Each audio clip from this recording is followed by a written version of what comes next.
Hey guys, welcome back to our channel, as you seen in title and thumbnail. In this video we are going to see, what if Deku was son of Loki? This is movie, and for more comment down your thoughts and like share, also check out my Patreon to support me. All details in description. The first time a teacher forgot to scold him, Izuku thought it was a miracle. He was 5, small for his age. Knees shaking as he stood outside the classroom with his little All Might notebook clutched to his chest.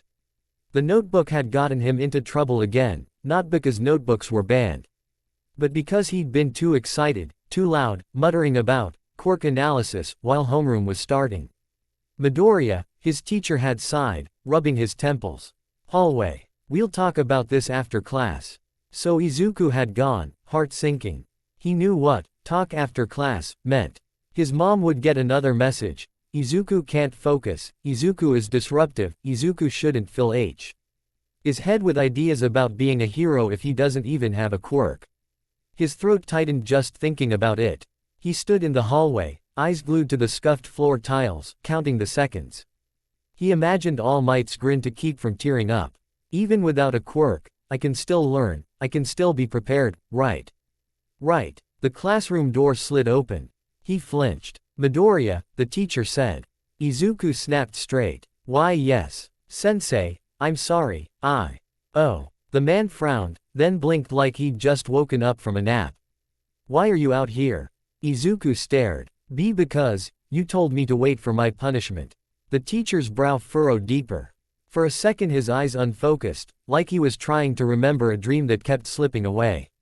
Punishment, he repeated slowly. Did I? No, that doesn't, right. Well, just go home, Midoriya. Don't worry about it, but go on, the teacher waved, already turning back into the classroom. See you tomorrow. The door slid shut. Izuku stood frozen, mouth slightly open, feeling like he'd misheard. No lecture, no stern voice, no give up on heroics speech. He looked up and down the empty hallway. He whispered to himself. For a split second, a faint shimmer of green danced at the edge of his vision, like he'd warp over hot asphalt. When he blinked, it was gone. Things like that kept happening. When he spilled his juice on the rug, Mom turned around, opened her mouth to scold him, and then her eyes drifted past him, unfocused. Izuku, be careful next time, she said instead, voice oddly soft. I need to buy a new rug anyway. When the class bully in kindergarten shoved him so hard he fell and scraped his knee, the boy spun to strut away, and tripped spectacularly over nothing, skidding across the floor into a table while the teacher looked over just in time to see that and not what had happened before. I didn't touch him, Izuku squeaked, as adults rushed in. For once, everyone believed him. The bully got in trouble. Izuku sat on the bench with a bandage on his knee, watching as the kid glared at him like he'd done something wrong. It wasn't just luck, though that's what every grown-up called it.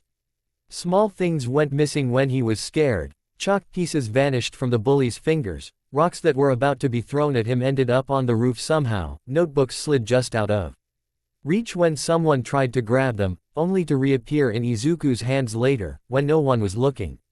Once, when he was cornered behind the school, 3 kids looming over him and jeering, quirkless, useless. Every trash can in the alley fell over at once. Lids toppled loudly, trash bags split, banana peels flew. The boys yelped and slipped, one landing on his butt, another going down clutching his nose. None of them had been near the cans. They'd all frowned, looked at each other, and then at him. What's your quirk? One demanded suspiciously. I don't know, Izuku stammered, shaking. I didn't do anything, I swear. It was the truth. But as he ran home afterward, heart pounding, he couldn't shake the feeling that the world had nudged itself. Just a little. Just enough to help him. Just enough to keep him from breaking. Inko Midoriya wiped her hands on a dish towel, listening to the faucet run. The radio in the background played a cheerful jingle about laundry detergent. Izuku hummed in the living room, narrating a make-believe hero battle with his figurines. It's okay, she told herself under her breath. It's fine. Kids get into small accidents all the time. And strange little coincidences. Nothing's wrong. Nothing's. The image flashed in her mind, sharp and uninvited. a man leaning on the rail of a bridge at sunset, the sky painted orange and pink behind him. Black hair slicked back, green gold eyes full of mirth. A smile that knew too much. Names are such unnecessary things, don't you think? He'd said, eyes glittering. But if you must call me something, Hisanori will do. Quote. Inko gripped the counter until her knuckles went white. She never thought about him. She'd promised herself that years ago. He'd blown into her life like a storm, charming, witty. Stranger than he had any right to be. He'd made impossible little things happen. Flowers blooming out of season, the lights flickering with a snap of his fingers, her landlord suddenly, forgetting, that rent was due. Back then, she'd told herself he was just someone with a rare, powerful quirk. Japan had a lot of them. It wasn't unheard of, but he'd known things he shouldn't. The way he'd spoken about fate in stories and legends had made something uneasy flutter in her chest. Then she'd found out she was pregnant. And he'd vanished. No forwarding address, no quirk registration. No photos that hadn't blurred or darkened under strange lighting. When she tried to describe him to the police, the words twisted themselves on her tongue, and the officers looked more and more confused the longer she talked. In the end, she told herself he'd been a mistake. A strange man with a strong quirk and a talent for disappearing. A normal, if heartbreaking, story. She turned off the faucet with a sharp twist.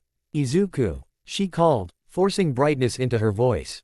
Dinner's almost ready. Okay, Mom, came the cheerful answer. Inko smiled. That was all that mattered now. Her son who, according to the quirk doctor, was. She swallowed. Quirkless. Her hand drifted unconsciously to her stomach, remembering. The day she'd taken a shaky pregnancy test in a cramped bathroom. The way the line had appeared. So faint and yet unmistakable. She'd whispered a prayer then, to gods she didn't really believe in, for her child to be normal. The universe, she suspected, had laughed. The doctor's office had smelled like antiseptic and old paper. Izuku remembered the buzzing fluorescent lights, Mom's trembling hand wrapped around his. He'd been so excited. Most quirks show up by 4, he'd told the doctor. Eyes shining behind his bangs. But there are late bloomers, right? Like there was that one hero in the west part of Japan who didn't get theirs until they were 7, and then.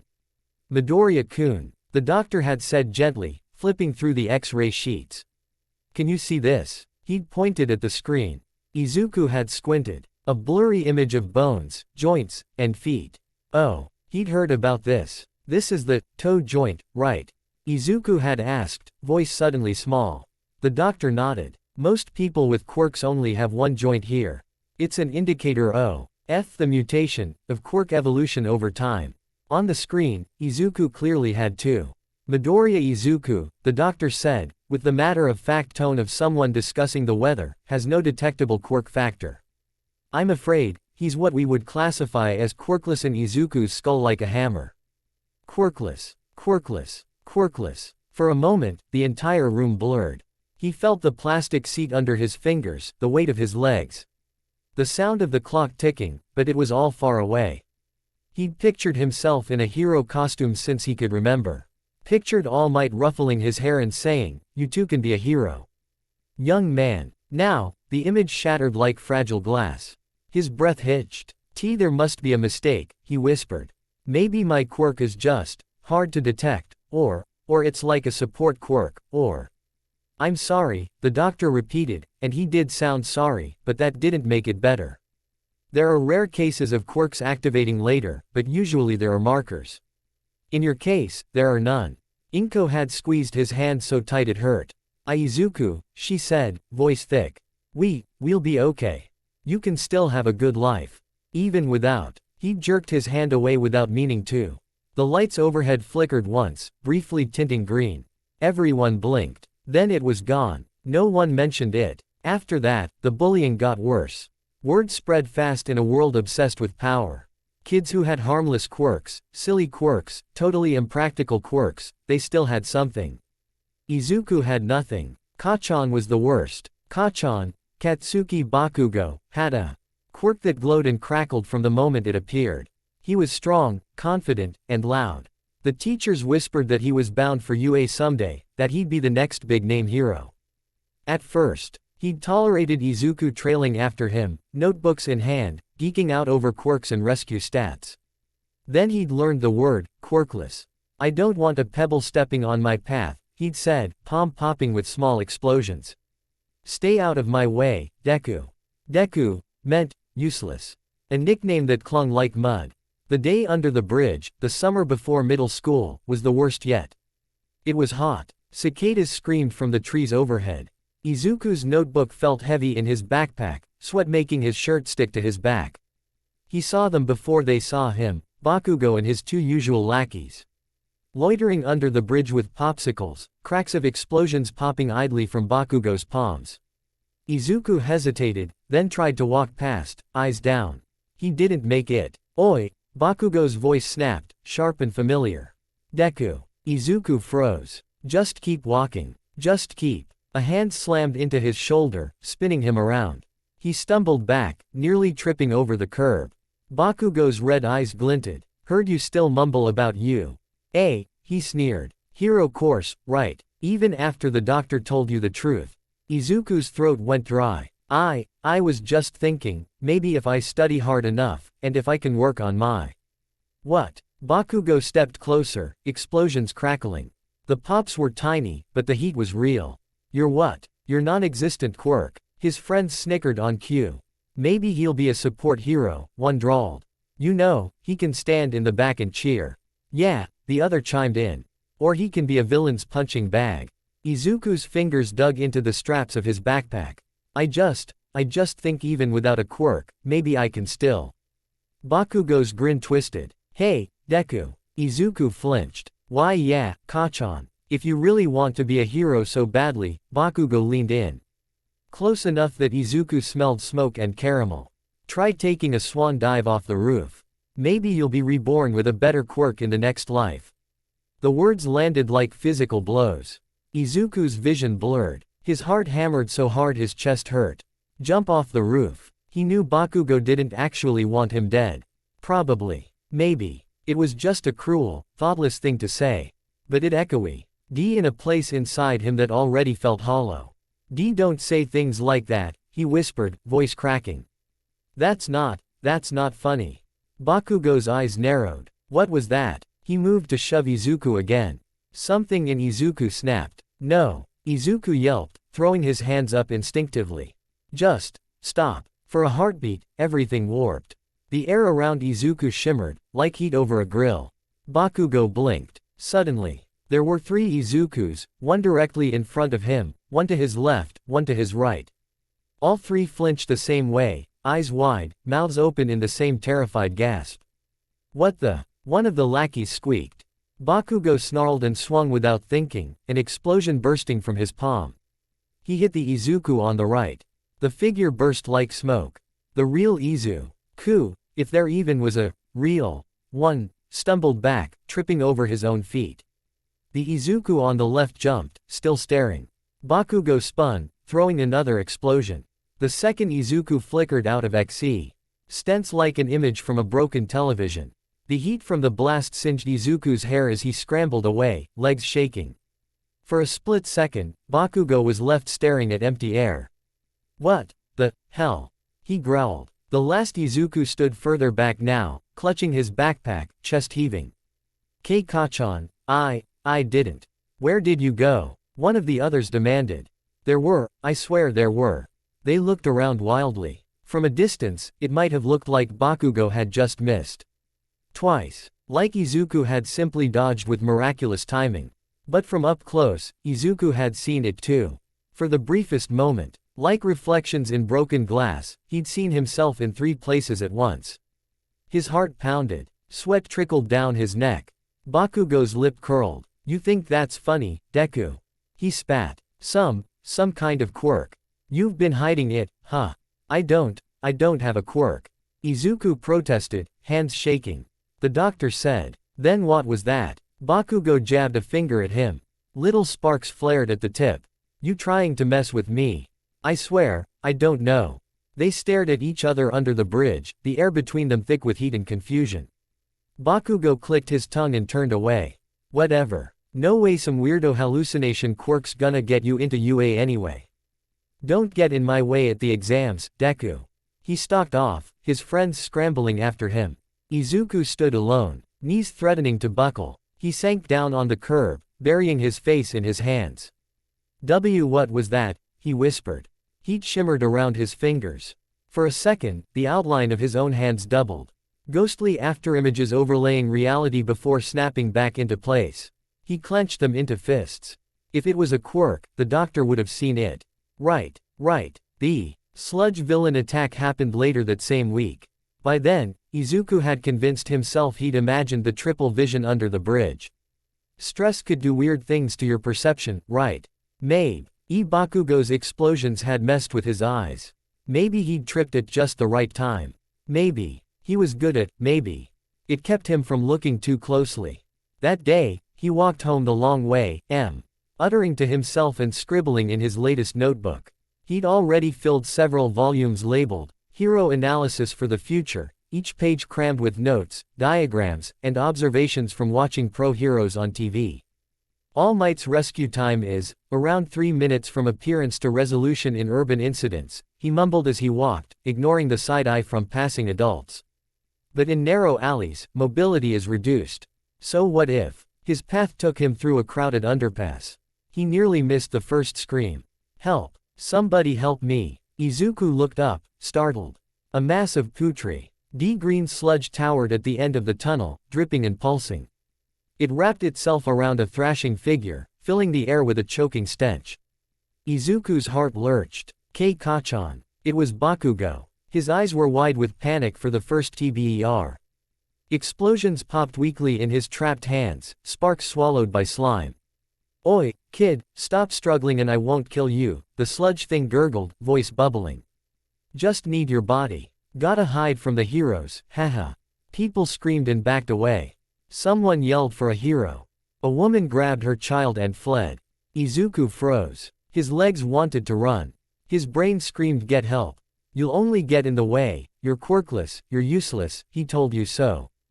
But his heart remembered watching All Might on TV jumping into danger without hesitation. Without asking whether he'd win.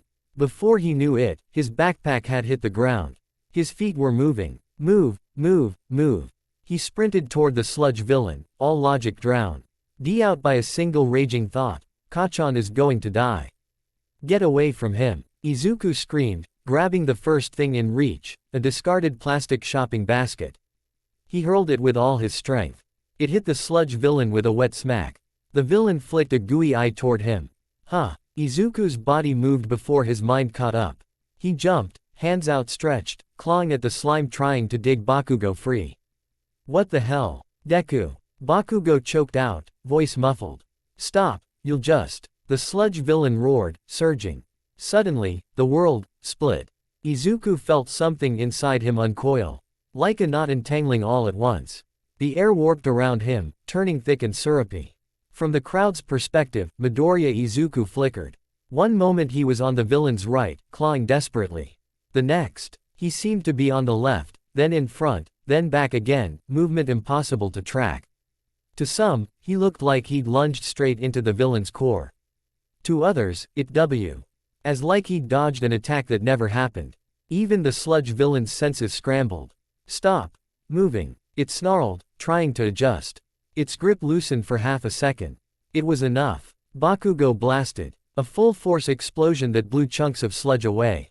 Izuku got flung backwards by the shockwave, slamming into the tunnel wall and seeing stars. Oh ow. The villain roared, gathering itself again. Izuku struggled to push himself up, limbs shaking. The edges of his vision shimmered with green, lines of light tracing the cracks in the concrete. I can't, stop. He didn't know what he was talking about.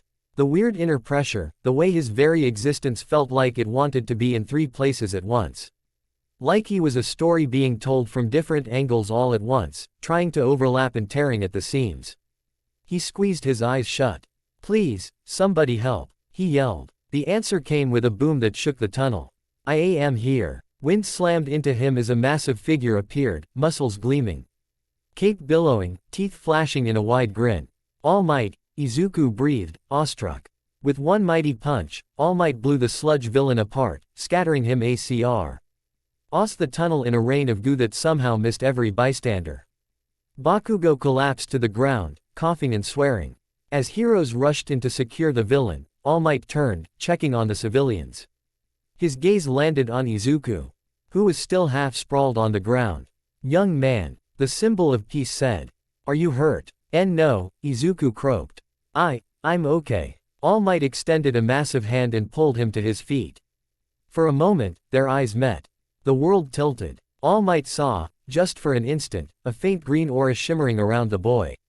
Not the harsh neon of some emitter quirk, but a soft, almost playful glow. In Izuku's shadow, warped by the tunnel lights, a pair of long, curved horns flickered into existence. Then were gone. All Might blinked. He hadn't slept well in days. His injuries had been acting up more than usual. He couldn't afford to hallucinate on patrol. Are you certain you're uninjured? He asked, voice perhaps a fraction tighter than before. Why yes, Izuku said, nodding too quickly. Thank you, All Might, sir. I'm so sorry, I just moved on my own, and I didn't mean to get in the way, and I know I'm quirkless but I couldn't just stand there and. Quirkless, All Might repeated. Izuku flinched. Why yeah, the doctor said I don't have one. All Might looked at him for a long moment. That little flicker of energy he'd seen, that couldn't have been nothing. But plenty of kids misunderstood their diagnoses. Maybe he had some kind of late-blooming quirk, some subtle mirage illusion. Even without a quirk, All Might declared, defaulting to TH. E-script he'd practiced 1,000 times for fan meets, that was a very brave thing you did. But reckless. Leave dangerous villains to the pros next time, okay. He clapped Izuku on the shoulder, perhaps a bit too gently for his public persona, and turned away. He'd have to keep an eye on that boy. Something about him. The thought dissolved as the crowd surged, reporters shouting questions, Bakugo raging at being rescued. All Might smiled for the cameras, muscles flexing, laugh booming. The symbol of peace had no time for strange shadows. At least, that's what he told himself. By the time evening fell, Izuku felt like he'd been wrung out and left to dry. The sludge villain incident replayed in his head over and over as he trudged up the stairs of the apartment building. The awful suffocating smell, Bakugo's muffled insults. All Might's entrance, it was too much. He still couldn't explain how he'd moved like that. Had he moved like that? Or had everyone just seen him in weird places? His brain hurt. Izuku, you're late. Inko fussed when he came through the door. I saw the news and there was a villain nearby and I was so worried. He smiled weakly. Sorry, Mom. I'm okay. She cupped his face, searching for injuries. Thank goodness. Just be careful, okay? Yeah, he said, voice hollow. At dinner, he pushed food around his plate more than he ate. His mother tried to chat about her day, the neighbor's dog. A new sale at the supermarket. Her words floated past his ears like leaves in a river. The sludge villain. All Might. His own stupid, useless body running in anyway. Most kids would have been proud to say they'd been there when a top villain was stopped. Some would brag about it for weeks. Izuku just felt tired. When he went to his room, the walls covered in All Might posters seemed to look back at him. I'll be like you, he whispered, touching the edge of a poster. Somehow, even if I don't have a quirk, the memory of Bakugo's words under the bridge slammed into him. Jump off the roof. He squeezed his eyes shut. He wasn't going to jump. He wasn't. But the fact that someone he'd once called a friend could say that to him so easily. His chest hurt. He grabbed his hero analysis notebook almost on reflex and shoved it into his backpack. There was still one thing he needed. One answer. He had to ask All Might. Not as a fan. Not as a kid begging for an autograph. As someone standing at the end of a dead-end road, asking if there was even one crack in the wall he might slip through. So when he glimpsed All Might again that night, leaping Awa. Why from the police station roof with a plastic bag in hand, Izuku didn't hesitate. He grabbed. Clinging to All Might's leg as they soared over the city was not his brightest idea. Wind howled in his ears. Buildings rushed past below. A blur of lights and roofs. What are you doing here, young man? All Might bellowed, his voice booming and just a bit panicked. Sorry. Izuku screamed back. I have to ask. He didn't get to finish. With a hiss of steam, All Might shrank. Muscle deflated like air from a balloon. Cape deflated. Hero gear sagged. Izuku yelped as they plummeted. They crashed onto a nearby rooftop. Skidding across gravel, pain shot up Izuku's side. He rolled to a stop, gasping. In man in an oversized hero costume wheezed. Ow, the man muttered. Izuku's jaw dropped. All might, he squeaked. The skeletal man flinched. They stared at each other for a long, long moment.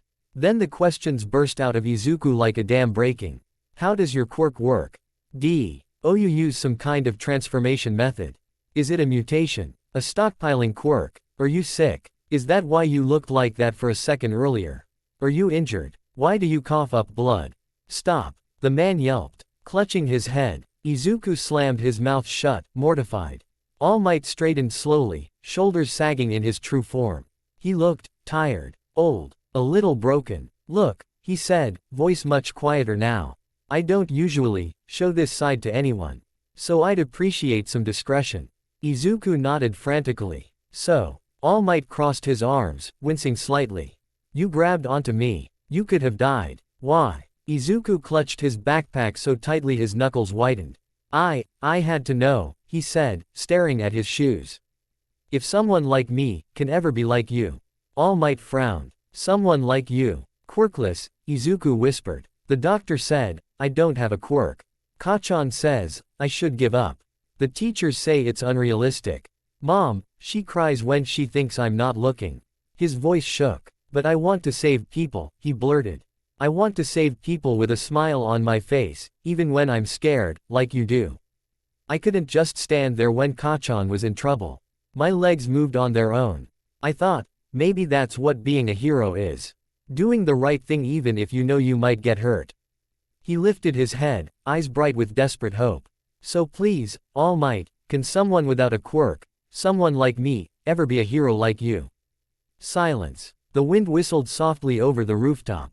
A distant siren wailed somewhere far below. All Might looked at him.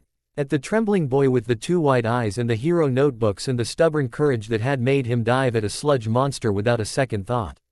He saw the faint shimmer again. Just at the edges of his vision, like the air around Izuku was overlaid with another version of him, just out of sync. His chest ached. He thought about crushed buildings, screaming civilians. Villains with city-leveling quirks. He thought about the weight of symbolhood, the way people leaned on him, the way they needed heroes with power. I'm sorry, he said softly. Izuku's breath hitched. In this world, All Might continued, turning his gaze to the skyline, heroes need power. It's not just about courage or heart. Those are important, but without a quirk, without something. You'd be risking your life every time you went out there. And you wouldn't just be risking yours. People will rely on you. They'll call your name and expect you to be able to save them. His shoulders slumped. Right now, I can't tell you that you can be a pro-hero without a quirk, he finished. You should look for another way to help people. A safer way. The words landed like hammers. Izuku's knees went weak. He swallowed hard, but the lump in his throat refused to go away. His eyes burned. Oh, he croaked. All right. That makes sense. Thank you. For being honest. He bowed, because that's what polite, well-raised kids do, even when their world is falling apart. Sorry, he whispered, voice cracking, for wasting your time. He turned and walked toward the roof's edge, not trusting himself to say anything else. Behind him, All Might's face twisted with regret. Maybe I was too harsh, he thought. But lying wouldn't help him either. Better a clean break than a cruel hope. Izuku reached the edge and gripped the railing, knuckles white. He didn't look down. He didn't dare. If he saw the dizzying drop, his mind would remember Bakugo's words and twist them into something poisonous. A sob clawed up his throat. He bit his lip hard enough to taste iron. Of course, he thought bitterly. Why did I think that he'd say anything different? That the world would suddenly make an exception just for me? Tears spilled down his cheeks. He squeezed his eyes shut. I just wanted someone to say I could try. The air around him grew very, very still. The distant sirens faded, like someone had muted the world. The rumble of traffic below fell silent. The faint flapping of a laundry line far away stopped. Even the ever-present city wind seemed to die. He sniffed, wiped his face with the back of his hand, and paused. The tears on his skin stayed where they were, suspended. A drop hanging at the edge of his eyelash refused to fall. What? He whispered. He turned. All Might Street. Ood where he'd left him, except he wasn't moving. His coat, caught mid-sway in the breeze, hung frozen. A bit of dust he'd kicked up hovered in the air, unmoving. His hair was suspended at an angle, case someone had taken a snapshot and left it there. The entire rooftop was still.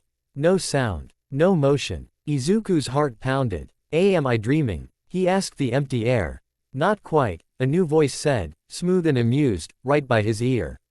Izuku yelped and spun around. No one was there. He backed up a step, eyes wide. Who said that? TCH, the voice clicked its tongue, sounding more entertained than annoyed. Still jumpy. I suppose that's to be expected. The air a few feet in front of him rippled. A line of green light traced itself in midair, swirling like someone drawing with a neon pen. It curled, looped, then tore open like a curtain. A man stepped out. He wasn't dressed like any Japanese hero Izuku had ever seen. He wore a long, dark coat with green accents, tailored but casually open, over a black shirt and slim pants. His hair was long and dark, swept back from a sharp, angular face. His eyes, bright green shot through with gold, sparkled with mischief. He looked like he'd stepped out of some fantasy movie. Except he was there, taking up space, his boots crunching softly on the rooftop gravel. Izuku stared. The man smiled. It was the smile of someone who knew a joke no one else did. Izuku Midoriya, he said, rolling the name over his tongue like a fine wine. You've grown. Izuku squeaked. He scrambled back, nearly tripping over his own feet. His brain flipped. Through every quirk explanation it could think of. Illusion. Hallucination. Brainwashing. Simulation. Did I hit my head? Did the sludge villain knock me out earlier and this is a coma dream? Who are you? He stammered. The man's smile widened. Since when? He asked lightly, eyes glinting. Did gods need quirks, boy? Izuku's mind blanked. What? He whispered. The stranger chuckled, low and delighted. He dipped into an exaggerated bow, one hand sweeping in front of him. Let's start with something simple, he said. You may call me Loki. He straightened, green light flickering over his shoulders like ghostly flames. And whether you realize it or not, little Izuku, his eyes softened, just a fraction. I am your father. The words hit Izuku harder than any explosion Bakugo had ever thrown at him. What? Izuku choked. Behind them, time remained frozen. All Might still form and the quiet city below felt a million miles away. Above, the night sky seemed to shimmer faintly. As if reality itself were holding its breath. Izuku stood trembling in front of a stranger who claimed to be a god, his heart breaking, his world cracking, and somewhere deep inside, something old and green and wild stirred. Like a sleeping animal waking up at the sound of its name. He didn't know it yet. But the story of Izuku Midoriya, quirkless nobody, had just ended. And the story of Izuku Midoriya, son of the god of mischief, had just begun. Time didn't just stop. It shattered. 1 second, Izuku was standing on the rooftop, heart torn open the city humming below, wind tugging at his hair.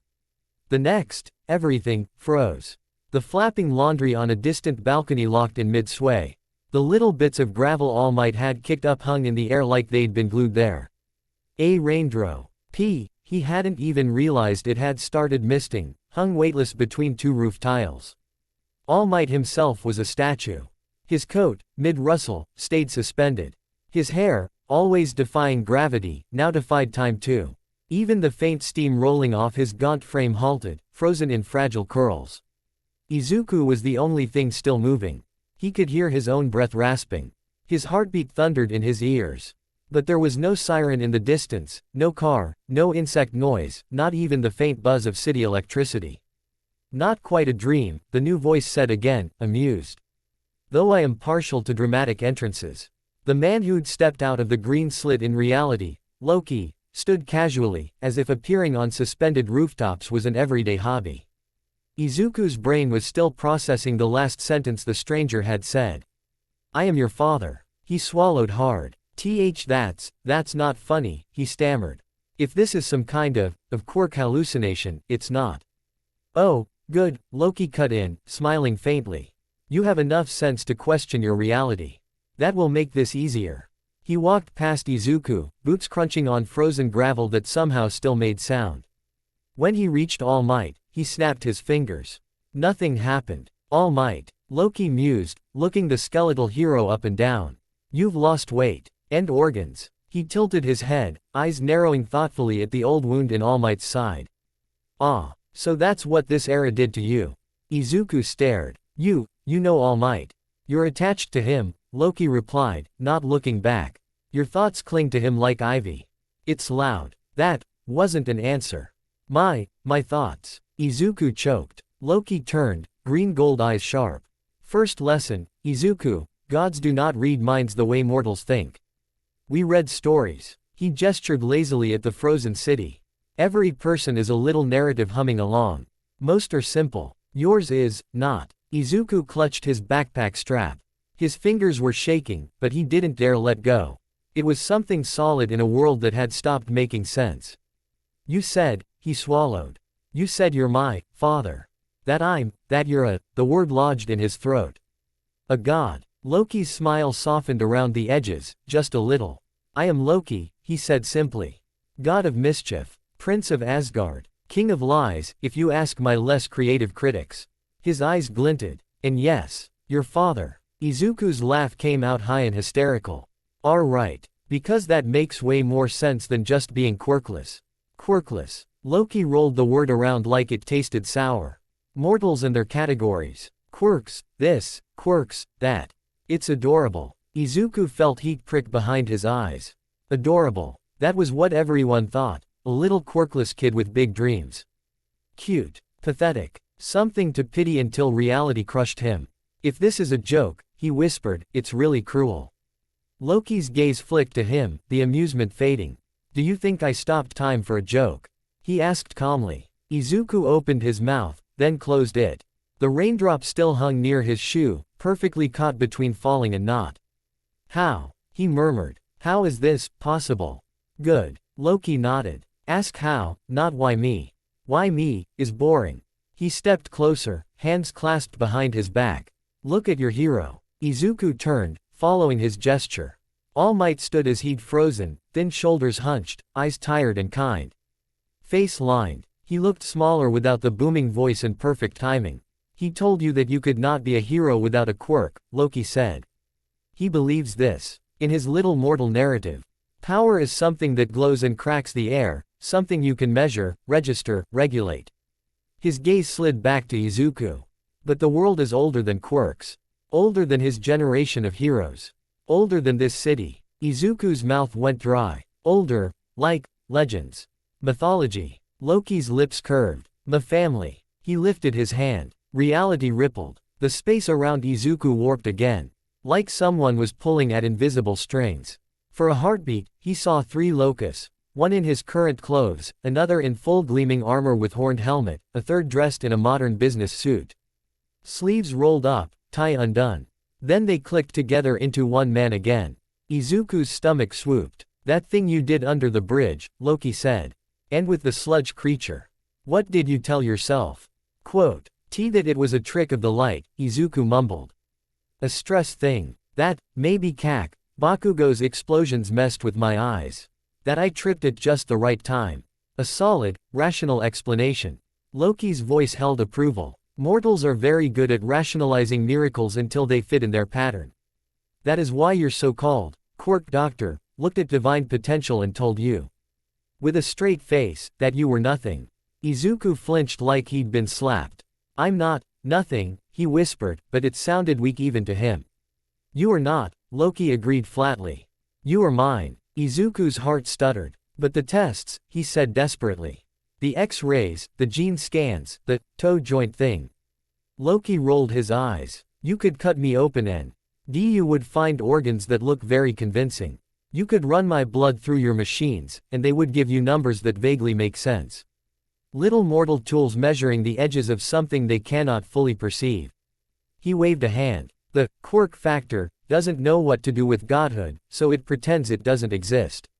He stepped closer again. Up close, his presence felt strange. Not heavy. Not suffocating, more like standing near a thunderstorm that hadn't decided where to strike yet. When you were born, Loki said, quieter now. I wrapped your potential in stories and tucked it away.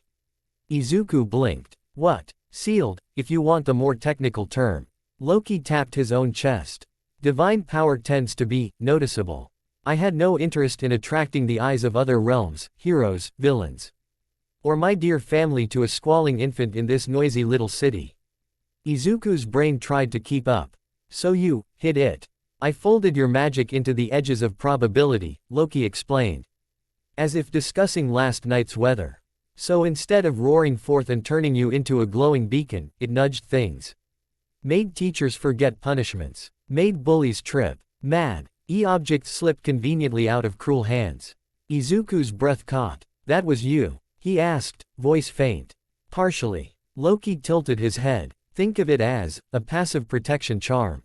A luck bend. Every time you cried out without knowing you were doing it, the story around you shifted. Izuku remembered the trash cans falling. The teacher forgetting he'd been sent out. Mom's anger evaporating when he'd spilled juice. You've been protecting me, he said slowly. This whole time. Loki's expression flickered. For a moment, the smug amusement fell away, replaced by something more complicated. I put a net under you, he said. I did not expect you to start climbing toward the sun without a rope. Izuku stared at his sneakers. So, I'm, what? Half god. Demigod, is the term your stories use, Loki said. It will do. Your mother is human. Very human. A soft, almost fond look crossed his face. Brave, in her own quiet way.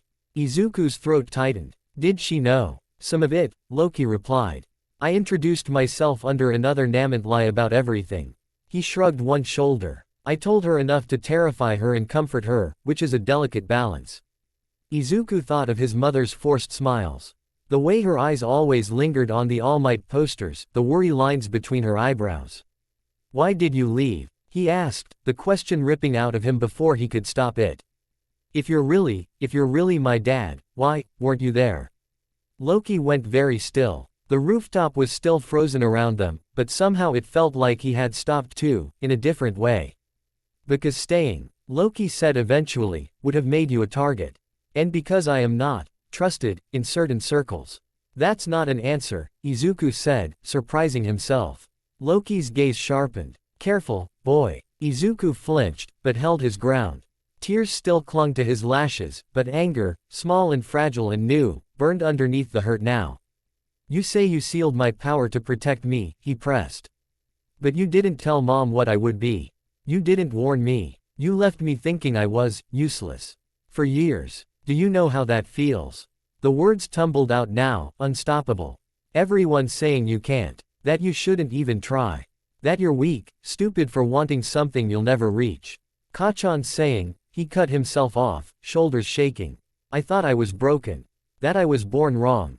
Loki looked at him with an expression Izuku couldn't read.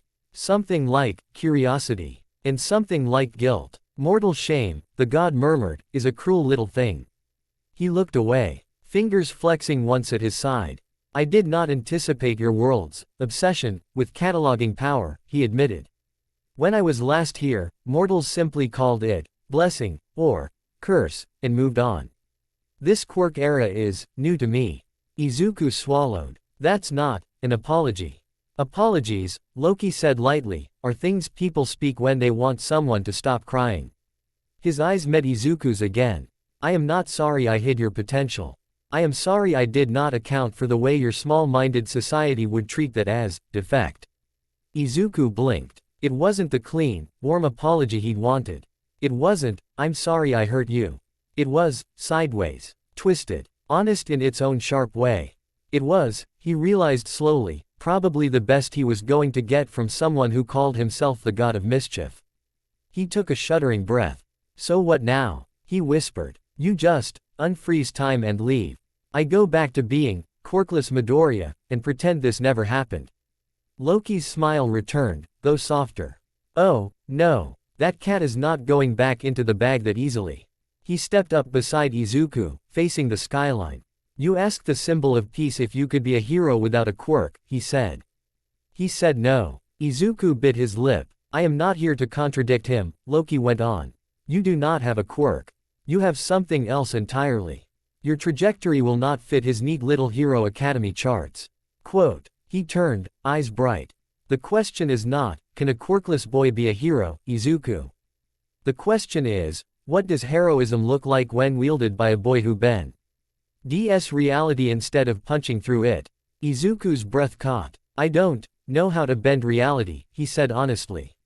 I just freak out and then weird stuff happens. That, Loki said dryly, is why I'm here. He lifted a hand. A small illusion bloomed next to his palm. A tiny, perfect All Might, no bigger than Izuku's hand, tiny cape fluttering, tiny grin shining. He struck a heroic pose. Look familiar? Loki asked. Izuku nodded despite himself. The miniature All Might puffed his chest out further, then shrank into a bean. Then a balloon. Then a bobblehead, his head wobbling with a squeaky, I am here voice. Izuku snorted before he could stop it. Reality is malleable, Loki said, closing his hand. The tiny figure popped into green sparks. People see what they expect to see. You, my son, have the potential to edit those expectations. Izuku thought of Bakugo swinging at images that weren't there. Of the sludge villain flailing at a boy who seemed to be everywhere and nowhere. So those weren't quirks. He said slowly. Those were me. Little leaks, Loki confirmed. Cracks in the seal. Your panic tore a few stitches loose. Izuku looked down at his hands. They didn't glow. They didn't crackle. They were just hands. A little scraped, a little calloused from writing too much. How do I use it? He asked. On purpose. Loki's smile turned sharp again. Now we are asking the right questions. He snapped his fingers. The rooftop blurred. For half a second, Izuku felt like his stomach had been turned inside out and put back wrong. The world stretched and snapped like rubber. When it settled, they were still on the same rooftop, but now the sky was wrong. Where there had been pale blue turning to evening, there was now a rippling curtain of color, purple and green and gold. Like the northern lights had collapsed closer. The city below was nothing but outlines, sketched in faint white lines on darkness. What is this? Izuku whispered. Between, Loki said. A fold in your reality. I am not greedy enough to drag you fully into my realm on our first proper meeting, not with your body still adjusting. But time moves, loosely here. He gestured lazily. Below them, tiny white outline versions of cars darted along faint lines. One little figure in a school uniform chased another. Further away, a miniature All Might battled a doodle villain, their movements simple and looping. Izuku realized with a jolt that he was watching memories. Snippets of his day, rendered as sketches. You exist on more than one level, Loki said. Your physical body, your mind, your story. This place, he spread his arms, is where stories bleed into the other two. We will be spending some time here. Izuku hugged himself. Mom is going to worry if I'm late, he muttered.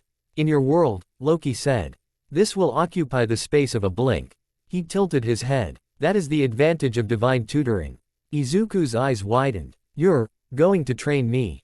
Like a mentor. Let us not get sentimental. Loki replied briskly. I have my own reasons.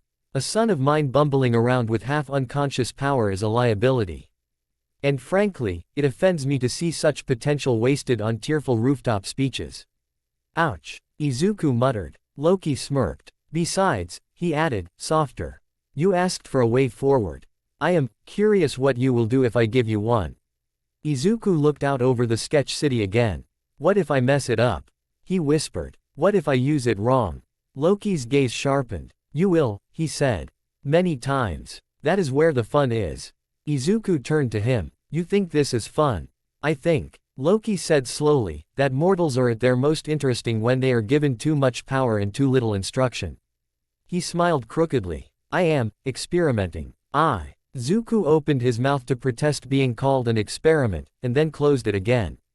This was what he'd wanted, wasn't it? A chance. A crack in the wall.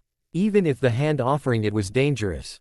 Then if it belonged to someone with a complicated idea of the word, sorry. I want to be a hero, he said quietly.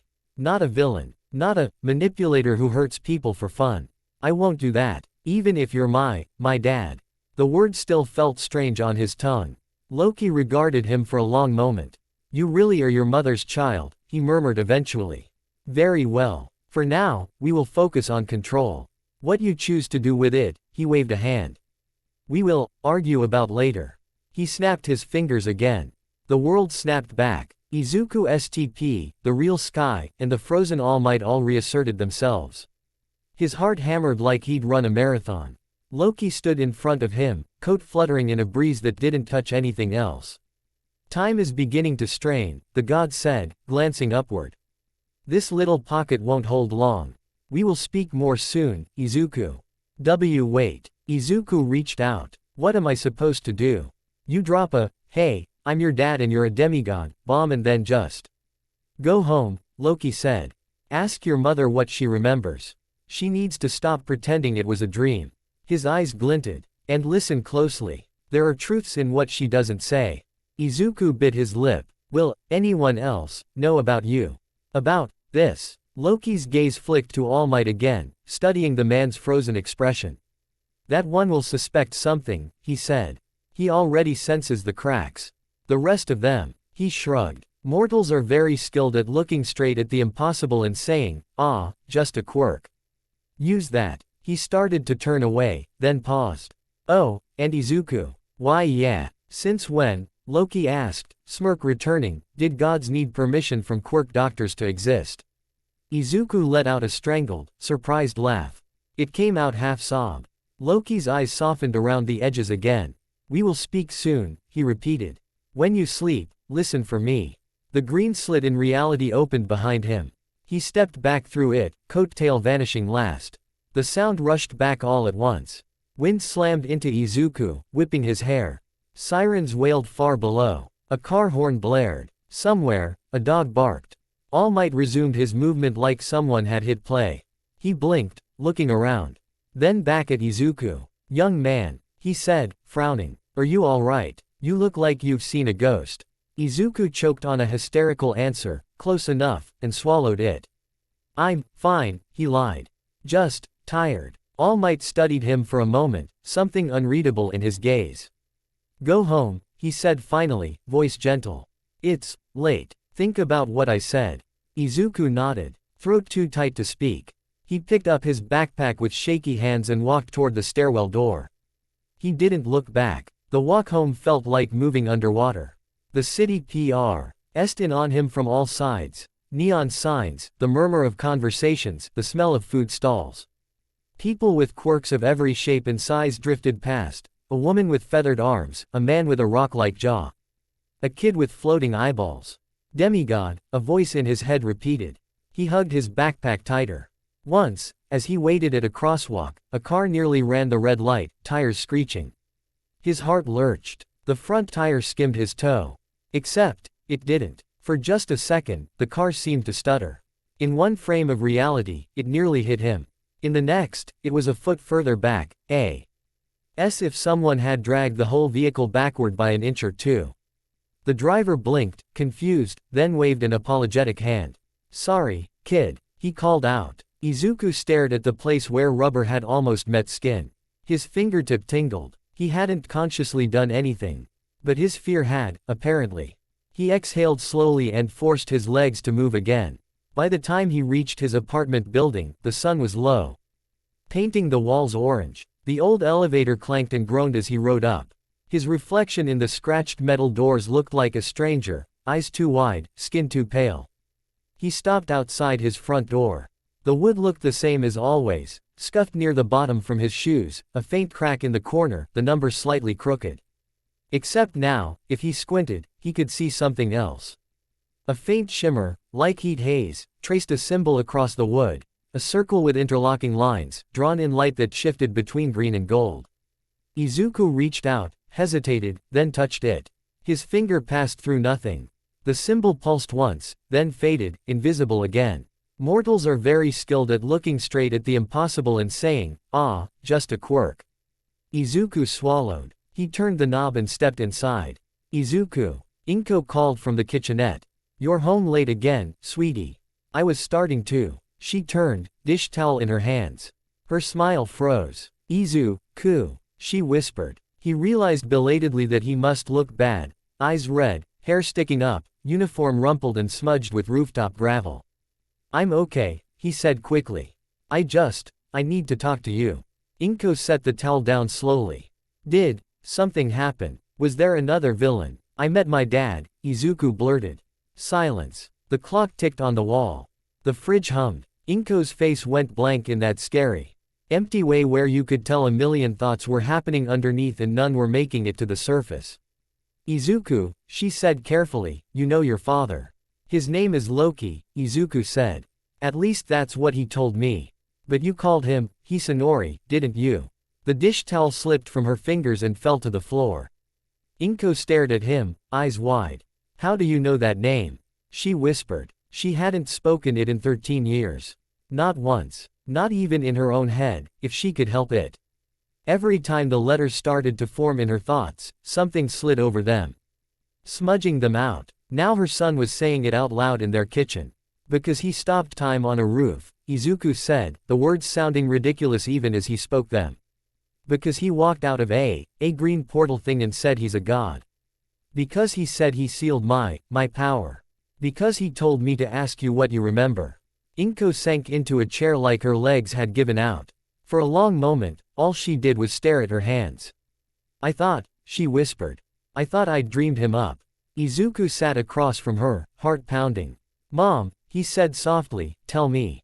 She laughed once. A brittle little sound. I was lonely, she began. I'd just moved to this district. New job, small apartment. Your grandparents were far away. Everyone my age seemed to have their quirks, their place. Something. She twisted her fingers together. I had a small telekinesis quirk back then.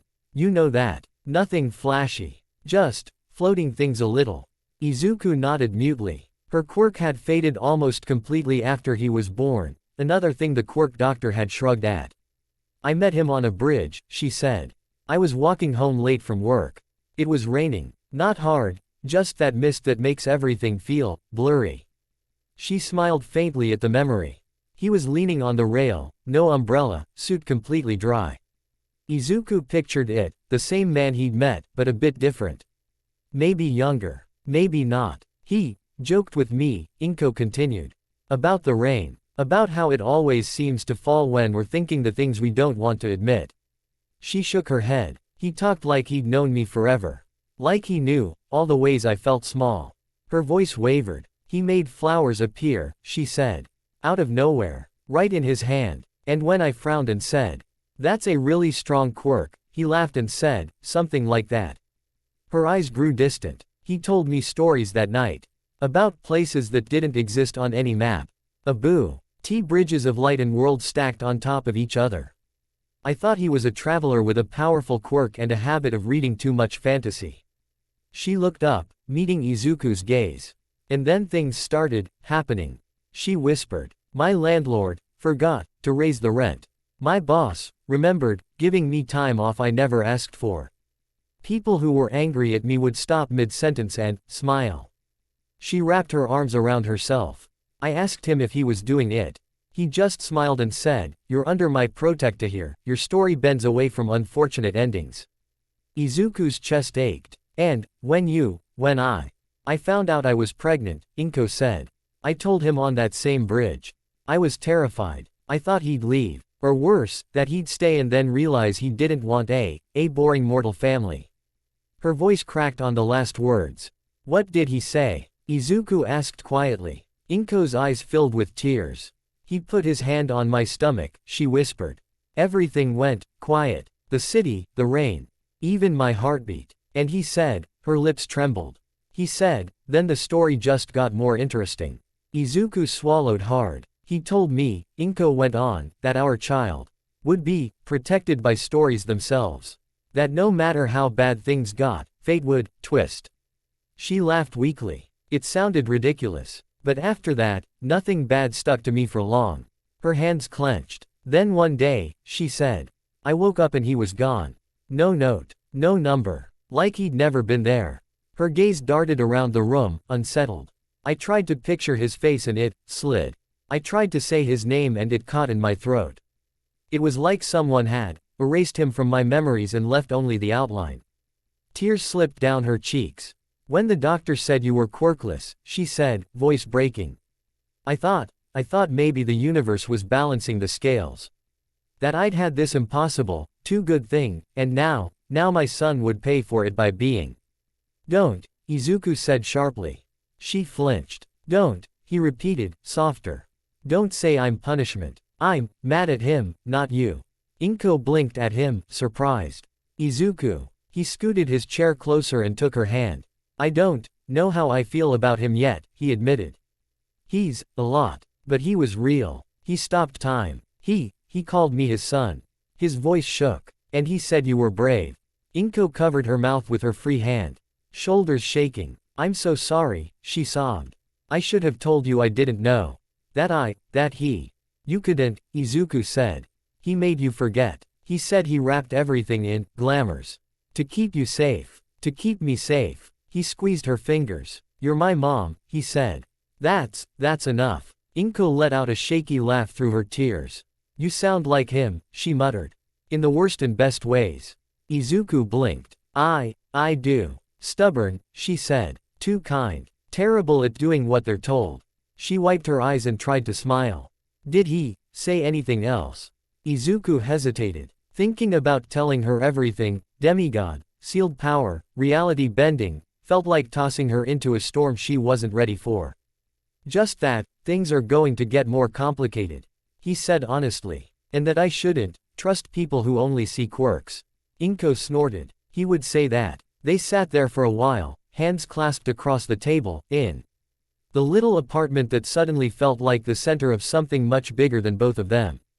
Eventually, Inko stood, wiping her face. You need to eat, she said, defaulting to the mom script she knew best. Godhood or no godhood, you can't train your whatever on an empty stomach.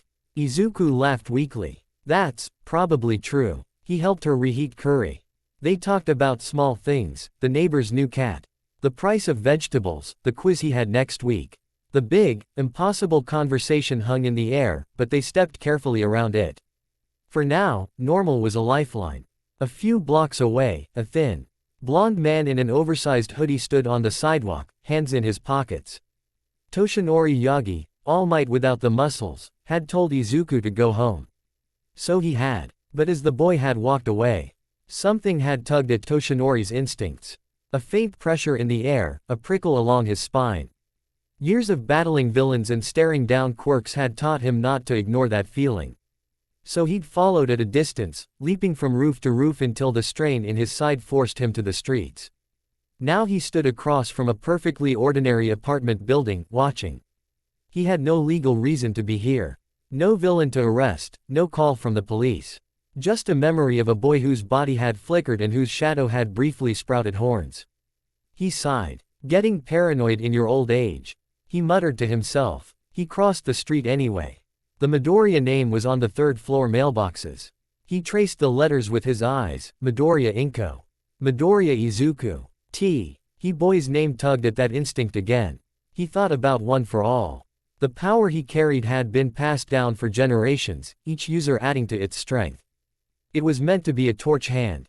To the next bearer, someone who could shoulder both the physical weight and the symbolic. He had intended to give it to someone with a solid physical base. A strong quirk, or at least a body that could handle the transfer. A quirkless boy with a fragile frame and a tendency to leap at sludge villains was not on any of his carefully drafted lists. And yet, when he focused, just for a second, Inori thought he saw something flash over the door to 3B. A faint, overlapping sigil, green and gold, like someone had painted runes with light onto the wood. He blinked. It was gone. He leaned in. The door was just a door now. Old wood. A slightly crooked number, a little scuff near the bottom where shoes had knocked it. He grunted. Seeing things. He started to turn away, then paused. He could hear muffled voices inside. A woman's laugh, shaky but real. A boy's answering chuckle. Family. Maybe that's enough, he muttered to himself. Maybe he doesn't need. He trailed off. The thought of leaving it there, of walking away and letting the boy find his own path, quirkless or not, warred with the knowledge that looming on the horizon, unseen by civilians, was a man named All for One. The symbol of peace would not last forever. Someone would have to carry that torch. Toshinori shoved his hands deeper into his pockets and walked away, his mind unsettled. He would need to investigate further. Quietly. See if, quirkless, Midoriya Izuku was truly what the records said, or something else entirely. For the first time in years, the prospect of the unknown frightened him more than comforted him. That night, Izuku lay in bed staring at the ceiling. His All Might posters seemed to watch him. The glow-in-the-dark stars he'd stuck up when he was 10 flickered faintly. He should have been exhausted. His body ached. His mind was a jumble. He'd nearly died, met his idol's secret identity, been told his dream was impossible, met an actual god, found out he was half of something not human. And had the talk with his mom about the man who'd disappeared before he was born. Any one of those things could have knocked him out. Instead, his thoughts spun. Demigod. He snorted softly. That word belonged in manga and Western movies, not in the cramped bedroom of a quirkless fanboy in Musutafu. He held up his hand in the dark. It looked normal. A little ink-stained, a little scarred from falls and bullies, but normal. Green light didn't dance around his fingers. He couldn't make tiny All Might bobbleheads appear. He couldn't stop time. Not yet, a sly little voice in his memory whispered. He rolled onto his side, hugging his pillow. I just wanted to be a hero, he murmured into the fabric. Not, whatever this is. The pillow didn't answer. Slowly, his racing thoughts dulled at the edges. The lines of his posters blurred. His eyelids grew heavy. He didn't remember falling asleep. He did remember when the ground turned to glass. He stood on a bridge of light. It arched out into an impossible sky. A shimmering ribbon of color stretching between nothing and nowhere. Under his feet, the road looked with rainbows, green, blue, red, gold, all swirling and shifting. Far below, he could see everything. Floating masses of land, cities built on waterfalls, stars hanging too close, some pulsing, some steady. A massive tree whose branches spread across the horizon, roots plunging into clouds. The air tasted clean, sharp, electric. This is, Izuku whispered, turning slowly. The Bifrost. Very good, a familiar voice said behind him. 10 points for paying attention. Izuku spun around. Loki stood a few meters away, leaning casually on a staff. It wasn't just a stick. It was long and ornate, metal spiraling up to a pronged tip where a green light crackled like captured lightning. The glow painted Loki's features in shifting emerald. He wasn't in his earth clothes now. He wore armor, dark green and black, with gold accents that caught the strange light. His hair fluttered in a wind Izuku couldn't feel. He looked like a god. You brought me here? Izuku asked, heart thumping. Is this real? That depends, Loki said. Do you consider dreams unreal? Izuku opened his mouth, then closed it. It feels real, he said finally. My legs feel shaky. Loki smiled. Then it's real enough. He tapped the staff lightly on the bridge. Sparks jumped. This is not Asgard proper, he explained. Think of it as a projection. A story about Asgard, told in your mind with my generous editing. You will not fall. You will not die. You will, however, feel every bruise your ego receives. Izuku swallowed. That's comforting. Power is a story, Loki said, ignoring that. You will find that I repeat this until you are sick of it. Your world has taken one kind of quirks, and decided it is the only one that matters. We will be broadening your curriculum. He straightened. Tell me, Izuku, he said. What do you think makes All Might powerful? Izuku blinked at the sudden question. His quirk, well, his muscle form, he caught himself, remembering the rooftop. His strength, the way he can move fast, hit hard. His rescue speed, his endurance. The words came out in a rush. He'd thought about this a lot. But also his image. People feel safe when they see him. Villains get scared. Even before he moves, his presence does half the work. Loki's lips curved. Better. Presence. Image. Story. All Might's true power is not that he can punch harder than others. It is that the world believes he can.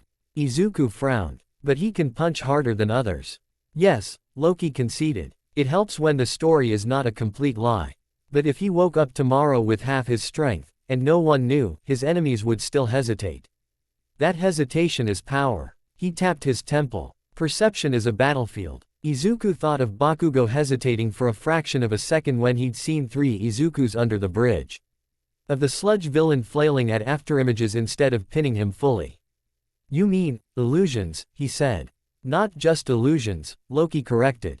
Narrative manipulation. He gestured with his staff. The color under their feet shifted. Scenes rising like reflections in water. Izuku watched as versions of himself appeared in the bridge's surface, one in a hero costume he didn't have yet, one in his middle school uniform, one as a little kid clutching a toy All Might. Right now, Loki said, you are telling the world a very specific story, quirkless nobody who wants to be a hero and cannot. The world listens. It responds accordingly. Teachers dismiss you. Doctors write you off. Children throw your dreams in the trash.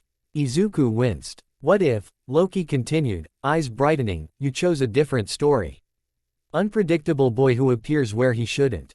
Student whose quirk cannot be categorized. Hero who always seems to be where the story hinges. He smiled, cruel and fond. People fear what they cannot name. We can use that. Izuku rubbed his arm. That sounds manipulative. It is, Loki said cheerfully. You wished to learn from the god of mischief, not the god of straightforward punching. If you want the latter, go find your All Might again. Quote. Izuku hesitated. He thought of All Might's face when he'd said no. The regret, the practicality, the weight. Then he thought of Loki stopping time like it was nothing. I want to save people. He said slowly. If messing with perceptions can help me get there, then, I'll learn. But I won't mess with people's minds for fun. Or to hurt them. Or to make them do things they don't want to do. Loki studied him. Mortals always assume lies are harmful, he mused. A lie can send a villain chasing a phantom instead of a child. An illusion can make a panny. See King crowd move toward the real exit instead of the blocked one. We will focus on those. Izuku let out a breath he hadn't realized he'd been holding. All right, he said. Where do we start? Loki's grin turned sharp and delighted. He pointed the staff at Izuku's chest. With this, he said. The seal. Before Izuku could ask, pain lanced through him. He gasped, doubling over. It wasn't the hot, sharp pain of an injury, it was a cold, twisting ache, like something was being peeled away from inside his ribs. Green symbols flared briefly across his skin, visible through his shirt, lines and loops and circles. Intricate and interlocking. For a second, he saw his reflection in the glassy surface of the bridge, eyes glowing faintly, shadow outlined with curved horns. Then it snapped back, the glow fading. What was that? He wheezed. Relax, Loki said, sounding far too casual for someone who had just made his sun light up like a mystical circuit board. I loosened the bindings. Just a little. You were leaking under stress already, this will let you leak, slightly less embarrassingly. Izuku glared weakly. Are you, for real, right now? Try something for me, Loki said, ignoring the glare.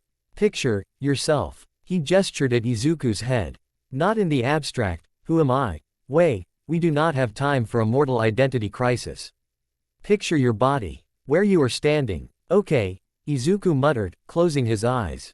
I'm standing here, on the bridge. My feet are on the glowy glass thing. My hands are. Now, Loki said softly, picture yourself 2 steps to the left.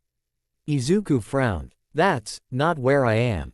Picture it anyway. He tried. He imagined shifting over, the way he would if a crowd was squeezing in. 2 steps to the left. The feeling of his weight on a slightly different part of the bridge. The angle of Loki's staff changing, the view of the sky altered. Open your eyes, Loki said. Izuku did. He was 2 steps to the left. His brain took half a second to catch up. He looked behind him. On the spot where he'd been standing, a faint outline of himself lingered, like an afterimage. It faded quickly, dissolving into motes of light. I moved, Izuku whispered. But I didn't feel my legs move. Your mind moved first, Loki said. Your body followed. You stepped sideways through your own narrative instead of trudging along it like a good little mortal. We will refine the technique. Izuku looked down at his hands again, a shaky grin tugging at his lips despite everything. That was kind of awesome, he admitted. Loki smirked. Try appearing where someone expects you to be while your real body is somewhere safer. That is where it becomes truly fun. He snapped the staff down. The bridge under them rippled. You will not master this overnight, he warned. You will misfire. You will scare yourself. You will occasionally end up in very silly positions. His eyes gleamed. But you will not be helpless. Izuku's grin faded into something more determined. I don't want to be helpless uitly. Loki studied him for a moment, then nodded to himself. Good, he said. Then listen carefully, because I will not repeat this like your Schult. Acres do when you pretend not to listen. He lifted the staff. Green light flared, spinning around them in a vortex. If you want power, boy, Loki said, his voice echoing strangely, layering over itself, it will not come from muscles. Not for you. Not from smashing through walls and hoping they fall the right way. The bifrost beneath them hummed. It will come from lies, Loki continued, stepping closer. Staff tip inches from Izuku's chest, from stories you tell others and stories you tell yourself. From knowing that what people see is rarely what is.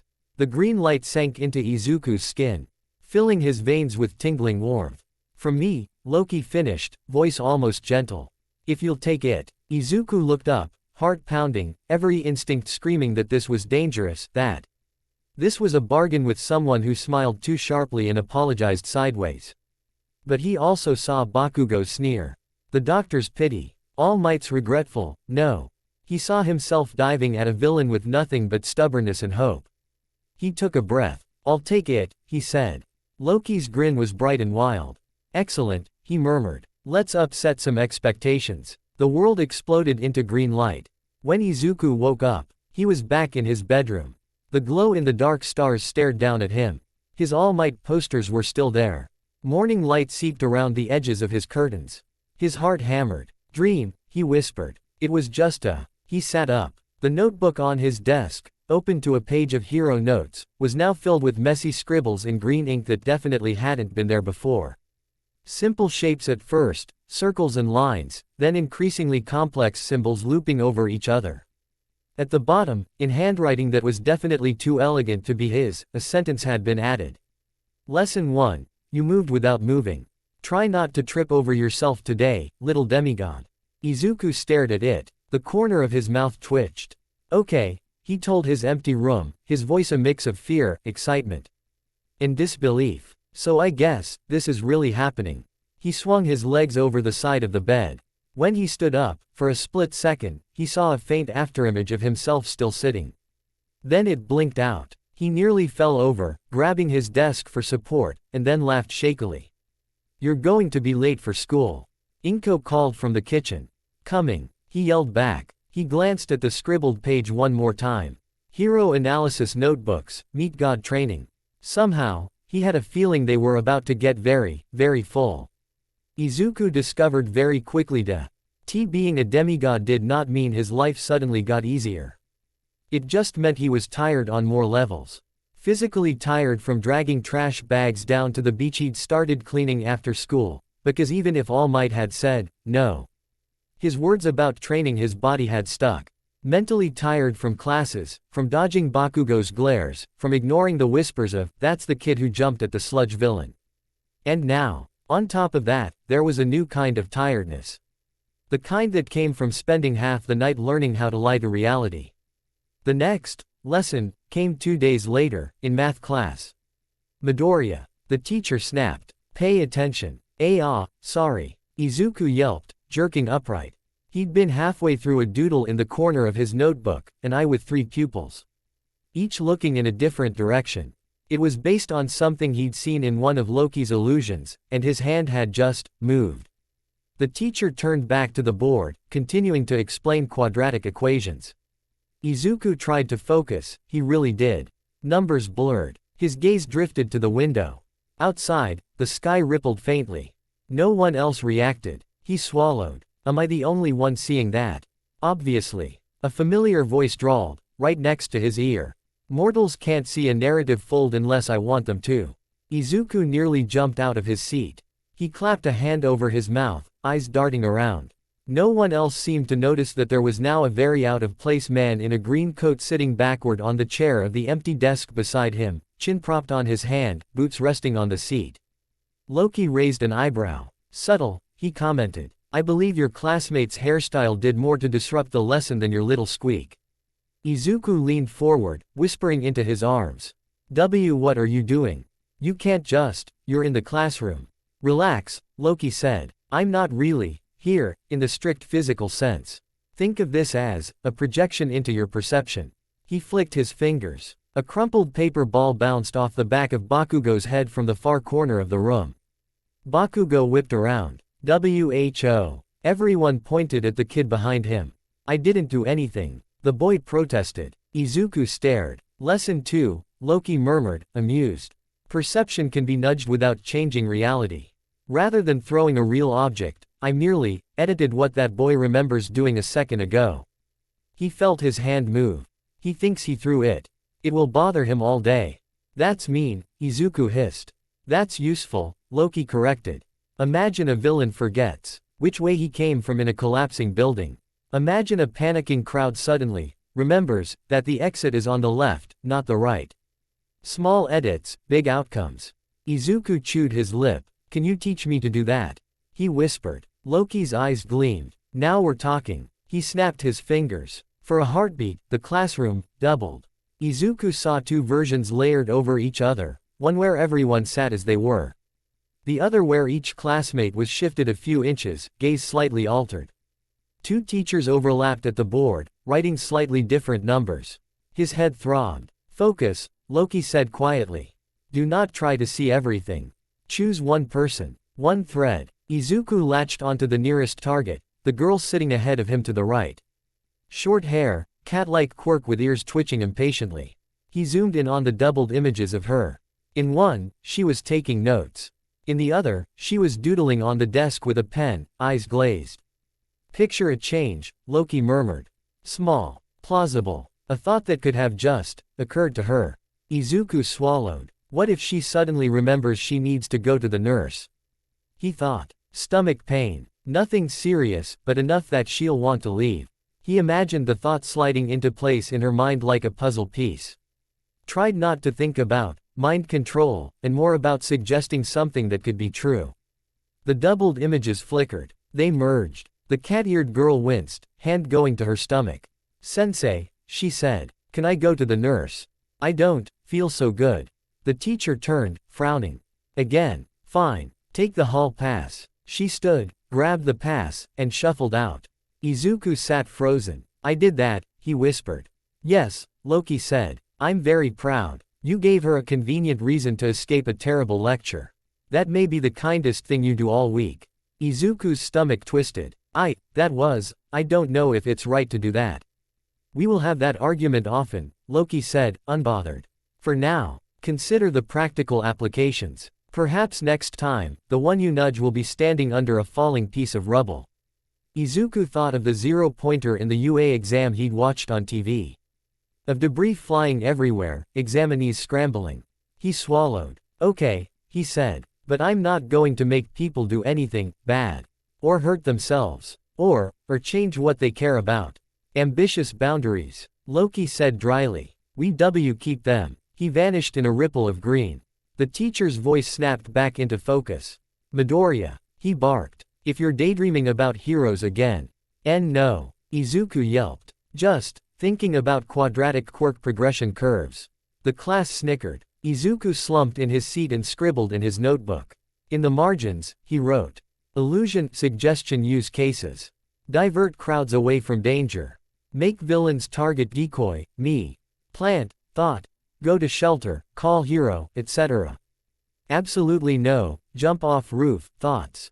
Ever. He underlined the last one 3 times. Nights on the Bifrost became routine. He'd lie in bed, the sounds of the city muffling, his eyelids heavy. The line between waking and dreaming blurred. Then his feet would be on glowing glass, windless air humming around him, Loki tapping the staff against his shoulder impatiently. You're late, Loki would say. I had homework, Izuku would protest. Ah yes, Loki would sigh. By all means, algebra before divinity. The training was intense. Again, Loki snapped, watching as Izuku tried to maintain 3 copies of himself at once. On the bridge, 3 Izukus ran in a triangle, one straight ahead, one to the right, one to the left. Each flickered slightly, trying to stay solid. Real, Izuku, if he could still call himself that, stumbled, head pounding. The moment your focus breaks, Loki called out, a clever enemy will know which one to hit. Illusions are not just about projecting. They're about believing your own lie long enough to make others buy it. Easy for you to say. The Izuku on the left panted. You've been doing this for however long gods live. The one on the right tripped. All three crashed into each other and tumbled in a heap. Loki facepalmed. You are tripping over yourself. Literally. Izuku lay on the glowing surface, groaning. My head feels weird. Side effect of stretching your perception, Loki said. It will get easier. Or you will get used to the pain. Either way, progress. He poked Izuku's forehead with the staff. Again, not all the lessons were about flashy illusions. Some were quieter. They sat on the edge of the bridge one night, legs dangling into nothing. Below them, scenes played out in the glass, little memory shadows from Izuku's day. There he was at lunch, sitting alone, noodle cup steaming. There he was watching news footage of heroes. There he was picking up a piece of trash a classmate had dropped and putting it in the bin. You are very fond of cleaning things, Loki observed. Izuku shrugged. If everyone leaves stuff lying around, someone could trip. Or a villain could use it. Or, he flushed. It's polite. Heroism by housekeeping, Loki said. Novel. He tapped the glass. The lunch memory zoomed in, focusing on Bakugo at his table, surrounded by admirers. His laugh was loud. His explosions crackled as he showed off. Let's talk about weaknesses, Loki said casually. Izuku tensed. Kachan is strong. He is loud, Loki said. He is prideful. He has a very fragile sense of dominance. He reacts poorly when he thinks someone is mocking him. Izuku winced, remembering three Izukus smirking from three directions. That is a weakness you can exploit, Loki continued. A few well-timed illusions in a fight, a whisper that someone laughed at him. An image of himself losing, he would waste time and power chasing the insult instead of the objective. Izuku hesitated. That feels wrong. Like bullying. Using his insecurities against him. It is strategy. Loki replied. If he is trying to blow you up, I think his feelings can withstand a little bruising. Izuku frowned at his shoes swinging over the void. What about villains? He asked. Can I use their fears to stop them without hurting them permanently? Loki's gaze flicked to him, intrigued. Explain. Izuku fumbled for words. Like, if a villain is about to hurt someone, and they're not stopping. And I show them something that scares them just enough to make them run away. Not break their mind. Just jolt them. Loki hummed. Shock therapy with phantasms. Delightful. Dangerous. He tilted his head. You truly do not wish to utterly shatter anyone, do you? No, Izuku said firmly. I don't care if they're villains. I don't want to destroy who they are. I just want them to stop. Loki looked back down at the glimmering scenes. You are very inconvenient, he decided. Sorry, Izuku said automatically. Loki laughed. It was surprisingly genuine. Do not apologize for your spine, he said. It makes you fascinating. Very well. We will aim your cruelest tricks at metal beasts and training robots for now. Flesh is complicated. Izuku exhaled. Thank you, he said. Do not thank me yet, Loki replied. I still fully intend to present you with opportunities to compromise your principles. Consider it stress testing. Izuku groaned. The months slid by. At school, he kept his head down and his illusions quiet. He practiced tiny things, making his pencil appear to be in his left hand when it was in his right. Making a teacher glance at the wrong clock. Nudging a classmate's attention away when he needed to slip past. He wrote everything down in his notebooks. Quirk. Name ideas. Glamour. Trick sight. Story shift too weird. Narrative warp way too weird. Illusion type generic but safe. He doodled Loki in the margins once, horns and all, then scribbled over it in panic. At home, he helped his mom more. Now that she remembered Hisanori, that wasn't. There was a new heaviness in her eyes sometimes. But there was also relief. He really was something else, she said once, stirring miso soup. I thought I was going crazy. Thank you for telling me. I should be the one thanking you, Izuku replied. You raised me pretty much by yourself. Even without knowing everything. Inko smiled, watery but proud. You're my hero, she said. He nearly cried on the spot. On the beach, he hauled junk. It had started as a way to clear his head. Dagoba Municipal Beach Park was more trash landmark than park, full of abandoned appliances, rusted bikes, broken furniture. It made him sad to look at. So he'd started picking up things. One bag, then two, then a broken fridge. He'd googled proper lifting form to avoid breaking his back. Loki occasionally popped in to make sarcastic comments about his mortal CrossFit. You could move all of this in an hour if you let me untether your full power, Loki remarked one chilly evening. Watching as Izuku strained to drag a waterlogged couch. And then everyone in a 10-block radius would freak out, Izuku grunted, digging his heels in. And probably film it. And put it online. NTH. And the Hero Commission would knock on our door and say, "Hey, about your son who can casually move mountains." Loki huffed. "You are no fun. I'm building muscle," Izuku said. He straightened, panting, and wiped sweat from his forehead. Heroes need muscles too, even if they also have other things. Loki eyed his skinny arms. "We'll see about that." 10 months later, the day of the UA entrance exam crept up like a boss fight. Izuku stood in front of the massive gates of UA. High, heart thrumming. The crowd of examinees around him buzzed with excitement and nerves. So many future heroes, he muttered, eyes wide. So many quirks, that guy has engines in his legs, that girl's hair is moving on its own, that one over there. He tripped. His foot caught on absolutely nothing. He pitched forward, arms flailing. Not like this, he thought wildly. I can't faceplant before I even get inside. He squeezed his eyes shut. His body stuttered. For a fraction of a second, there were two Posibto kiss the pavement, one still upright. The one falling, flickered out. He ended up standing, a little off balance but still vertical. Huh, he blurted. A hand hovered awkwardly near his shoulder. Are you okay? A girl's voice asked. He turned. A girl with short brown hair and round eyes stood nearby, hand half raised like she'd been about to catch him. She wore the same middle school uniform style, sneakers scuffed. I thought you were going to trip, she said, letting her hand drop. Then you just didn't. Izuku's brain shorted out. Gravitational vector shift, probably. He babbled. Floor friction coefficient. Luck quirk, haha. She blinked. He wanted to sink into the concrete. Anyway, she chirped. Good luck in there. You too. He squeaked, voice cracking. She jogged ahead toward the registration area. Izuku stared after her. That was almost my first actual conversation with a girl that wasn't mom, he muttered. And I blew it. Could have gone worse, Loke. I's voice remarked idly from somewhere over his shoulder. You didn't burst into flames. Izuku jumped. Are you here now? In UA. Relax, Loki said. Projection only. I'm not going to sabotage your little test. That would be unsporting. Izuku wasn't convinced. Remember your cover story, Loki added. They will assume this is a quirk. Let them. Illusion type is a nice, vague blanket term. Izuku swallowed and nodded. Any last-minute advice? He whispered, joining the line.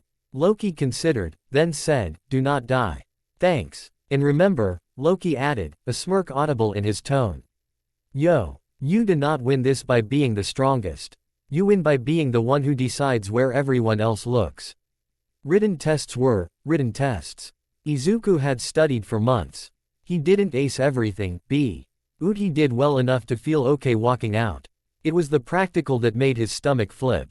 He stood in a crowd of examinees in front of Gate B, wearing his plain training clothes.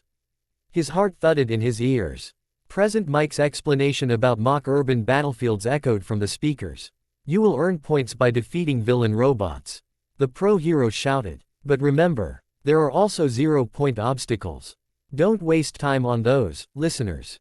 People stretched, checking their gear. Some cracked their knuckles, quirks flaring. A tall boy with blue hair and glasses raised his hand to point out a mistake in Present Mike's instructions. Izuku half listened, half traced the layout of the mock city displayed on the screen. Narrow streets, open squares, alleys. Illusion playground, Loki purred in his mind. Young man in the exoskeleton armor, Present Mike boomed, shutting down Iida with a grin. This is a real battleground simulation. There are no countdowns in real life.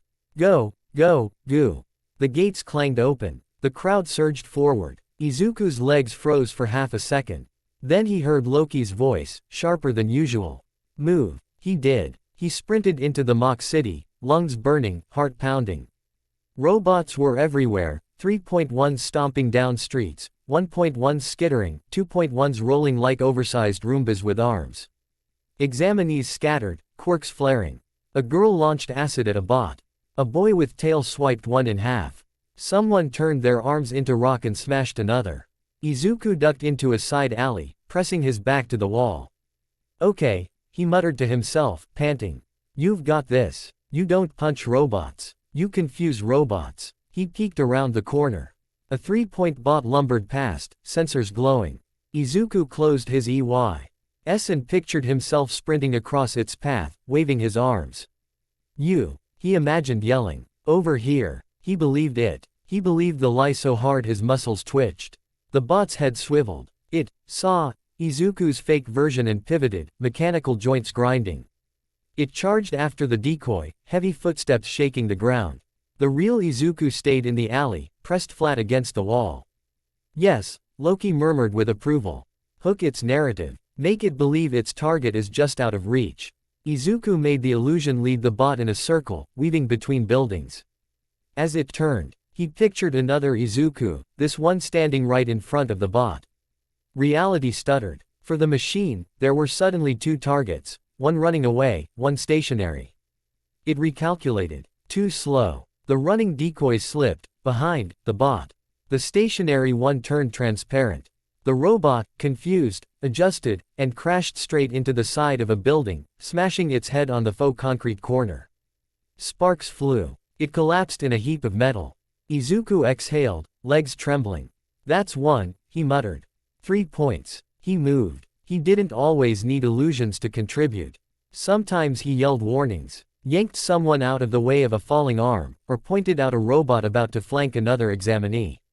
But where illusions worked, he used them. He projected fake pathways across a street full of broken concrete, making it look smooth and safe so people wouldn't waste time zigzagging. In reality, he quietly shifted their perceptions just enough that their feet naturally avoided the worst cracks. He made a 1-point robot, see, a bigger, more threatening bot where there was only a wall. It fired, blasting its imaginary rival and actually hitting a 3-pointer on the other side of the corner. Robots don't see, in the human sense, Loki noted. But the test designers gave them visual sensors and pattern recognition. You can trick patterns. Izuku found himself doing so. Mething he'd never done before during any exam. He smiled. He wasn't the kid who couldn't break a robot, standing at the edges feeling useless. He was the kid who made a 3-pointer aim the wrong way, saving some other examinee from a beam. The kid who made two bots collide by making each see the other is closer than it really was. His villain point total climbed slowly, he wasn't racking them up like the explosion-happy examinees, but his rescue contributions were piling up. He helped a boy with tape elbows by making it look like a cluster of robots were about to fall off a rooftop, drawing their fire at the exact moment the boy's tape wrapped around them. To the observers, it looked like a perfectly timed combo. Huh, Izuku panted between maneuvers. This actually feels good. You are directing a play, Loki said simply. The fact that the props are trying to kill everyone is just added spice. A distant explosion rocked the city. Izuku flinched. That was big, he muttered. He turned a corner, and the ground shook. The 0-pointer was worse up close. It towered between buildings like some gigantic junkyard titan. Its face glowed with red sensors. Every step made the mock city quake. Examinees screamed and scattered. Izuku's first instinct was the same as everyone else's. Run. He spun on his heel, ready to bolt. Then he saw her. The brown-haired girl from the GAT. Same one who'd tried to help him when he tripped, was trapped under collapsed rubble near the 0-pointer's path. Her leg was pinned. She clawed at the chunks of concrete, sweating. The robot's shadow fell over her. Izuku's heart lurched. This isn't worth any points, Present Mike's voice echoed from the earlier explanation. 0-point obstacle, listeners. Points didn't matter. The look on her face did. He didn't think. He ran toward the danger. Of course you do, Loki sighed in his head. You really are my worst idea. The 0-pointer raised its arm. Air pressure shifted. You'll be crushed, a cold, rational part of Izuku thought. You can't punch it. You can't lift that rubble. You'll die and no one will even know you tried. The demigod part, the part that had walked on light and bent his own position on a bridge, and lied to it. Izuku Midoriya. He shouted his own name at full volume, because that's what you do in anime before doing something insane. Move. He slammed the brakes, skid. Ding to a stop just outside the main impact zone. He threw his hands out. Okay, he told reality, voice shaking. Okay, listen, that thing doesn't see me. It sees an army. He pictured it. Hundreds of heroes, All Might, Endeavor. Best Jeanist, MT. Lady, even a couple of foreign ones he'd only seen in magazines, rushing the zero-pointer from every side. He pictured beams, flames, ice, fists. He imagined the noise. The robot's sensors flared. From its perspective, the single green-clad boy in front of it, multiplied. Izuku didn't try to produce full, perfect replicas. That would have shattered his brain. He focused on flashes, afterimages, silhouettes, bright colors where there were none. He shoved the vision at the robot's input channels like slamming a bunch of fake pop-ups in front of someone's face.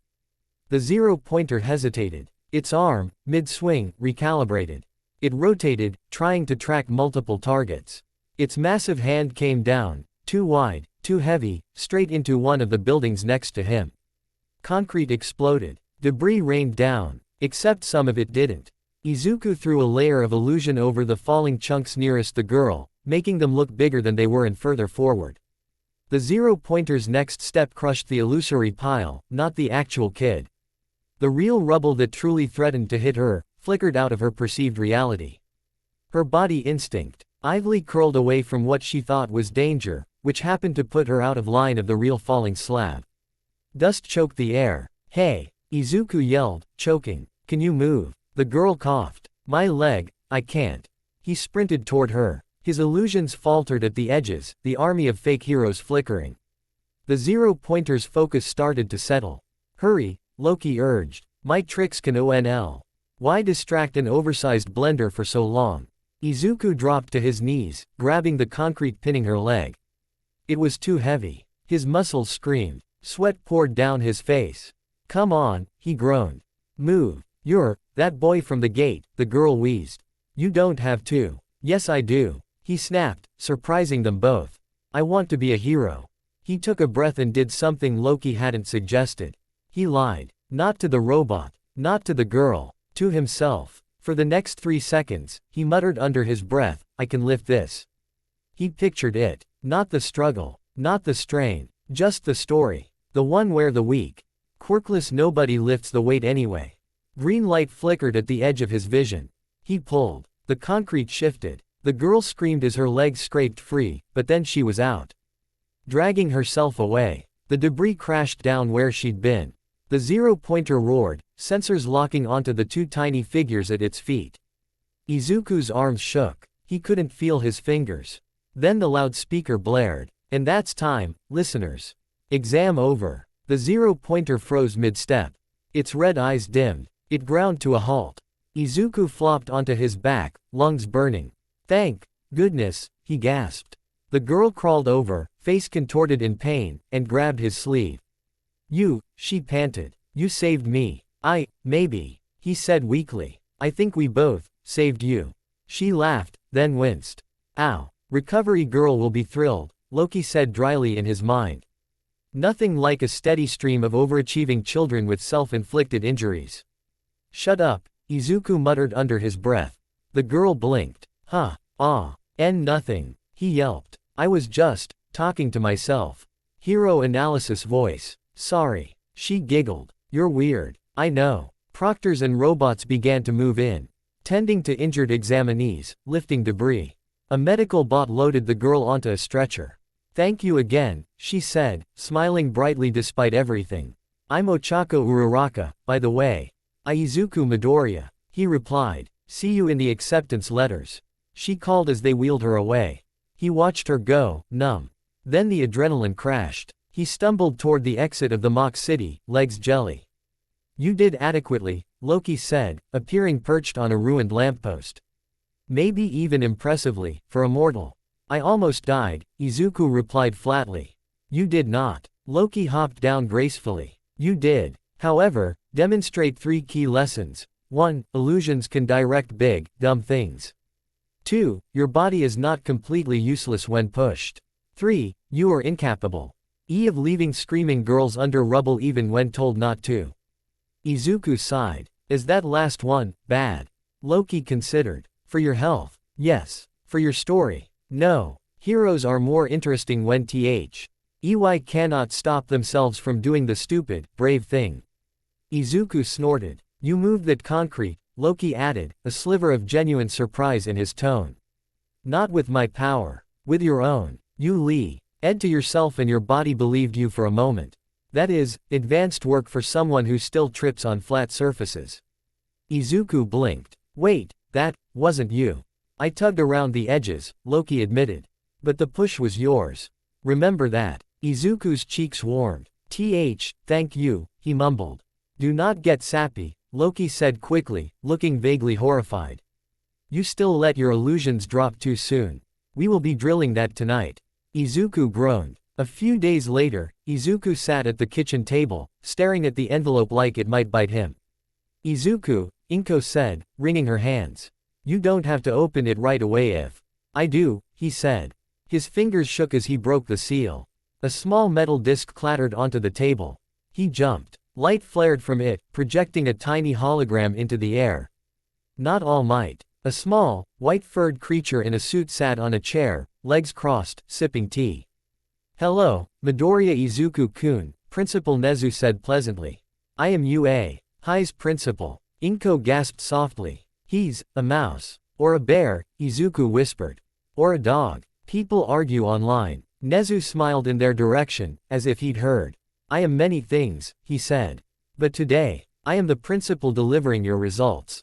Izuku's heart stopped. First, let me explain something, Nezu continued. UA is not just interested in raw power. Strength is important, yes. But our mission is to train heroes. Not just fighters. Footage appeared beside Nezu's hologram, showing clips from the exam. There was Izuku, luring a robot into slamming itself into a wall. There he was rejecting phantoms that made 2 bots crash. There he was shouting warnings, pushing others out of the way of falling debris. And so, Nezu went on, we also award rescue points, for actions that increase the safety of others. Even if those actions do not directly destroy villains. The footage shifted to the 0-pointer. Izuku watched, mortified, as a camera angle showed him sprinting toward giant robot when everyone else ran away. The 0-pointer incident was particularly enlightening, Nezu remarked. Most examinees fled. Understandable. It was an obstacle, not a scoring opportunity. But you, Midoriya-kun. The clip zoomed in on Izuku throwing his arms out, illusions blurring the screen for a moment before stabilizing. Used what appears to be an illusion-type quirk, Nezu said, tapping a marker on a clipboard. To confuse the obstacle and protect another examinee, at great personal risk. You also self-sacrificed your villain point opportunities multiple times to aid others. Izuku swallowed hard. Nezu smiled. As a result, he said, you have passed the written portion and earned a solid number of villain points. A scoreboard flickered into view. Izuku's naddest but respectable villain point tally. And in rescue points, Nezu added, you have earned. Numbers rolled dramatically. 60. Izuku's jaw dropped. S60. Inko shrieked happily. Combining both scores, Nezu concluded. Midoriya Izuku-kun, you have passed. Welcome to UA. High School's Hero Course, Class 1A. Izuku's vision blurred. He barely heard the rest of the message, formalities about orientation, uniforms, start dates. He'd done it. UA. He was in. He sank back in his chair, shaking with relief and disbelief and joy. Inko threw her arms around him, sobbing happily into his shoulder. You did it, she cried. You really did it. I did, he said, voice cracking. I'm going to UA, Mom. For a little while, that was all that existed. His mom's arms, the letter, the tiny hologram still looping, congratulations. In a cheerful tone. Later, when he was alone in his room, he replayed the message. This time, he noticed something else. Halfway through, the recording glitched for a fraction of a second. Nezu's eyes flicked directly toward the camera, sharper than before. Incidentally, the principal's recorded voice said, "Tone light, your quirk does not match any standard illusion classification in our database." Its interaction with sensors and human perception was peculiar. Izuku froze. "We do so love interesting students here," Nezu added with a benign smile. "I'll look forward to seeing how your unique abilities develop." The hologram ended. Izuku sat very, very still. "He knows," he whispered. "Of course he does," Loki said from the windowsill, where a faint, spectral version of his horned silhouette leaned against the frame. "That one is clever. And slightly unhinged. I approve." Izuku turned. "What if he finds out I'm not quirked, but divine? Then he will write a very long report," Loki said. "And the mortals will invent a new classification, uncatalogued extrahuman variable type. They love labels." Izuku groaned, flopping face first onto his bed. "I don't want to be a variable. I just want to be a hero." "Mortals fear what they cannot name," Loki reminded him, ghostly horns glinting. "Remember that, my son. They will try to name you. To box you. To regulate you." He moved, the illusion solidifying for a moment. His eyes glowed faintly in the dim room. "Do not let their fear dictate your story," he said quietly. "Use it. Turn it. But do not let it define you." Izuku turned his head on the pillow. "I'm scared, too," he admitted. Loki's mouth twitched. "Good. Only fools are fearless." He faded, leaving only the faint smell of ozone and the memory of green light. Izuku rolled onto his back and stared at the ceiling. UA. Class 1A. All Might walking the halls. Students with quirks that could level buildings. And him. Izuku Midoriya. Quirkless, supposedly. Demigod. Apparently. New student, definitely. He reached for his notebook on the nightstand, grabbed a fresh one, and wrote slowly on the cover. Hero Analysis for the Future, Volume 14. UA. Edition, Tactics for Gods and Mortals. He paused, then added a smaller line under it. P.S. Don't trip in front of the whole class. He smiled. Tomorrow, the next chapter of his life would begin. This time, he wouldn't be walking into it alone. He had his mom. He had a seat at UA. He had a trickster god peeking over his shoulder. And whether the world was ready or not, the story of T. He Green Scion of Mischief was officially underway. UA looked even bigger when you were actually supposed to walk into it. The main building loomed like the final boss of a school dungeon, glass and steel gleaming in the morning sun.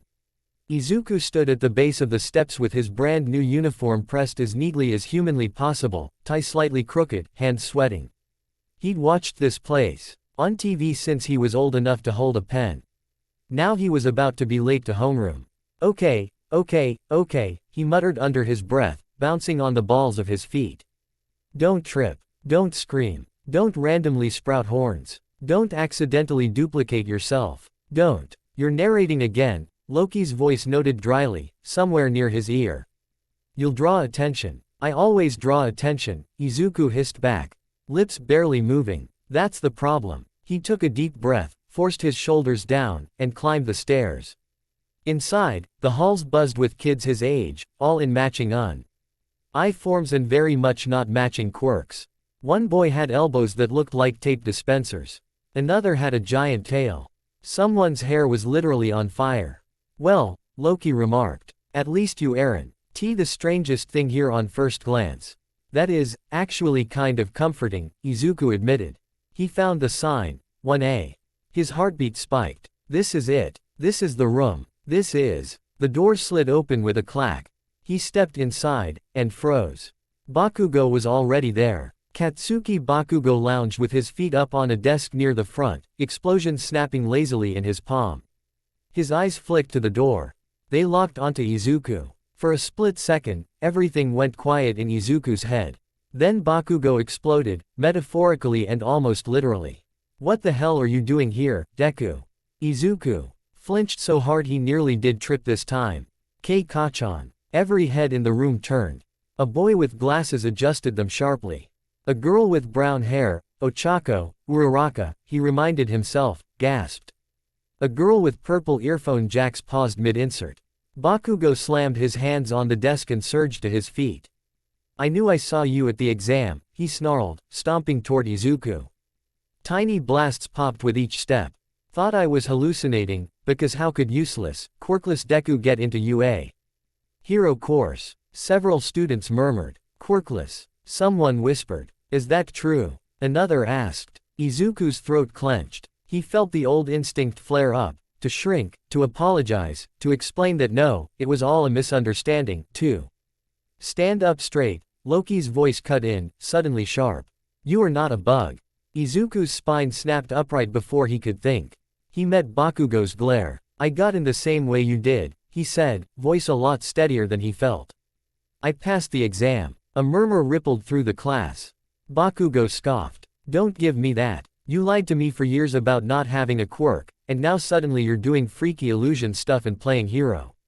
It's not like that. What's going on here? A calm voice cut through the noise. Izuku turned. A tall boy with dark blue hair and perfect posture stepped between them, one hand held up in a, let's all be civilized, gesture. His glasses gleamed. You are causing a disturbance, he told Bakugo. This is the first day. We should behave with more decorum. Buzz off, 4 eyes, Bakugo snapped.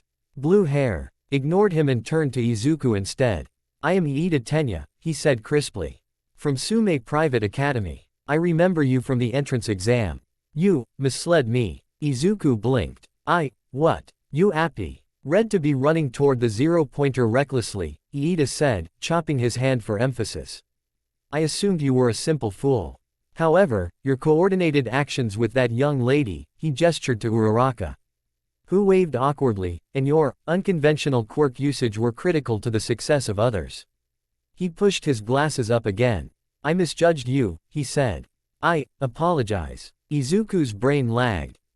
That's okay. He yelped. I'm used to, thank you.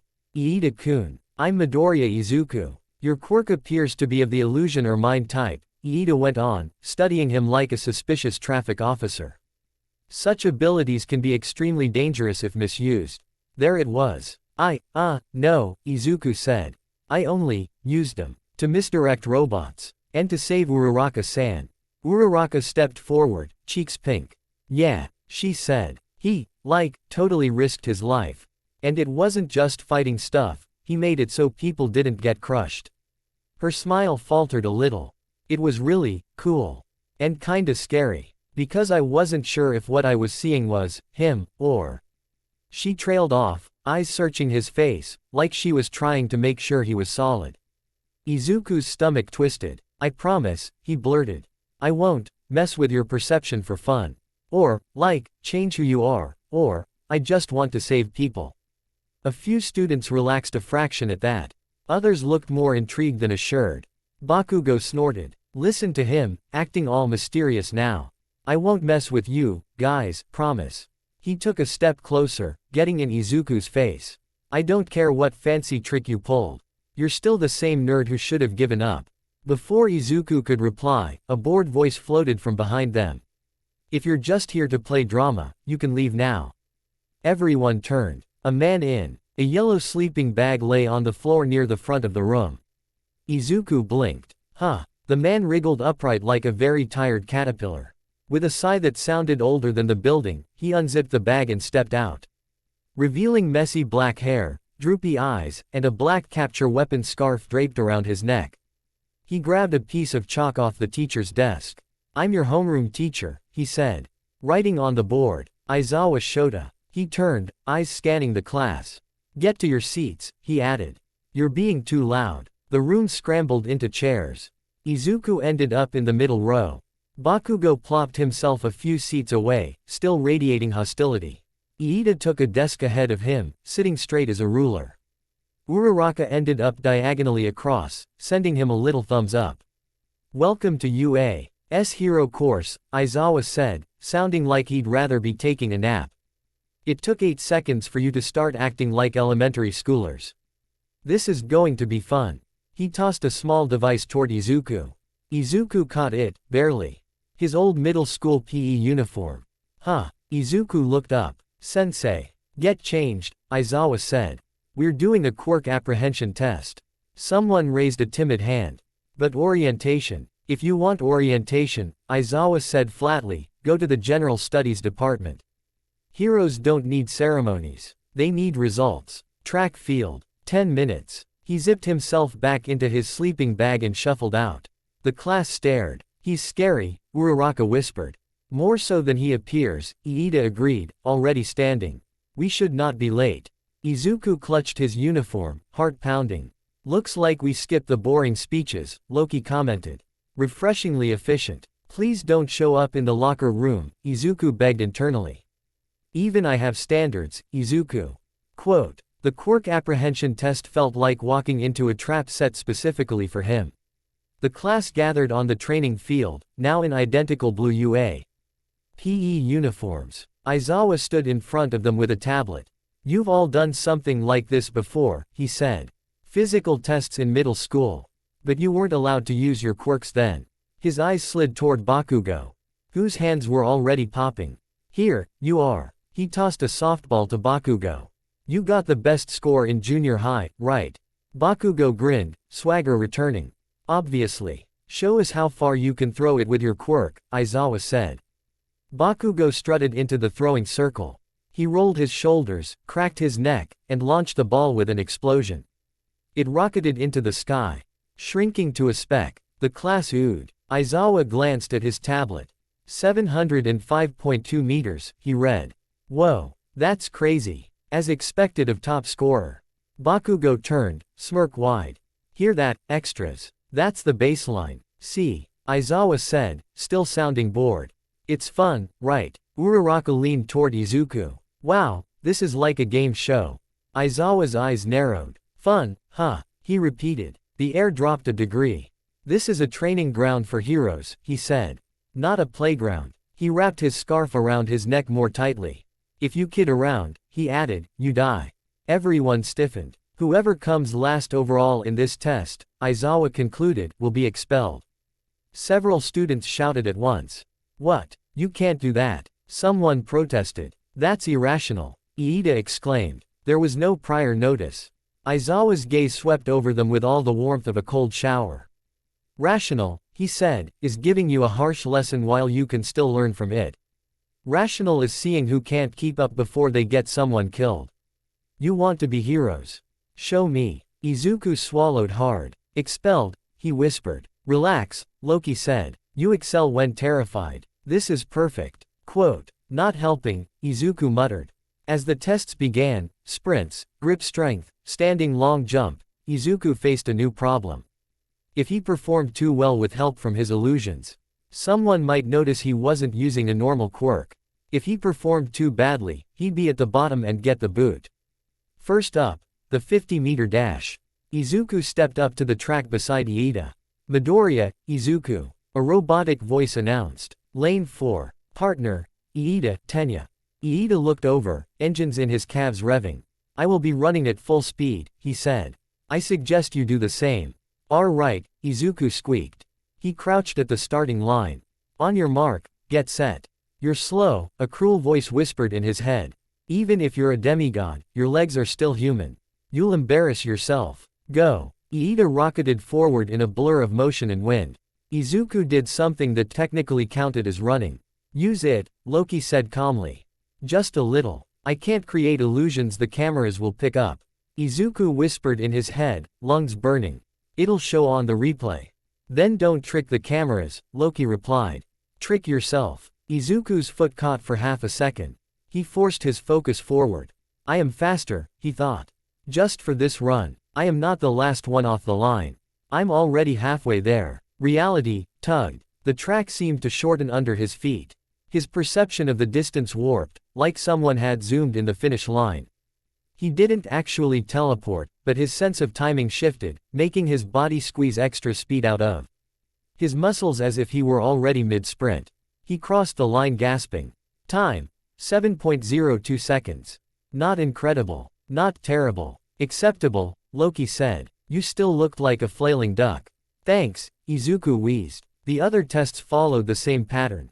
Grip strength. He nudged his own pain sensors, making the discomfort feel a little more distant so he could squeeze harder without his brain screaming, stop.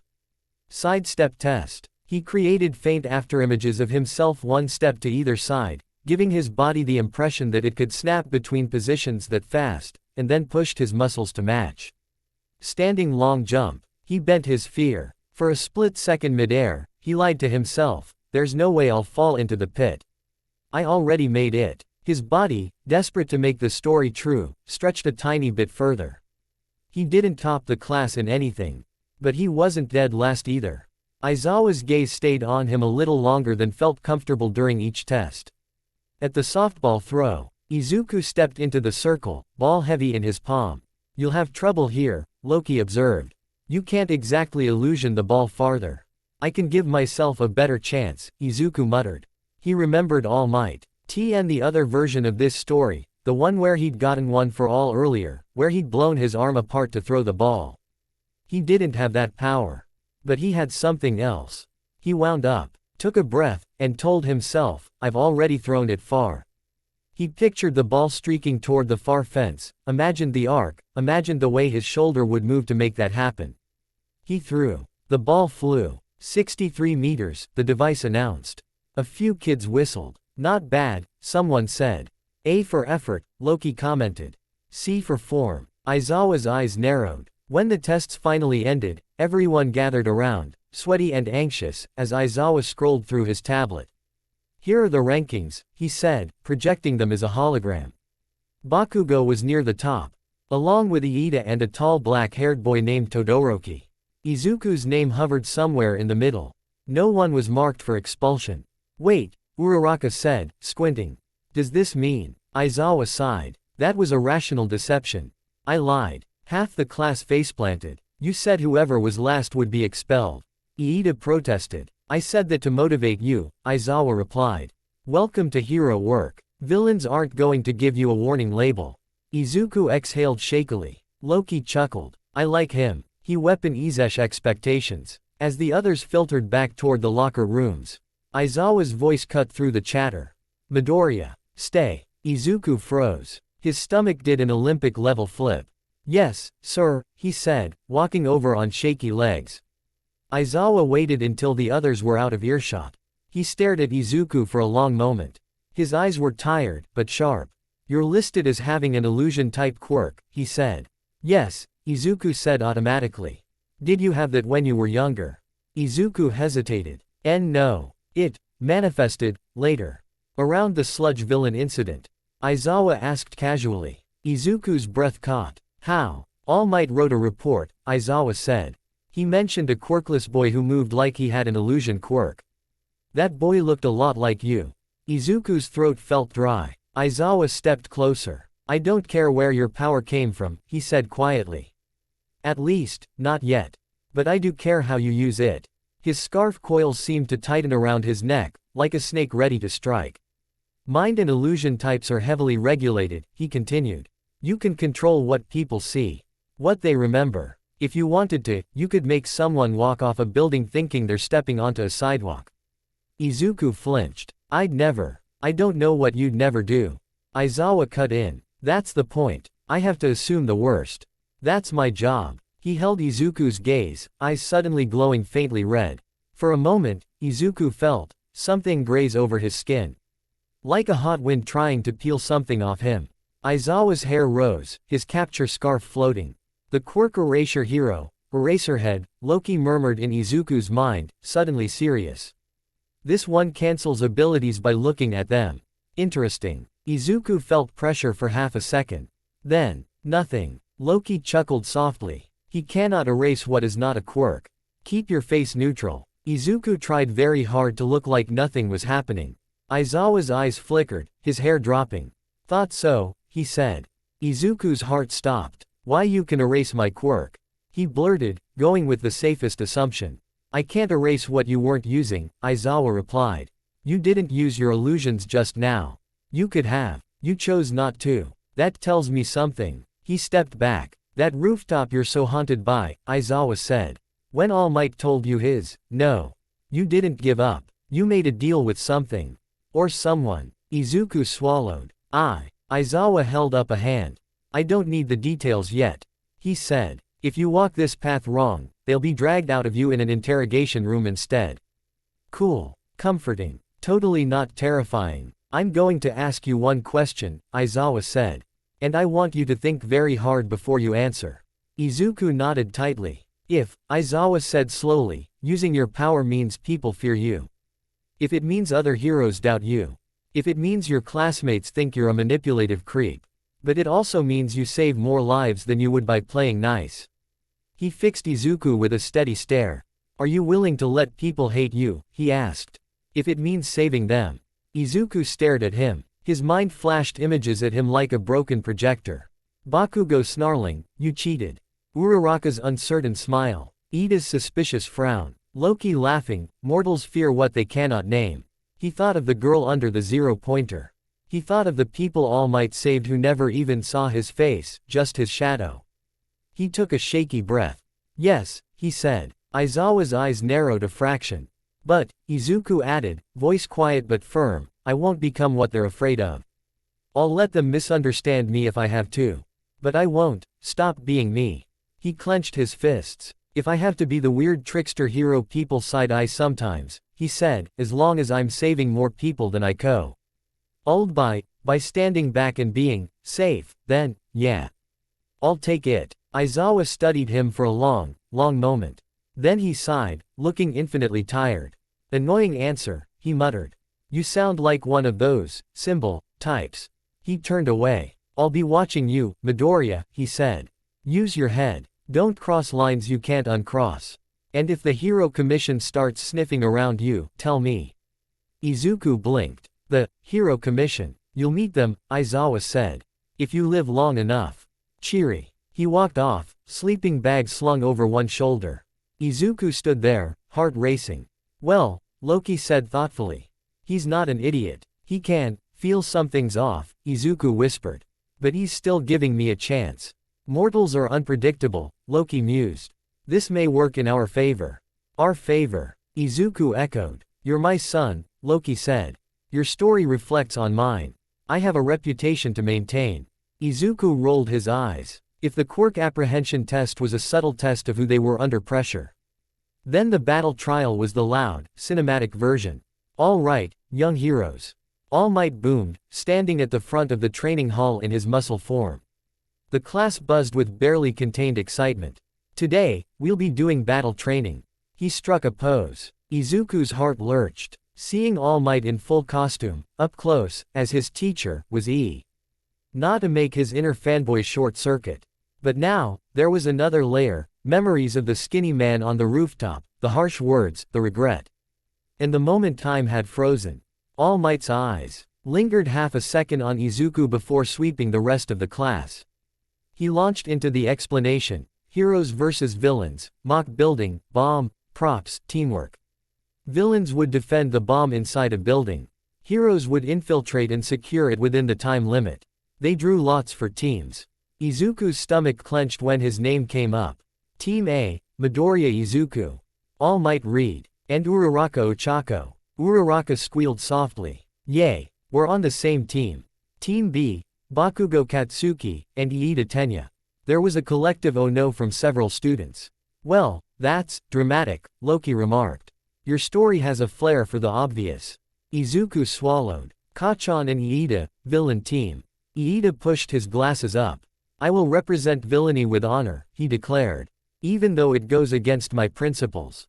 Bakugo just grinned, explosions crackling at his fingertips. Oh, I'm gonna enjups were set. Team A, heroes. Izuku and Uraraka vs Team B, villains, Bakugo and Iida. As they moved to their waiting room, Uraraka glanced at Izuku. Midoriya, she said. You good. You look kinda pale. I'm fine, he lied. Just thinking. There isn't much time, Loki said in his head. Plan. He took a breath. Okay, he said aloud. So Bakugo will go straight for me. Why? Uraraka asked, blinking. Because he hates me, Izuku said honestly. He'll ignore the objective if it means trying to blow me up. Uraraka frowned. That seems counterproductive. It's also predictable, Loki murmured, sounding pleased. Izuku nodded slowly. Iida-kun will guard the bomb properly, he continued. He'll follow the rules. He'll probably stay near it and try to be a proper villain. Then we just have to get past Bakugo, right? Uraraka said. You should be able to, trick him. Zuko thought of the outline he'd once scribbled in a notebook about this exact scenario in another life, how he'd used All Might's notes, his knowledge of Bakugo, to win. This time, he thought, I have more than a lucky punch. He looked at his hands. I can make him chase the wrong me, he said slowly. Make him think he's winning. Make him waste time. While I do that, you can sneak past and find the bomb. Uraraka nodded slowly. And then I'll trick them both, Izuku said. Then added quickly, without hurting them. Too much. Emotionally. Loki snorted. A buzzer sounded. All right, villain team, go inside and prepare. All Might's voice boomed from the speakers. Bakugo and Iida went in. Uraraka tugged on Izuku's sleeve. Hey, she said. Whatever happens, thanks for saving me at the exam. He flushed. I couldn't have done it without you lifting the rubble first. She grinned. Teamwork, then. They bumped fists, awkward but sincere. Heroes, your time starts in 3, 2, 1, begin. The moment they stepped into the building, the air changed. Dim corridors, concrete walls, echoes. Izuku's brain flipped into analysis mode automatically. Limited sightlines, lots of corners. Decent acoustics, good for misdirection. The villains know you're coming, Loki observed. The hot-headed one will charge. The engine boy will frown disapprovingly. Focus on Bakugo, Izuku whispered. We can't let him get to Uraraka. They crept forward. Explosions boomed in the distance. Footsteps pounded. Izuku threw an arm out instinctively, stopping Uraraka. Get down, he hissed. She ducked behind him. Bakugo rounded the corner at full speed, hand already pulled back to blast. There you are, Deku.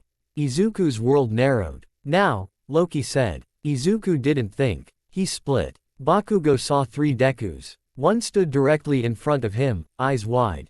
One leaned against the wall to the left, looking injured. The third crouched near the floor to the right, hands glowing faintly green. You think I'll fall for that again? Bakugo roared. He lunged at the injured Izuku, explosions bursting. That Izuku flickered and vanished just as Bakugo's palm hit the wall, smoke blasting out. The real Izuku, or as close to real as he ever was these days, ducked low and rolled under the explosion, grabbing Uraraka's wrist. Run, he hissed, pulling her down a side corridor. Bakugo spun, eyes wild. Get back here, he blasted after them. Izuku focused, heart pounding. The hallway is longer, he told Bakugo's senses. The next turn is further away than it looks. You're always almost at them, but not quite. Bakugo's world stretched. He tore down the corridor, sweat flying, explosions cracking, but no matter how fast he ran, the heroes always seemed just around the next bend. All Might and the rest of the class watched from the observation room, eyes wide as the camera feeds showed Bakugo repeatedly circling the same section of the building, swearing and blasting. That's weird, Kaminari said. Is the camera glitching? No. Todoroki muttered. He's looping. All Might's smile was strained. Looks like young Midoriya's quirk has more strategic application than I first thought, he said. Back in the building, Iida paced around the bomb in a large room, arms rigid at his sides. We must respect the villain role, he told himself. Guard the objective. Do not leave your post just be. Because your teammate is clearly losing his mind. He adjusted his glasses, resolute. You are doing wonderfully, Loki murmured to Izuku, who pressed himself against a wall, gasping for breath while Bakugo tore past another intersection. Chasing a decoy. Thanks, Izuku muttered. I think I'm going to throw up. Don't, Loki advised. Very unheroic. Uraraka peeked around the corner. He's still going, she whispered. Equal parts impressed and horrified. Is that okay? He looks mad. He's burning stamina, Izuku said. And getting more irrational. That's good for us. Bad for future me. Won't he, explode you after class? She asked. Oh, definitely, Loki said. Izuku ignored both of them.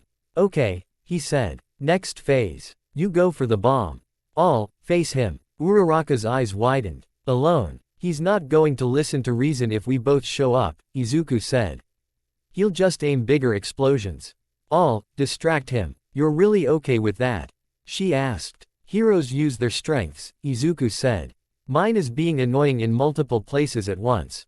She giggled despite herself. Right, she said. Good luck, Midoriya. You too, Uraraka. They split. Bakugo finally realized something was wrong when he blasted into a stairwell he was sure he hadn't already blown up, and saw his own scorch marks on the wall.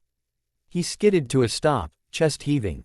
What the? He grit out. No way I circled. You did. A voice echoed down the hall. Bakugo spun. Izuku stood at the far end of the corridor, hands at his sides. He looked tired. He also looked calm. Deku, Bakugo snarled. Stop running. I'm not running, Izuku said. Not now. Bakugo's lip curled. You think you're smart, using your creepy fake bodies to lead me around like some dog. Izuku's fists clenched. No, he said. I think I'm using my quirk to win a hero training exercise. That's what we're here for. Bakugo's eyes flashed. You lied to me, he spat. All those years. I don't have a quirk, Kachan, I'm just quirkless Deku. His hands shook with the force of his anger. You made me feel sorry for you. Like some kind of charity case. And now I find out you were hiding this. I didn't know, Izuku said honestly. It started way later than it should have. I didn't understand it. I still don't understand all of it. What? It just magically appeared. Bakugo scoffed. Something like that, Izuku muttered. Thinking of green light and bridges. You always looked at me like I was ahead of you, Bakugo growled. Like you wanted to catch up. You can't. He stepped forward, explosions crackling. I'll remind you of that myself. Izuku took a breath. Then come try, he said. Loki snorted. Oh, that's very dramatic. I approve. Bakugo charged. Izuku split again. To Bakugo, it looked like Deku split in 5 directions this time. Darting into different rooms, around corners, up the stairwell. Rage narrowed Bakugo's focus. He fired wide, blasting through phantoms. Each, Deku, he hit dissolved into emerald static. Infuriating him more. Stop hiding, he roared. In reality, the real Izuku hugged the floor, skittering underneath the smoke, using tiny narrative shifts to put himself always at the edge of Bakugo's vision. Never right in front. He expects you to be cowardly, Loki said. Use it. Give high until it no longer serves him. Izuku lured Bakugo toward one specific intersection. He could feel the building's layout like a map in his head now, thanks partly to Loki's visual tricks, partly to his obsessive note-taking. At the intersection, he let one illusion Deku stumble, clutching his side like he'd been hit. Bakugo saw red. There you are, he snarled. He launched himself at the wounded Deku, explosion primed for a point-blank blast. The Deku didn't dodge. He raised his hands. I surrender. Bakugo's brain hiccuped. He skidded, blasting to stop himself. The hell? He snapped. You can't just. The Deku in front of him smiled. Got you, he said. He vanished. At the exact same second, several floors up. In the bomb room, the real Izuku reached out and tapped the giant fake weapon. Hero Team wins, All Might's voice boomed over the speakers. Young Midoriya has secured the objective. Iida, who had been in the middle of a very impassioned villain monologue, froze mid-pose. Uraraka, hovering near the ceiling thanks to her quirk, laughed. Nice. Back in the hallway. Bakugo stared at the empty space where Deku had been. His hands shook. He made me look like an idiot, he breathed. It was not a difficult task, Loki observed in Izuku's head. Manipulated his perception of time as well, Loki added, sounding impressed. You ended the game before he thought he'd lost. Is that cheating? Izuku whispered to himself in the bomb room, chest heaving as All Might congratulated them. Everything is cheating to someone who lost, Loki replied. In the observation room, reactions were mixed. Dude, that was awesome, Kaminari crowed. Did you see Bakugo's face? That was very cunning, Momo murmured thoughtfully. Midoriya-san's quirk usage shows high tactical potential. It was a fake victory, Todoroki said quietly, lips thinning. He didn't defeat Bakugo. He just avoided him. All Might watched the screen, his smile a bit strained. He outmaneuvered him, he thought. Like a chess player. And that wasn't one for all. He felt the phantom ache of the green aura he'd glimpsed around the boy before. After class, Bakugo cornered Izuku in an empty hallway. Izuku saw it coming and still couldn't quite avoid it. Bakugo slammed a palm into the wall beside his head. Explosions popping dangerously close. You think that was a win? He growled. You think you beat me, Deku? Izuku held his gaze. I beat you at the exercise, he said. The goal wasn't, knock out the villain. It was, secure the objective. I did. You hid, Bakugo spat. You used your freaky mind stuff to make me look stupid. That's not real victory, that's strategy, Izuku cut in. Surprising even himself. In a real fight, if I can make a villain chase a fake me while the real me gets civilians out, I'm going to do that. Every time. Bakugo's jaw clenched. I refuse to believe you're above me, he grated. You're still that quirkless loser who cried every time someone yelled at him. Izuku's fingers curled. I'm not quirkless anymore, he said. Apparently. Bakugo clicked his tongue. He stepped back, hands still crackling. Don't get in my way at UA, Deku, he snapped. If you do, I'll blast through your illusions and you. He stalked off. Izuku sagged against the wall. Heart racing. That went better than expected, Loki remarked. He did not attempt murder. He wants to, Izuku muttered. He just keeps it school safe. Children, Loki sighed. Like a 1,000-year-old god who had no patience for teenage rivalry. USJ felt like the setup for a field trip episode. Which, in retrospect, should have been a warning. Today's class is rescue training, Aizawa announced, as the bus pulled up to the domed facility labeled Unforeseen Simulation Joint. Inside is a mock disaster zone. Shipwrecks, landslides, that sort of thing. Rescue, huh? Kirishima grinned, flexing. Manly. Do you think we'll see any big robots again? Someone asked. I hope not, Izuku muttered. Uraraka, seated across from him on the bus, leaned forward. Hey, Midoriya, she said. Your quirk's really handy for saving people, huh? He rubbed the back of his neck. I hope so. Iida turned in his seat. I admit, Midoriya-kun, your performance in the battle trial was remarkable. If somewhat theatrically deceptive, I think that's a compliment.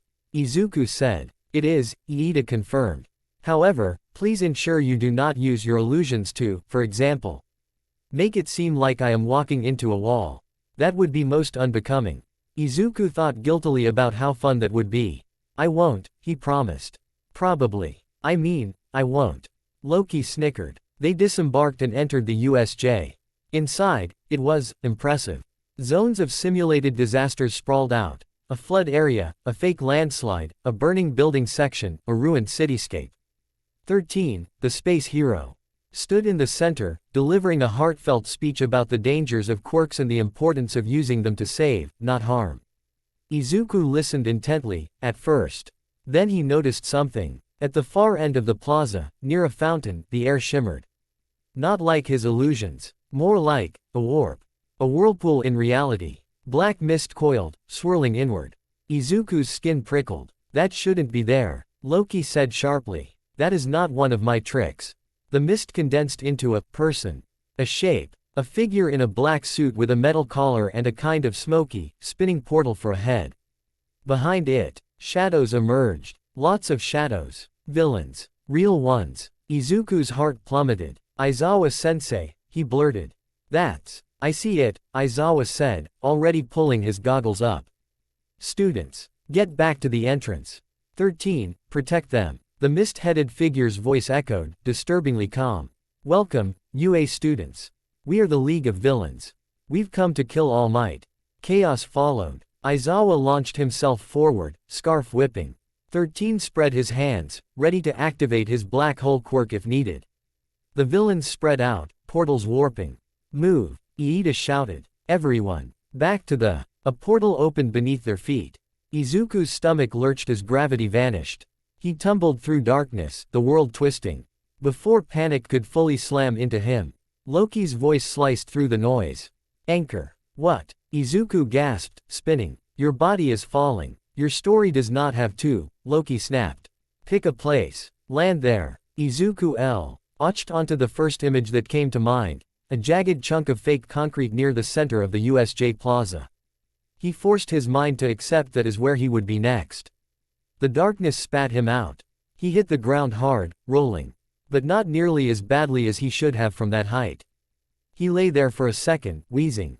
Gonna throw up. Later, Loki said, "You're surrounded." Izuku pushed himself up. Around him, villains prowled through the rubble.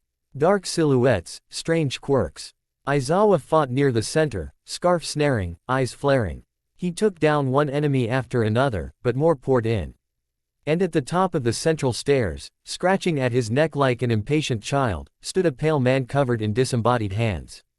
Shigaraki Tamura. Even from here, Izuku felt the wrongness rolling off him. "That one," Loki said quietly. "His story is broken. Something has been peeled away." Izuku didn't have time to unpack that. A group of villains spotted him. "Hey, kid," one cackled, electricity sparking off his arms. "You lost." Another, with a blade quirk, grinned. "Looks like we got astray from the class." Izuku's heart hammered. He could run, but there were other students scattered around zones. Aizawa couldn't be everywhere. He set his jaw. "All right," he muttered. "Let's make some ghosts." He split. To the approaching villains, the plaza blurred. Dozens of Izukus flickered between rubble piles. Some ran, some waved, some fell, some stood absolutely still, staring. "What the?" The electric villain swore. "Which one's real? Does it matter?" The blade man snorted. "Just hit all of them." He lunged at the nearest Izuku. His blade passed through air. The illusion Deku smirked and dissolved. Another illusion yelled from the side. "Over here, villain guy." The electric villain fired a blast. It arced through three Midoriyas, hitting nothing. Above, in the observation booth of reality somewhere else, maybe through a Nomu's eyes, maybe through another quirk entirely, a figure in a life support helmet watched. Monitors flickered, showing the USJ from multiple angles. All for one leaned forward. "Interesting," he rasped. On the screen, his underlings attacked phantoms. Their quirks went off wildly, hitting fake targets. Their coordination frayed. "This isn't a simple illusion quirk," he mused. "Sensors are receiving conflicting information. And Razorhead's erasure doesn't seem to shut it down fully." His unseen eyes narrowed. "Is it emitter? Mental? Something else?" Back in the plaza, Shigaraki Tamura scratched at his neck, watching his minions flail. "This is cheating," he hissed. "They're cheating." Kurogiri, All for One's voice faded in his earpiece, almost amused. "Try not to let the boy with the green hair die. He's intriguing." Shigaraki clicked his tongue. Izuku danced at the edges of the villain's vision. He made himself a bigger target, illusions popping like aftershocks. "Over here." Whoops, missed. "Wow, you guys must feel really silly right now. Are you taunting them?" Loki asked, actually sounding impressed. "That's very on brand. I'm keeping them focused on me," Izuku panted. "Less chance they go after anyone else." He felt a pang of guilt each time he pushed harder, each time he made a villain think they'd been slashed or zapped, only for the pain to evaporate when the illusion dissolved. But if it stopped them from using those attacks on his classmates, he'd live with it. Literally, hopefully. A blast of compressed air slammed into him from the side. He hadn't seen the third villain. He went flying, hitting a chunk of concrete hard enough to knock the wind out of him. For a second, his illusions flickered. The villain saw the real kid, crumpled and coughing. "There you are," the blade man snarled, stalking forward. Aizawa's scarf whipped past, coiling around the man's torso. "Eyes on the ground, kids." Aizawa barked, erasing the villain's quirk and slamming him into the dirt. He landed lightly beside Izuku, hair floating. Eyes red. "I told you to retreat," he snapped. "What are you doing?" Izuku wheezed. "Distracting them." Aizawa's gaze flicked around, taking in the battered villains. The scorch marks where attacks had gone wild. His scarf tightened on the captured man. "Stay behind me," he said. "You and your illusions are helpful, but you're not a frontline fighter yet. Don't play hero alone." Izuku nodded, cheeks burning. Up above, Shigaraki extended a hand toward Aizawa, fingers twitching. "Sensei, look out," Izuku cried. He didn't think. He threw an illusion. For Shigaraki, for a split second, Aizawa's body multiplied. There were 3 eraser heads, each in a slightly different position. Shigaraki's fingers grazed the wrong scarf. His decay activated on empty air. "Cheater," he hissed. "Cheater, cheater, cheater." He looked up, eyes locking onto Izuku. Even from across the plaza, the weight of that hatred made Izuku's skin crawl. Loki's tone turned flinty. "That one has noticed you," he said. "Move." Before Shigaraki could lunge, the doors burst open. "Have no fear, students, for I am All Might." The class cried as the symbol of peace barreled in. Relief hit Izuku like a wave. He sagged against a broken pillar, illusions fading as All Might rocketed into battle, fists flying, the Nomu smashing back. He watched as his idol fought, not with the invincible ease of the TV days, but with strain, with grim determination, with cracks showing. He watched Shigaraki snarl about, breaking the symbol. He watched the Nomu tank blows that should have sent it into orbit. He whispered, under his breath, "You've got this, All Might."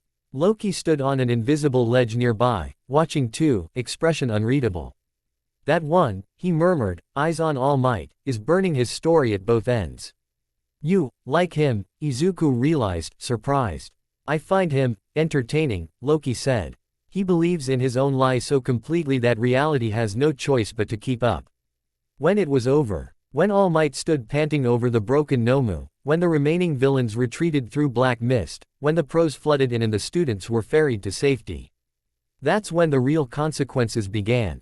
Days later, in a conference room somewhere deep in a Hero Public Safety Commission building, a file slid across a polished table.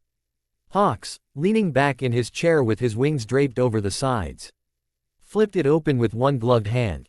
He whistled. "Whoa," he said. "Kids got style." On the holographic screen above the table, footage played from USJ, villains attacking phantoms.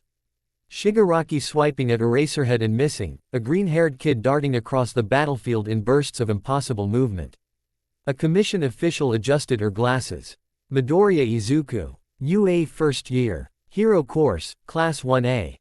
Registered as having an illusion mind-type quirk. All Might interest flag attached. Interest. Hawks echoed, amused. Is that what we're calling? Almost got recruited as successor, these days. Additionally, the official continued, Principal Nezu has appended a note. Energy signatures do not align with established quirk factors. Classification. Unclear. Hawk's smile faded just a little. So he's weird, he said. Extremely, the official agreed. In a high-risk way. She pulled up another tab. Recommendation from Risk Assessment D. Vision. Add to watchlist as high threat potential, provisional. Not for malicious behavior, she added quickly, seeing Hawk's eyebrows rise. 4. Unpredictability. Hawks scratched his cheek, watchin'. G. Midoriya on the screen helped Uraraka up, illusions flickering faintly around him. High threat potential, huh? He repeated. To who? That, the woman said, is what we intend to find out. On the screen, Izuku Midoriya, son of Loki, though no one in that room knew it, laughed nervously with his classmates, unaware that somewhere far above, people were already writing his name into new categories. Hawks closed the file. Guess I'll have to keep an eye on the kid, he said lightly. Just in case his story gets too interesting. Outside, in a world suddenly full of gods and monsters that no one quite had names for yet, Izuku Midoriya walked home from UA, backpack bouncing. He had no idea that anyone had stamped high threat potential on his file. He just knew his feet hurt, his illusions were giving him a headache. And Loki was lecturing him about pacing his power usage. You burn yourself out too early, Loki said. You will collapse before the real fight starts. Izuku snorted. Seems like that's true for a lot of people, he said, thinking of All Might at USJ. Loki glanced down at him, eyes glinting. Yes, he said softly. It is. They walked on. Above, unseen, green light ND human determination tangled a little tighter. The story of the trickster of Class 1A was only getting started. Izuku learned something important in the weeks after USJ. Being half god and to get him out of medical checkups. If anything, it meant more of them. Young man, stop twitching, recovery girl scolded, poking his arm with a needle. Sorry, Izuku winced. I'm just not great with blood tests. We fought actual villains 2 days ago, Bakugo grumbled from the other bed over.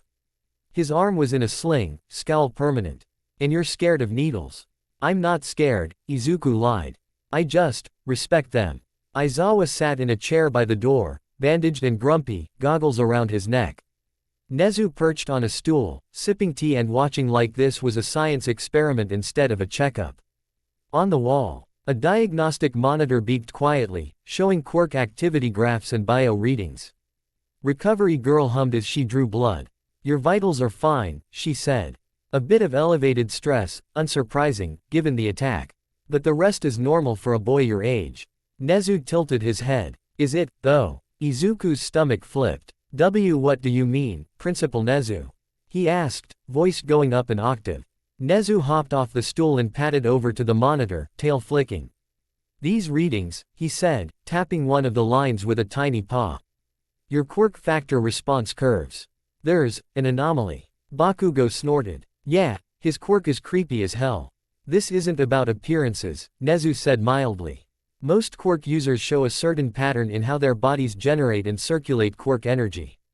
Like heart rhythms. But for power. He glanced back at Izuku, eyes bright. You, he said, have two. Izuku blinked. Two. Recovery girl squinted at the monitor. I though. That was just interference from the USJ equipment. Nezu shook his head. The first pattern matches something like a mid-level emitter or mental quirk. Illusion type, as we've categorized. But underneath that, he zoomed in. Another wave form showed itself, deeper, slower, pulsing from somewhere that wasn't quite muscle or bone. It doesn't behave like quirk energy at all, Nezu said, fascinated. It's older. And stranger. Izuku's mouth went dry. Loki's voice murmured in his head. They're poking at the edges of the story. Interesting. Aizawa leaned forward. Bottom line, he said. Is he a danger to himself or others? Define danger, Nezu replied cheerfully. Recovery girl whacked him lightly with her clipboard. Don't tease the children, Principal. She turned back to Izuku, expression softening. Right now, she said. You're stable. Whatever this second signature is, it's woven into you. If it was going to kill you outright, it would have done it years ago. Comforting, Izuku muttered weakly. We'll keep an eye on it, Nezu added. Purely academically, of course. His eyes glinted. Such data is very rare. Aizawa gave Izuku a long look. We already knew you're unusual, he said. This just confirms it. He pushed up from the chair. Don't let it go to your head. You still have homework. Bakugo scoffed. Like that nerd needed encouragement to overdo it. Izuku wanted to sink into the mattress. As Aizawa and Bakugo left, Nezu lingered at the door. Midoriya-kun, he said. If you ever feel off, in a way that doesn't match normal quirk strain, tell a teacher immediately. Or come straight to me. Izuku nodded quickly. Why yes, sir. Nezu smiled, all teeth. Oh, and one more thing, he added. Try not to attract any extraterrestrial attention for a while. Japan has enough to deal with. Izuku laughed nervously. Yeah, he said. I'll try. He attracted extraterrestrial attention 3 nights later. To be fair, it wasn't on purpose. Off the coast of Japan, a fishing boat rocked gently on dark waves. 2 men sat smoking, lines in the water, radio murmuring weather reports. Sky's weird tonight, one said, squinting. He pointed. At first, it looked like a distant storm, a vertical smear of cloud reaching down from the stars to the water's surface. Then it brightened. Lines of color streaked through it, green, blue, gold, like someone had read the northern lights into a narrow column and shoved it through the ocean. The radio crackled. Repeat, unidentified energy phenomenon detected 10 kilometers east of Musudafu coastline. The fishermen stared, cigarettes forgotten. As the pillar of light hit the water without a sound. For a heartbeat, the sea boiled. Then the light vanished. Something stepped out onto the surface. Tall, broad-shouldered. A cloak rippled around heavy armor.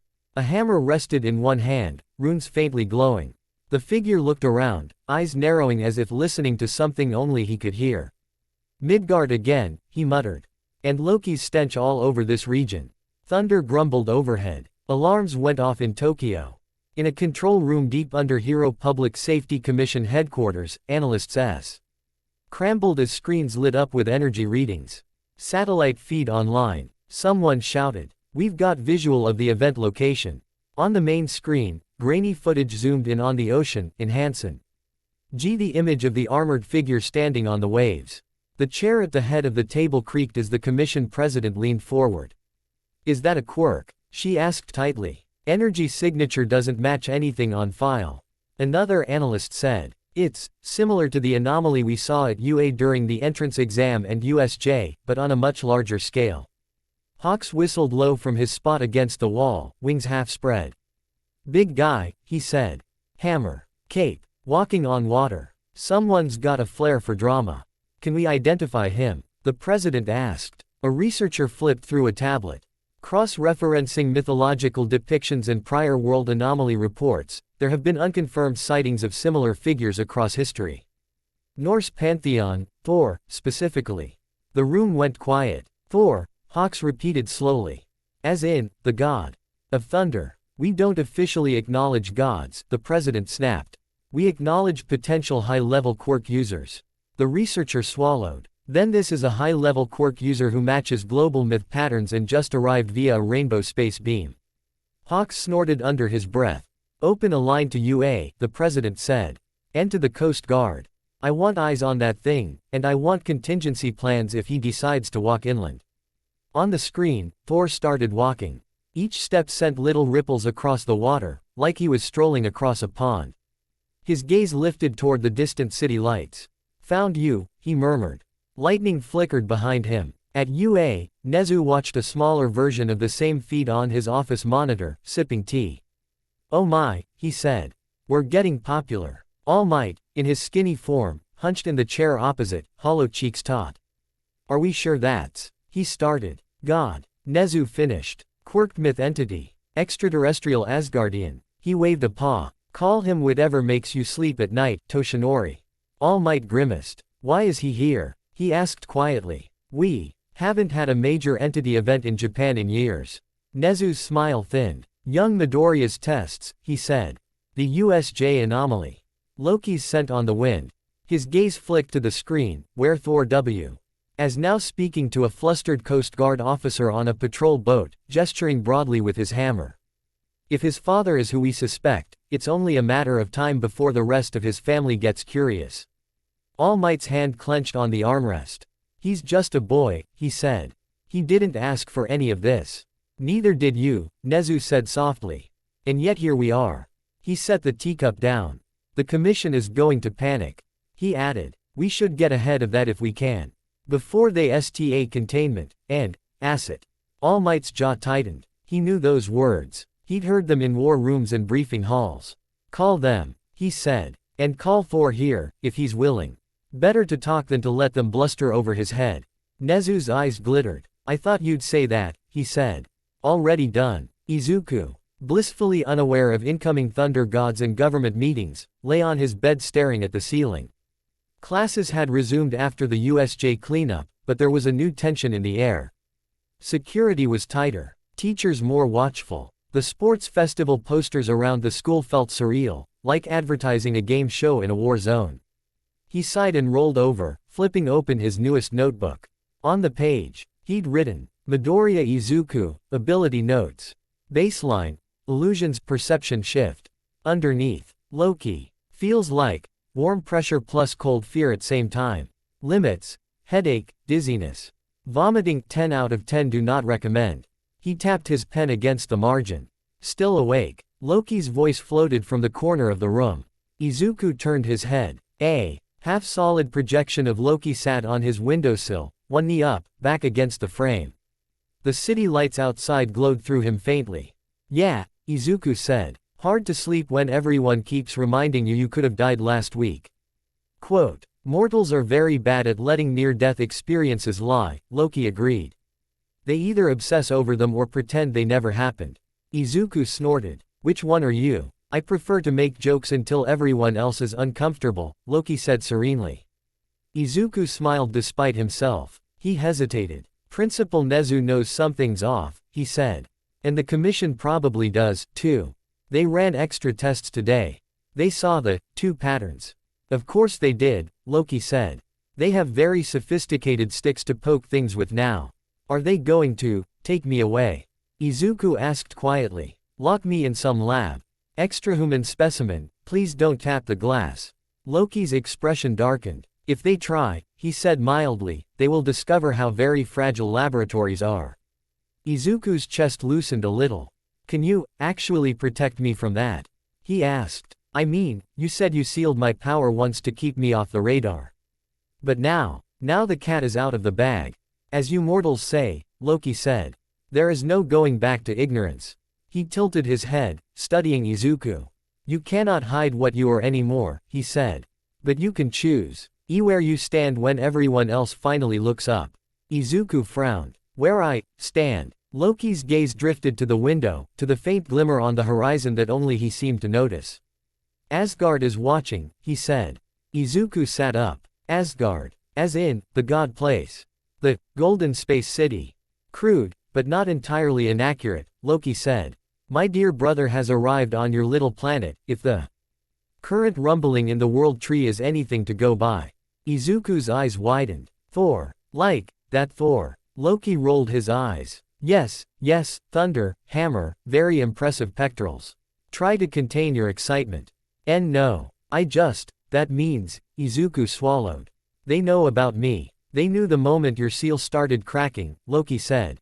Magic radiates. My father's watchdogs are not completely incompetent. Izuku hugged his knees. So what happens now? He asked. Loki's smile was small and sharp. Now, he said, everyone starts arguing over you.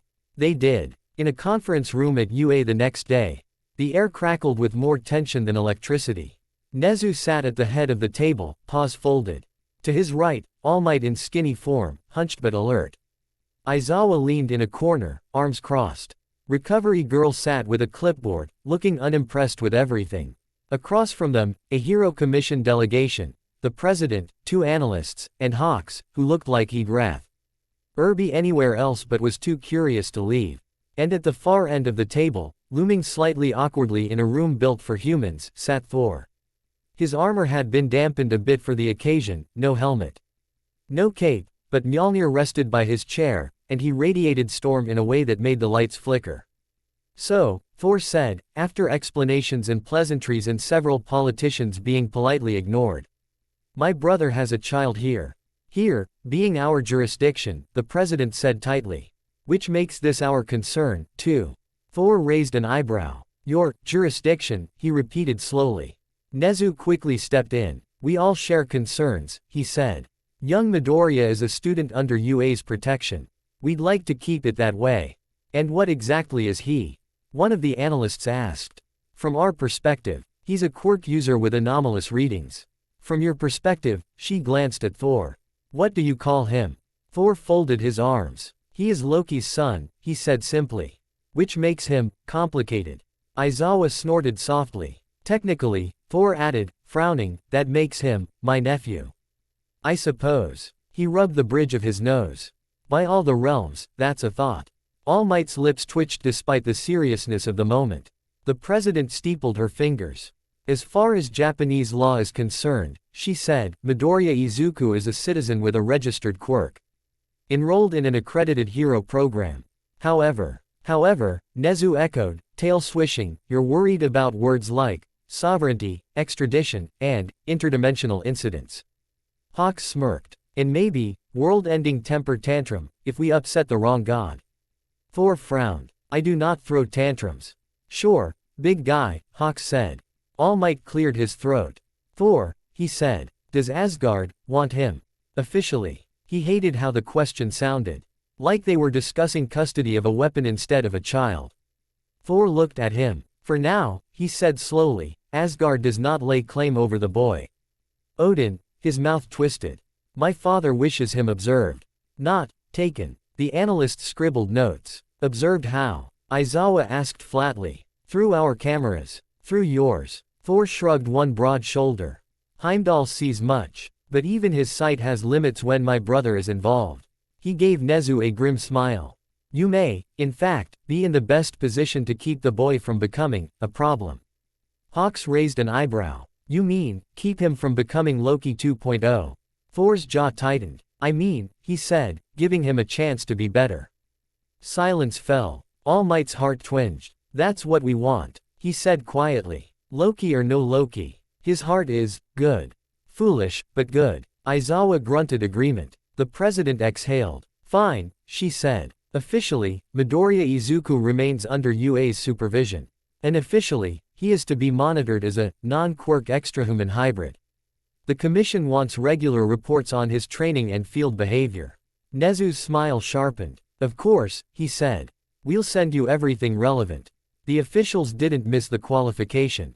Thor stood, chair creaking. I will report back that Midoriya is being looked after, he said. Do not prove me wrong. He grabbed Mjolnir. May I meet him? He asked, surprising them. Briefly. All Might hesitated. He's in class, he said. And he's barely handling all this as it is. Dropping a thunder god on him might overload his circuits. Thor huffed a laugh. Understandable. He slung the hammer over his shoulder. Tell him this, then, Toshinori of Midgard, he is watched by many eyes. Some kind, some less so. All Might nodded slowly. I'll tell him, he said. Thor clapped him on the shoulder, almost sending him throat out. Hawks let out a slow breath. Well, he said. That was fun. The president rose. We'll expect your reports, Nezu-san, she said. And All Might, think carefully about any legacy decisions regarding this boy. Her gaze was pointed. All Might's injury twinged in response. I already am, he said quietly. That night, Loki came to Izuku not in the Bifrost's glassy in-between, but in something stranger. In a dream so vivid it felt like waking. He was standing on a bridge again. Not the Bifrost this time.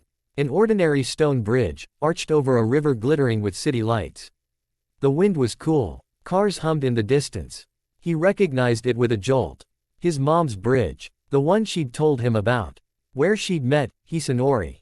He looked down. His hands were smaller. Chubby. Child-sized. What the? You always were nosy, a familiar voice said, amused. Izuku spun. Loki leaned against the railing, dressed in the same cheap suit Inko had described. No armor, no staff. Just a man with sharp green eyes and a smile that could talk you into anything. Is this a memory? Izuku asked, heart hammering. Something like that, Loki said. A story about a memory. Yours, hers, mine. They blur. He pushed off the railing and jerked his chin toward the other end of the bridge. Izuku turned. His mom stood there. Younger. Hair longer, eyes less tired. Umbrella in hand, staring out at the water. His chest ached. She can't see you, Loki said quietly. This is a reenactment, not time travel. Calm down. Izuku swallowed. You brought me here, why? He asked. To remind you, Loki said. And to show you something else. The city lights dimmed. The bridge stretched. Stone melted into gold. The river dropped away, replaced by clouds shot through with light. Izuku blinked. In the span of a heartbeat, he stood on another bridge entirely. This one truly looked like it belonged in myths, white and gleaming, lined with carved pillars and swirling patterns. Towers rose at either end, spires piercing a sky full of stars so close you could almost touch them. Asgard. He knew it instantly, even though he'd never seen it. If you want power, Loki said softly, stepping up beside him, now in full Asgardian regalia, horned helm catching the starlight. It's already in your blood. You've felt it. Izuku's fingers tingled. He remembered the way reality had bent around his will in the exam. The way he'd moved without moving on the Bifrost.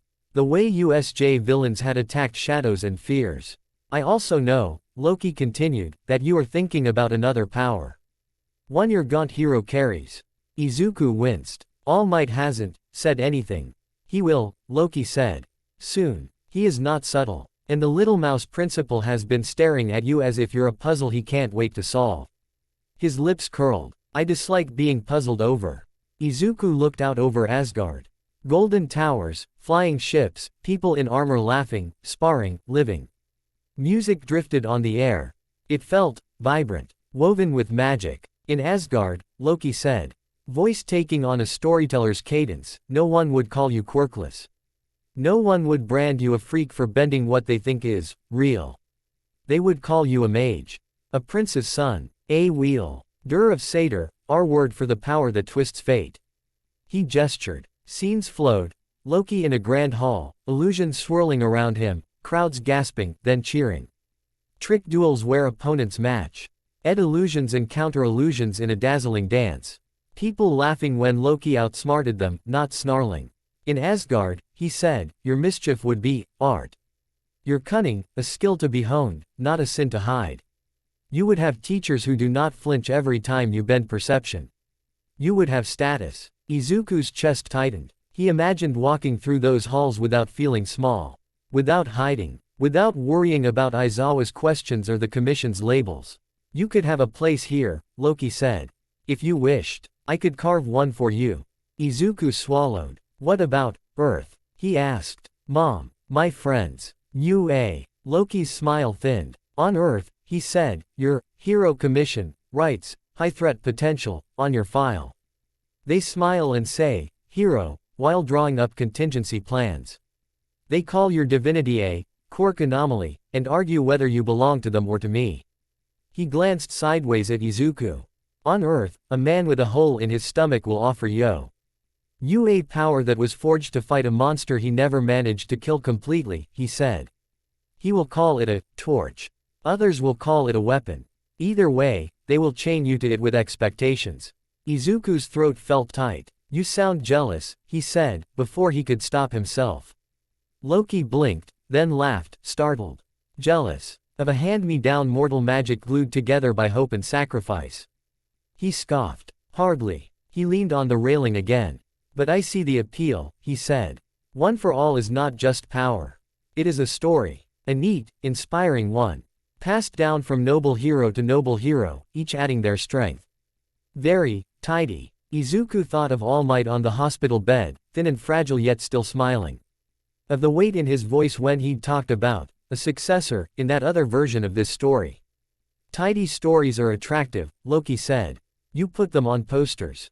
You make them symbols. You forget the messy bits at the edges. He looked at Izuku, eyes very green. My story is not tidy, he said. Neither is yours. We do not fit neatly into hero or villain in your human terms. We are inconvenient. People will try to simplify you. He gestured to Asgard. Here, he said. You could be complex without apology. There, they will love you as long as you behave. As long as you play the symbol they want. The temptation was real. Izuku could imagine leaving behind the constant tightrope walk of, use illusions but not too much, of, save people but don't scare them, of, be powerful but not that powerful. He could be an Asgardian mage prince nephew. Something. Instead of a nervous hero student flagged as an asset. What do you want me to do? He asked quietly. Loki studied him. Part of me wants you to reject One for All, he admitted.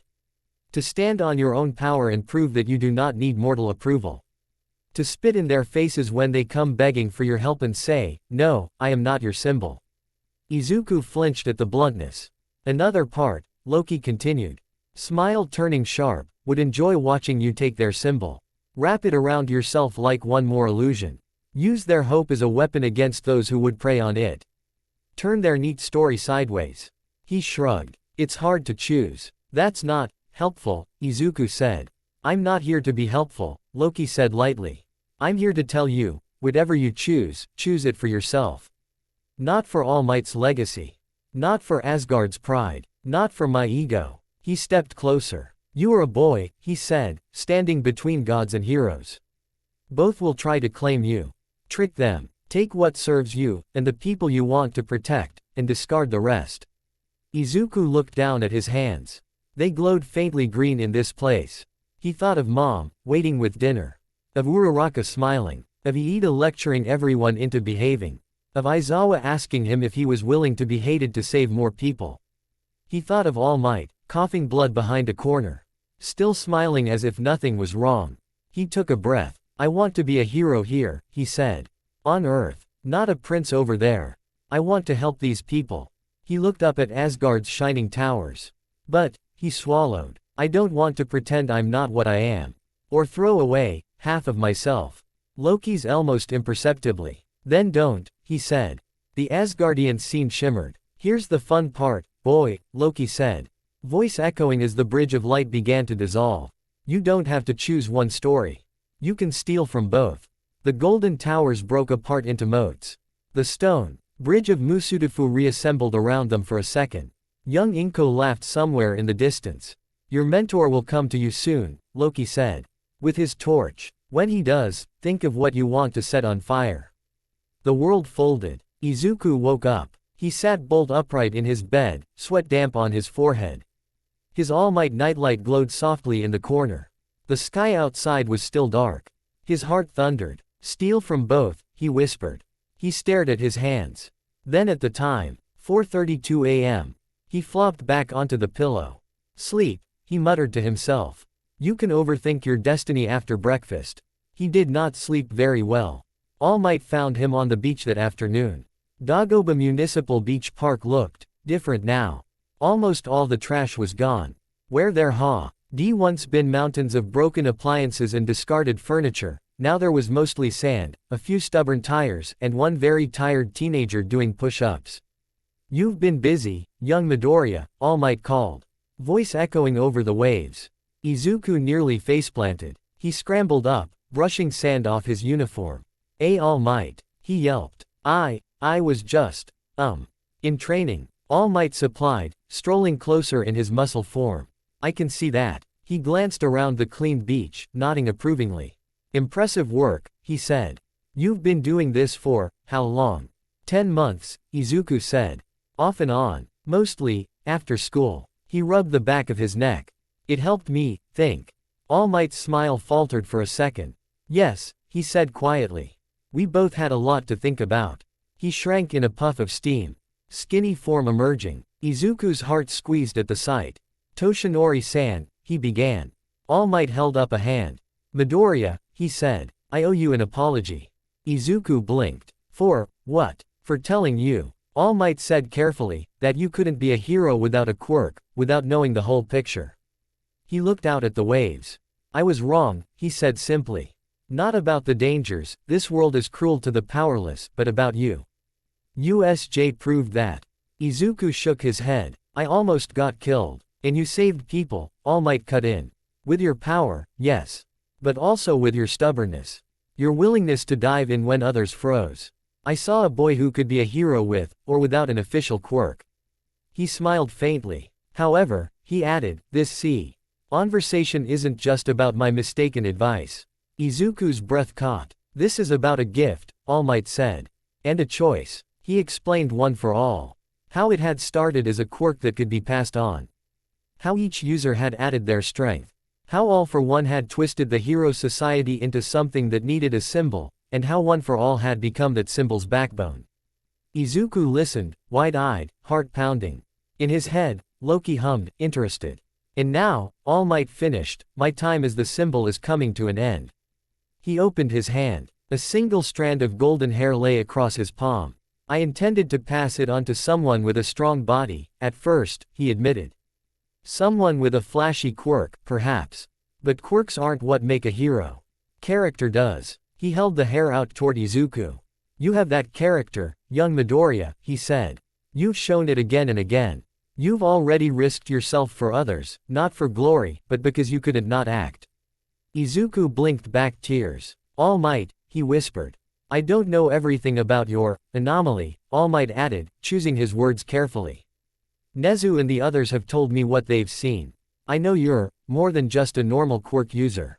That worries some people. He met Izuku's eyes. It doesn't worry me, he said. It tells me you'll need support. Guidance. A rope to cling to will. You navigate this mess of expectations. One for All can be that rope. If you want it. In his mind, Loki raised an eyebrow. A mortal offering you his legacy, he said.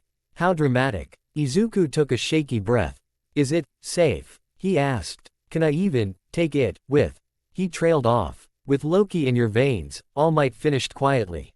I don't know. Honesty. No false promises. But I do know, All Might went on.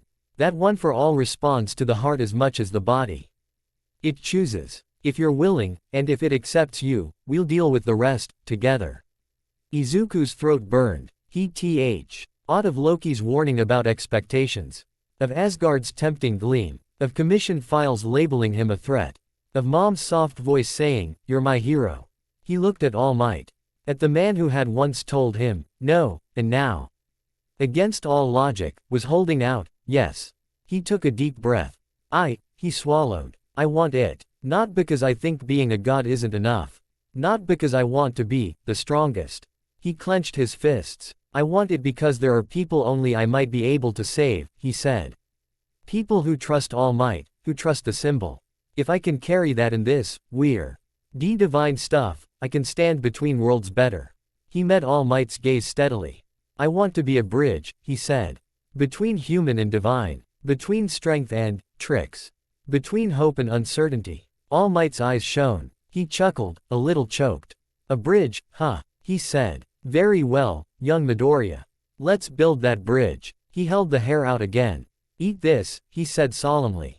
Izuku stared. What? It's how you take it, All Might said, coughing. The DNA transfer. Izuku made a face. There wasn't a less gross way. Inheritance rituals are often unsanitary, Loki commented blandly.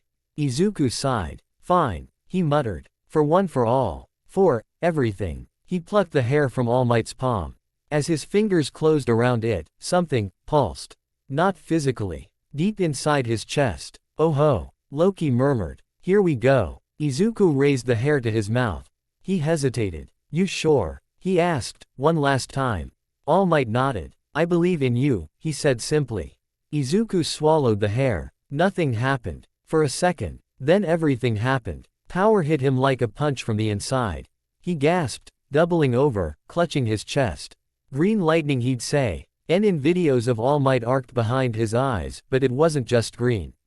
It braided with something gold, something colder and more fluid. His mind snapped sideways. He was no longer on the beach. He was somewhere else. A vast, dark space. Lit by drifting embers of light. Around him, figures stood. Some clear, some hazy. People in old-fashioned clothes, in armor, in hero costumes from decades past. The predecessors. Izuku's breath caught. Is this one for all? He whispered. Yes, a gentle voice said. Nana Shimura's silhouette smiled from the shadows, cape fluttering. And something else. A thread of emerald mist coiled through the space, twining around the embers. Loki stepped out of it, looking very out of place among the flickering ghosts. So these are your roommates, he said, amused. Charming. The embers pulsed warily. Who? One of the older shadows began. A guest, Loki said smoothly. Don't mind me. I just wanted to see who my son is sharing headspace with. He glanced at Izuku. This is the moment, he said. You can still pull back. Spit it out. Tell him you changed your mind. Be your own solitary god. Izuku looked at the glowing figure's gaze. At the quiet determination in each of them. Even blurred by time, he thought of All Might alone against the Nomu. He shook his head. I don't want to be solitary, he said. I want connection. I want to carry what they carried. In my way. The embers brightened, as if in approval. Loki sighed theatrically. Of course you do, he said. Fine. But listen, Izuku. His tone sharpened. Do not let this consume you, he warned. Symbols are hungry things. They will eat and eat until there's nothing left of the person holding them. You are more than this quirk. Izuku nodded, serious. I know, he said. I'll treat it like a tool.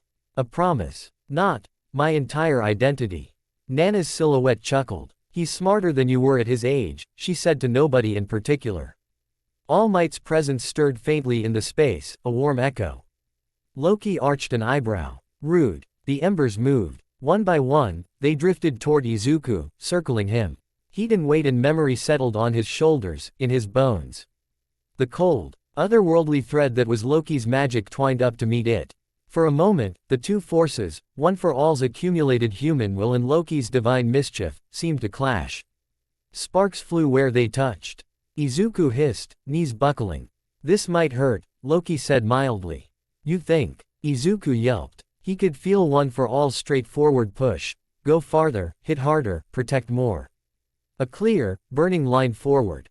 He could feel Loki's power bending around things. Twist expectations, slip sideways, confuse and reframe. They were different languages. He was the translator. Bridge, he thought desperately. Be a bridge. He imagined the two forces not as enemies, but as threads in a rope. One bright and direct, one sly and flexible. Together, stronger. The space exploded in green and gold light. On the beach, All Might watched in alarm as Izuku's body flickered.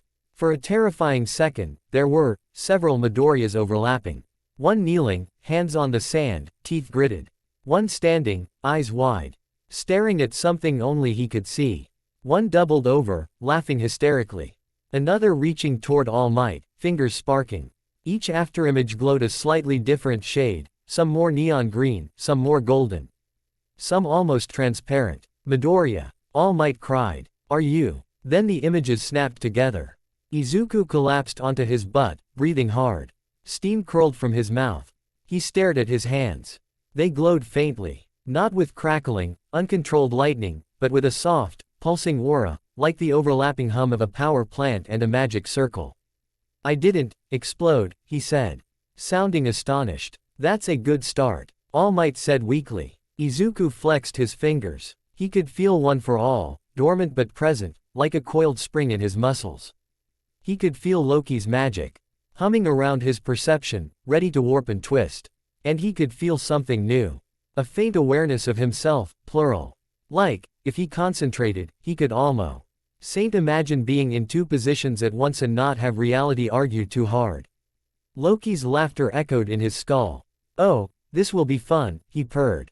You've just put rocket fuel on mischief, boy.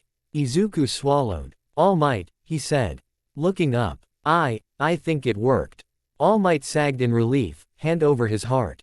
Excellent, he said, grinning wide. Welcome to the club, young Midoriya. He stuck a thumb up. Izuku laughed. Thank you, he said. I'll make you proud. And them, too. He touched his chest where he felt the embers. And myself, he added. Loki hummed approvingly. Good, he said. Remember that last part. Far above the earth, in a place that wasn't quite space, a watchful presence stirred. Heimdall, watcher of the Bifrost, frowned as a new flare of mixed energy pulsed from Japan. He takes on another power. He muttered. Greedy little mortal. In a deep cavern elsewhere, All for One's machines beeped as sensors picked up a spike. The villain's lip curled behind his mask. So, he rasped. Our little illusionist has become something even stranger. He chuckled darkly. Wonderful. And back in a small apartment in Musudafu, Inko Midoriya felt a chill and warmth at the same time. Dropping the dish she was washing. Izuku, she whispered, hand over her heart. On the beach, Izuku pushed himself unsteadily to his feet. His body felt the same. Mostly. But when he shifted his weight, for a fraction of a second, there were two of him again, one moving slightly before the other. Afterimage. Or something deeper. He focused on standing in one spot. The double vision cleared. All right, All Might said, clapping his hands together. We'll need to test how much power your body can handle. Slowly. No smashing your arms off on day one. Izuku nodded firmly. Got it. And remember, All Might added, eyes serious, this power is not for yourself alone. It's for the people. For the future. For those embers you met. Izuku smiled. I know, he said. I'll carry them. And he glanced at the faint shimmer of Loki sitting on a nearby rock, unseen by All Might, smirking. I'll carry him too, Izuku added softly. Loki rolled his eyes but didn't argue. As the sun dipped lower, casting long shadows on the sand, Izuku stood between his human hero and his trickster god. One for All coiled in his muscles. Mischief hummed in his veins. And somewhere in he overlapping stories of quirks and gods, a new chapter for the Green Scion was beginning to write itself. With punchlines, with punches, with lies, and with hope. By the time everything finally exploded in Kamino, Izuku had gotten used to living as more than one person in one body. Not in a scary, split personality way. More like having several tabs open in his brain all the time. One watching the world like a normal kid. One tracking angles, exits, people's emotional states. One always thinking, how do I bend this scene if I have to? And somewhere underneath all of that, the deep humming of One for All and the sly, amused presence of Loki's magic. Life didn't slow down to let him adjust. UA didn't either. Montage of a demigod in training. At the sports festival, Izuku felt thousands of eyes on him and decided he'd rather not have a panic attack on live television. So he turned the arena itself into a stage show. In the obstacle race, he made the field glitch around him, fake pitfalls, illusory explosions. Phantom Todorokis blocking people's paths. It was all harmless, but enough to throw off anyone who kept relying only on sight. Todoroki, sharp-eyed and stubborn, was one of the first to adapt. He narrowed his gaze, started feeling for temperature differences instead of trusting what he saw. "Your illusions are annoying," he told Izuku afterward in the waiting room. Tone flat but eyes faintly interested. "But effective. Thanks," Izuku said, not sure if that was praise or an insult. In the cavalry battle, Izuku learned that illusion clones were a lot less useful when your teammates actually needed to hold onto your real headband. So he focused on misdirecting enemies instead, making their own teammates look a step too far away, or the scoreboard flicker with slightly wrong numbers. By the time he faced Todoroki in the one-on-one bracket, half the stadium expected a fireworks show. They got something weirder. Todoroki launched ice. Izuku bent perception around it, making it look like the wall of ice stopped inches before it actually did. His body moved as if the safe space existed, legs screaming as he squeezed through. He used low percentage one for all. Crackles of green lightning wrapped in shimmering gold, to reinforce his illusions, afterimages that punched a heartbeat before he did, confusing Todoroki's timing. In the end, Izuku lost. His body couldn't match Todo ice and fire, even with tricks. But as Todoroki stood there, chest heaving, the crowd roaring, he muttered just loud enough for Izuku to hear. "You made me use both sides. Not just with words, but, because I couldn't trust what I was seeing. I had to rely on everything. Thank you." Izuku smiled through the pain. "You're welcome," he wheezed. Later, he wrote in his notebook. Note: illusions can push villains to use more of their potential, but that cuts both ways. Be careful. When Stain, the hero killer, appeared in Hosu, Izuku's illusions were the ONL. Why reason 3 kids didn't end up as headlines. He arrived in the alley just as Stain raised his blade over Iida. He didn't try to turn Stain's mind inside out. He just did a simple thing. He made the alley crowded. For a split second, Stain saw not just one kid and one downed hero, but dozens of silhouettes in hero costumes layered over the scene. Some were real Izuku, Todoroki, some were echoes of heroes he'd already fought. It was enough. Stain hesitated, thrown by the sudden army. Izuku ducked in, grabbed Iida, and yelled, "Move!" at the top of his lungs, pushing with one for all just not to drag both Iida and Native out of the immediate kill zone. Stain adapted quickly. He was terrifyingly good at cutting through illusions once he realized that some of what he saw wasn't real. But by then, Todoroki had fire in his hands and real backup was on the way. "You could have broken him," Loki murmured that night, watching Izuku replay it in his mind. Showed him a vision of all the heroes he purified, standing around him, staring. He might have shattered. "I'm not a god of judgment," Izuku muttered into his pillow. "I'm not going to torture people, even if they're villains." Loki sighed dramatically. "You really are exhausting," he said. But there was a hint of pride in his voice. The more Izuku acted, the more people noticed.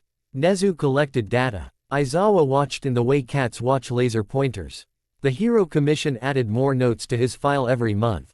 Midoriya Izuku, status, hero student, uncatalogued extrahuman asset. Illusion, mind type abilities, non-standard quirk pattern. Host of inherited quirk, one for all, confidential. Demonstrates high empathy plus willingness to self-sacrifice. Risk factor, if compromised, potential for mass misperception events. Hawks read the latest update. Whistled, and tossed the folder onto his desk. Kids becoming a whole category, he said to himself. Neat. The League of Villains watched too. Or more specifically, 2 people did. Tamura Shigaraki and the man behind him. The hunt for the demigod. In a dim, underground space lined with monitors and cables, All for One watched battle footage with the Padian CE of someone who had seen centuries of fights and still found them interesting. He replayed clips of USJ, the sports festival, Hosu. Each time, the same boy in green appeared, sometimes clearly, sometimes as an afterimage. Sometimes as a phantom that shouldn't be real at all. He's cheating, Shigaraki muttered, scratching at his neck. That Midoriya brat. He makes my people swing at shadows. It's not fair. Fairness is a strange thing to expect from someone trained by Loki, All for One mused. Shigaraki froze. What? All for One smiled behind his mask. Oh yes, he said. Did you think gods disappeared when quirks appeared? No. They adjusted. Lost some worship, gained some new games. Loki, in particular, has always had a fondness for meddling. He tapped a clawed finger against the arm of his throne-like chair. Midoriya Izuku is an anomaly even among anomalies, he said. His power signature bends my sensors. My stolen quirks don't have a neat category for him. Shigaraki glared at the paused image of Izuku on the screen. So what? He snapped. We just avoid him. Forever. On the contrary, All for One said softly. I want him. Shigaraki stiffened. You want him, he repeated, voice flat. As an ally, perhaps. All for One said. Or as a weapon. Or as a bargaining chip. Many possibilities. He steepled his fingers. But a divine anomaly running around unsupervised, trained at the top hero school. That is not acceptable for our plans. Shigaraki's hand twitched, fingers hovering near his face. He's All Might's student, he said. And he ruined my USJ. And he messed up our Nomu's targeting. And he made me look stupid. All for One's tone turned a shade cooler. And you hate that, he said. Shigaraki snarled. I don't care if he's a god's kid, he spat. I'll turn him to dust just the same. Maybe. All for One said. Or maybe we'll show him that the world of heroes and commissions will never truly trust him. That only we understand what he really is. He leaned forward. But for that, Tamura. He added, we need leverage. Someone who matters to him. And to All Might. Someone whose fall would shake them both. He pulled up another file. Bakugo's face stared back, eyes fierce. Shigaraki tipped his head, then smirked slowly. Oh, he said. This will be fun. The training camp and the line between cruelty and strategy. The summer training camp was supposed to be intense but safe. Keyword, supposed. Izuku was almost enjoying himself at first. The Pussycats, mountain obstacle course. Perfect place to test illusions that altered depth perception, hell. Ping his classmates dodge surprise attacks from Earth beasts. The early morning training block. Great chance to push One for All a bit higher without breaking his bones, especially now that Loki was helping him nudge his pain perception just enough to train smart, not reckless. You cannot simply brute force this power, Loki insisted, watching Izuku punch the air, green gold lightning flickering around his fists. That's All Might's problem. You must weave it into your tricks. So Izuku practiced things like flicking One for All into his legs while simultaneously creating a decoy that moved at half his real speed. Confusing even Aizawa's sharp eyes. Using tiny bursts of power to make his illusion, clones, kick up real dust, strengthening their believability. Bending his own afterimage. So for a split second it looked like there were two Izukus striking from different directions, only one actually hitting. His classmates saw progress. Bakugo saw a challenge. You're better than before. Bakugo grunted one evening after sparring left them both panting in the dirt. Still not beating me, but better. Izuku smiled, wiping sweat from his forehead. I'll take better. The attack came on the second night. The forest exploded into blue fire and chaos. Nomu roared. Villains poured out of the dark. Not again, Izuku breathed, heart stuttering. Always again, Loki said grimly. Move. Illusions became less about flashy tricks and more about survival.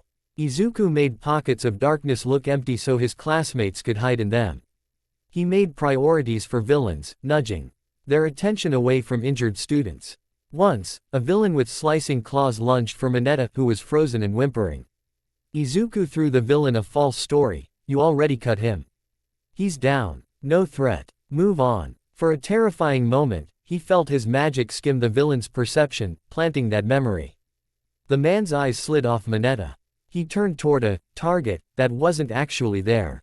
Izuku's stomach rolled. You just saved that boy, Loki reminded him when he flinched.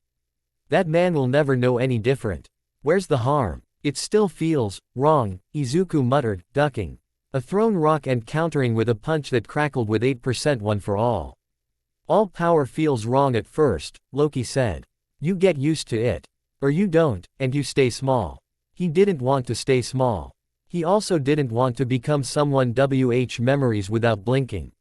He threaded the needle as best he could, always pulling back before the illusion became too invasive. Even so, it wasn't enough to stop everything. Bakugo's capture happened not because Izuku failed, but because the villains had done their homework. They knew who to send where, when to strike, how to use Kurogiri's warps to full advantage. One moment Bakugo was blasting a villain into a tree. The next, black mist wrapped around him, yanking him out of reality. Kachan. Izuku screamed, diving, fingers brushing empty air. The portal snapped shut. Silence crashed down around them. Somewhere, Loki swore in a language that made the trees shiver. Guilt, plans, and the edge of cruelty. Hospital ceilings all looked the same, Izuku decided. White, too bright, too far away. He lay in a bed, bandages around his ribs, head pounding from both quirk strain and a villain's kick he hadn't completely dodged. Bakugo's empty bed across the room made everything worse. Midoriya. All Might's voice was smaller than usual. Izuku turned his head. All Might stood at the door in his skinny form, shadow long in the afternoon light. I'm sorry, Izuku croaked. I couldn't grab him. I tried. This is not your fault, All Might said sharply, stepping closer. They targeted him. They knew what they were doing. He looked older than Izuku had ever seen him. The League wants Bakugo, he said. They think they can twist him into their own symbol. A villain version of me. They also want you, Loki murmured privately. Don't forget that part. Izuku's stomach clenched. Then we have to get him back, he said. Fast. Before they start talking. The room door opened again. Aizawa, Gran Torino, Tsukauchi, and Nezu entered. This was clearly not a normal hospital visit. The next hour was full of explanations and arguments. The pros had a lead, the tracker Yaoyorozu had made at the camp, placed on one of the Nomu. The signal traced to a district in Kamino. We're planning a raid, Tsukauchi said. A full-scale operation. You students will not be involved. Izuku flinched. Loki snorted. As if that ever worked in any story. The police and pro-heroes will handle it, Gran Torino added gruffly. You got your chance at the camp. Now let the adults do their jobs, kid. Izuku bit his lip. But Kachan, is our responsibility now, Aizawa cut in. Eyes hard. Our failure. Not yours. Nezu's gaze was sharper than usual. The commission will be watching this, he said. If we succeed, we keep control of the narrative. If we fail, he didn't finish.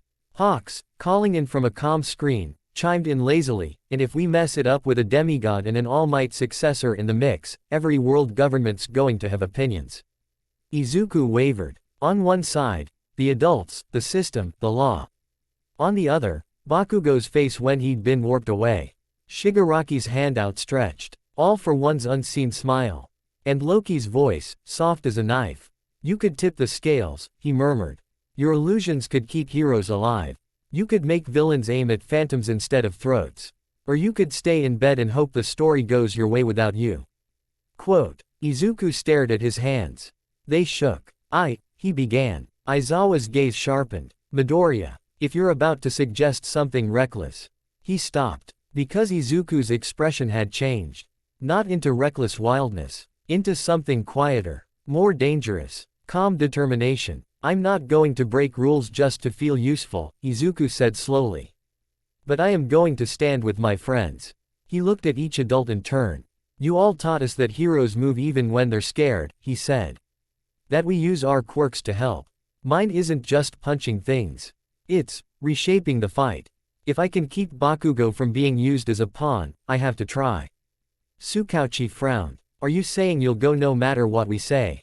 Izuku swallowed. Number, he said. I am saying I'll go in the best way possible.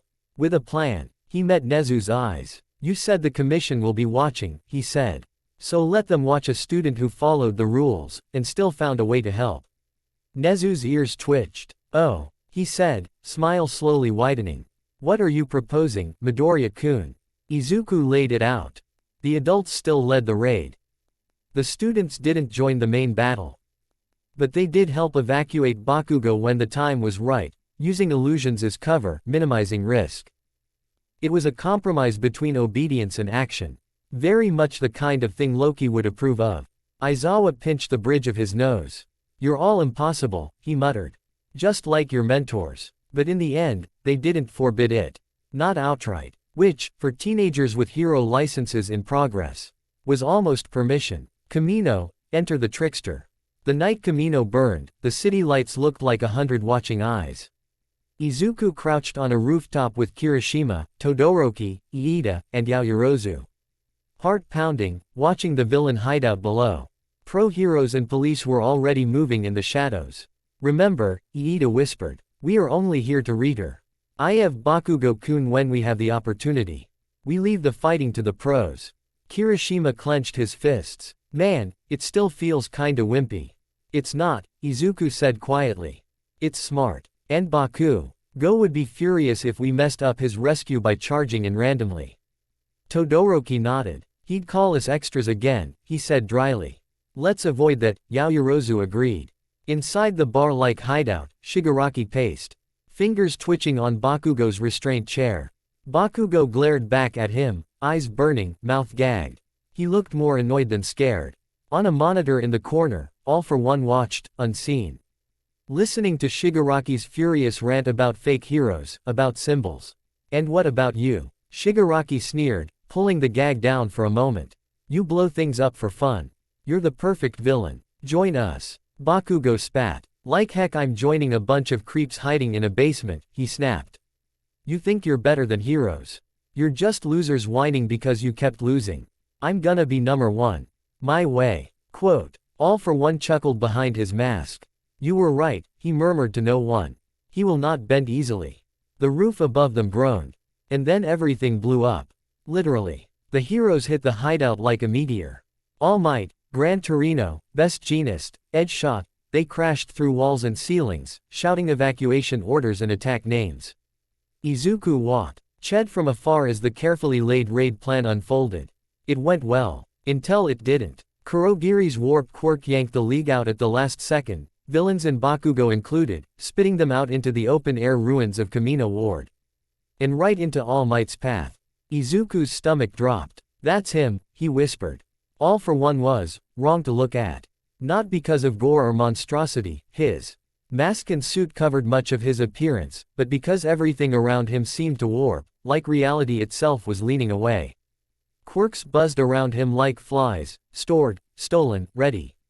This is bad, Loki said quietly. Very, very bad. All Might landed opposite, muscles bulging, cape snapping in the wind. All for One, he roared. Their voices shook the air. Izuku's friends tensed beside him. This is it, Kirishima whispered. The real deal. Izuku's fingers dug into the rooftop edge. This was the fight All Might had been born for. The one his entire life had been pointed toward. And All Might was starting at half empty. Your symbol is flickering, Loki observed. And your villain can smell it. All for One smiled behind his mask. Toshinori, he said, voice smooth and mocking.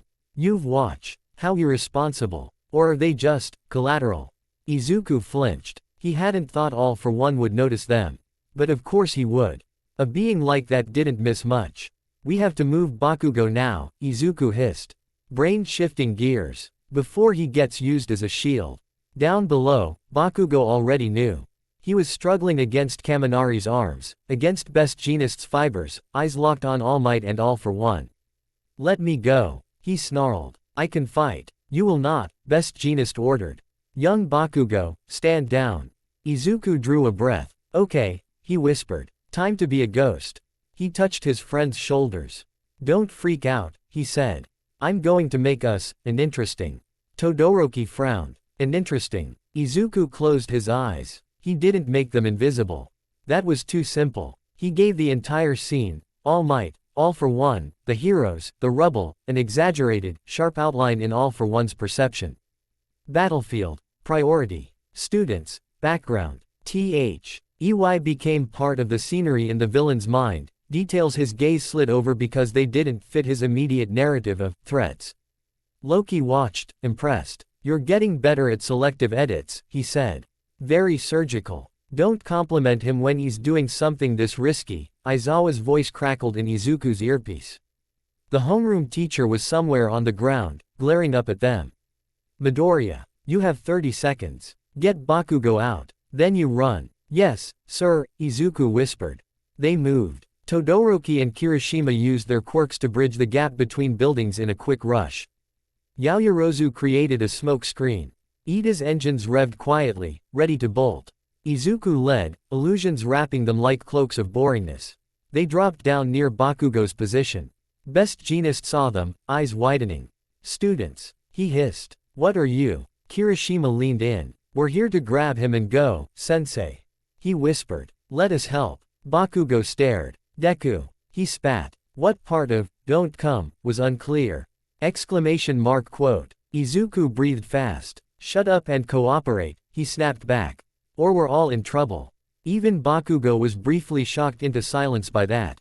"We'll talk about this later," Best Jeanist said tightly. "Right now." All for One's head turned slightly. His senses brushed toward them. Izuku pushed. "We are rubble," he told that perception. "We are debris. Not moving. Not interesting." For a brief heartbeat, it held. Then something in All for One's vast collection of quirks prickled. He chuckled. "Oh," he said. "There you are." His hand lifted, palms crackling. G with an awful combination of air pressure, shockwaves, and something darker. He fired. The world blurred. Izuku barely had time to think. He wrapped everyone, Bakugo, Kirishima, Iida, Yaoyorozu, himself, in a layer of staggered illusions. From All for One's angle, the blast hit them dead on. Teens flew back, bodies limp, dust choking the air. From everyone else's angle, the shockwave crashed just short, close enough to knock them over. To bruise, but not enough to kill. Even so, Izuku felt something tear in his chest as he slammed into concrete. "Too close," Loki snapped. "Don't play chicken with reality at that distance." But it had worked. For one terrible second, All Might thought he'd watched his students die.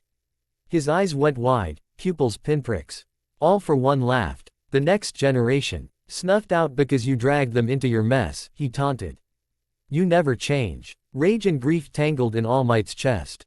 His aura flared. The world felt like it held its breath. Izuku coughed blood onto the ground. Illusions flickering but holding just long enough to sell the scene. Bakugo choked. "Deku, you idiot," through gritted teeth, but he moved with them, letting Iida haul him away in the confusion. Explosion sparks contained and small. "Go." Izuku gasped. "Get out. We'll cover you." Kirishima wheezed. "You're staying." "I have to," Izuku said, forcing himself to his feet. All Might needs someone who speaks illusion. Todoroki, hovering nearby on an ice ramp, stared down at him. "You'll die," he said bluntly. "Maybe," Izuku said, "but I'd rather die tricking a LL for one than live knowing I ran when I could have done something." Loki sighed. "You just love giving me ulcers, don't you?" "You don't have internal organs," Izuku muttered. "Details." Aizawa's voice hissed in his ear. "Midoriya, you stay there and you stay behind All Might. You are not the front line." "Understood." "Yes, sir," Izuku said. "But I can be the fog." Illusions versus the King of Quirks. As Bakugo and the others retreated under cover of illusions and smoke, All Might and All for One clashed in full. Their blows didn't just shake the air, they warped it. All for One's stolen strength All Might's fading one for all in crashes that rattled windows for blocks. Izuku shivered as he felt One for All respond in his own body with every punch All Might threw. "They're from the same source," Loki murmured. "You are a distant echo of his flame." "Fascinating." Izuku moved along the edge of the battlefield, keeping to broken concrete and shadows, heart hammering. His job wasn't to punch All for One. His job was to make it harder for All for One to punch anyone else. He started small. He threw false afterimages of All Might, making it look like two of him were moving at once, one a fraction ahead, one a fraction behind. All for One's senses faltered. He was used to reading momentum, predicting trajectories with stolen movement quirks. For a few blows, his counters were a hair off. All Might's fists connected more solidly than they should have. "That's it," Loki urged. "Rewrite his timing. Make him fear missing." All for One frowned beneath his mask. "Your little illusionist is meddling," he called out.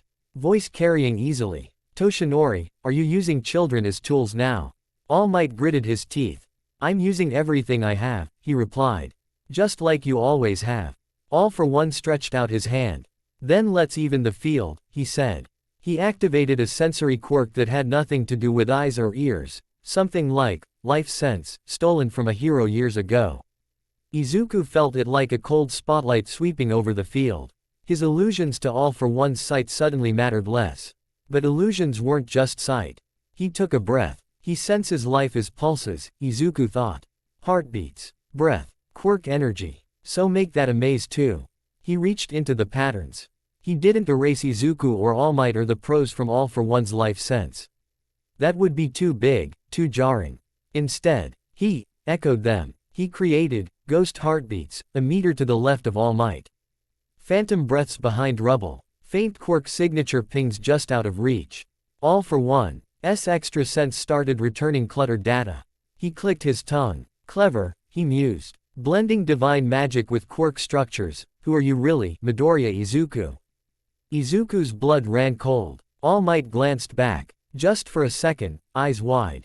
You leave him out of this, he snarled, lunging forward. All for One just laughed. He combined a strength-enhancing quirk with a shockwave quirk, sending a blast that tore up half the street. Izuku threw illusions over the debris paths as best he could, making the oncoming slabs of pavement look slightly off from where they truly fell. The pros trusted his voice on their comms. Left. Duck now. That chunk's smaller than it looks, jump it. They moved on his calls, saving themselves centimeters at a time. He couldn't stop all the hits. But he could turn fatal blows into near misses. You are weaving the battlefield, Loki said softly. Not just tricking one person. This is artistry. Izuku didn't rout. All for One turned his attention back to All Might. You're slower, he said. Weaker. Burning down. All Might's muscle form flickered. Steam rose from his shoulders. Maybe, he said, but I am still a hero. He threw another punch. Izuku felt it resonate in his bones. For a moment, his own hands glowed, one for all humming along. Careful, Loki warned. Your power wants to join his. You aren't ready for that level yet. Don't worry, Izuku muttered. I'm not jumping in front of him. His chance to break someone's mind came unexpectedly. All for One unleashed a blast that sent All Might crashing into a half-collapsed building. Dust and smoke swallowed him. The symbol of peace staggered, one arm limp. All for One raised his hand, gathering several quirks at once, a combination that screamed finisher. He dies here, Loki said. Unless what? Izuku whispered, heart in his throat. Unless you break the unbreakable, Loki said. Show him every life he's ruined, every face that hates him, all at once. Overload his mind. He may never recover. But neither will his grip on power. Images flooded Izuku's thoughts, unbidden. Heroes All for One had crippled. Families he had shattered. Quirk holders he'd robbed. A society he'd twisted from the shadows. He could do it. One push, one massive illusion, and All for One might stumble, might scream, might fall apart mentally enough for All Might to strike. He knew how. Make All for One stand in a circle of his victims. Make each one speak. Make the weight of their pain crush him. The idea tasted like rust. Do it, Loki urged. End him on a level he can never regenerate from. Be the god of his reckoning. Izuku's hands shook. He thought of Stain, of how close he'd come. He thought of Aizawa's question. Are you willing to let people hate you if it means saving more lives? Hatred was one thing. Becoming someone who ripped minds apart was another. I won't, he whispered. Loki went very still. What? He said. I won't destroy his mind, Izuku said. Eyes locked on All for One as he charged his attack. I won't turn myself into a weapon that does that. Not even for him. You could end this, Loki said, voice sharp. I can still help, Izuku snapped back. I can still trick him. But his mind is his.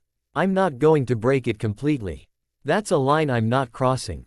Silence crackled between them. Then Loki laughed. It wasn't mocking. It was startled. You stubborn, ridiculous boy, he said. Fine, show me what you do instead. Izuku inhaled. If he wasn't going to break All for One with guilt, he could still shake him. He reached, not into All for One himself, but into the space around him. He filled it with silhouettes. Not full, detailed illusions. Just impressions. The outline of a young hero whose quirk All for One had stolen. Standing at the corner of his vision. The sound of a child crying somewhere behind him. The faint reflection of Nana Shimura's smile in a broken window. Not accusations. Just presence. Enough to remind even a monster that the world was watching. All for One's attack didn't falter. It was too late for that, but his focus narrowed to All Might alone, as if refusing to acknowledge the ghosts around him. He didn't notice Izuku slipping into position. He didn't notice All Might's gaze flick past him, to where Izuku stood at the edge of the rubble. He didn't see the tiny nod they shared. The lie that wins the fight. All Might. Izuku yelled, voice ringing out. For the next 5 seconds, he whispered under his breath, All for One believes you're about to die. He shoved the lie into the villain's perception. Not as an image this time, but as a narrative. He wrapped it around the scene like a script direction. All Might falls here. He didn't change reality. He changed All for One's expectation. The blast flew. Izuku made it look, sound, feel like it hit. In All for One's senses, All Might's chest caved in. His silhouette disintegrated. The symbol fell in pieces. The world went silent. All for One laughed, triumphant. It's over, he declared. Your symbol is. The real All Might, bruised and battered but very much not in pieces, moved through the smoke from an angle All for One's warped senses weren't watching. His fist glowed with every last scrap of One for All he had left. For a heartbeat, Izuku felt that power roar in his own core, echoing. He bolted forward on instinct, green gold lightning flickering around his legs. Not to steal All Might's spotlight, but to change the geometry of the moment. To everyone watching, it looked like time warped. For All for One, the street under his feet stretched weirdly. His balance thrown off by a tilt that didn't exist. His foot planted a few centimeters too far back. His stance opened. All Might's fist slammed into his guard. Izuku, just behind All Might, snapped his fingers. The illusion of a shattered All Might vanished in All for One's senses, replaced by the real one, inches from his face, fist already connecting. United States of Smash. The punch landed. This close, Izuku could see the shockwave ripple up All for One's body, see his mask crack, his air blast quirks fizzle, his stolen strength falter. He layered one last illusion over the blow. Not for All for One. For everyone watching. He made All Might look huge. Not literally, he didn't stretch him like a cartoon. He just intensified the glow. Made the afterimage of the punch linger. Made the symbol of peace's silhouette burn brighter against the night.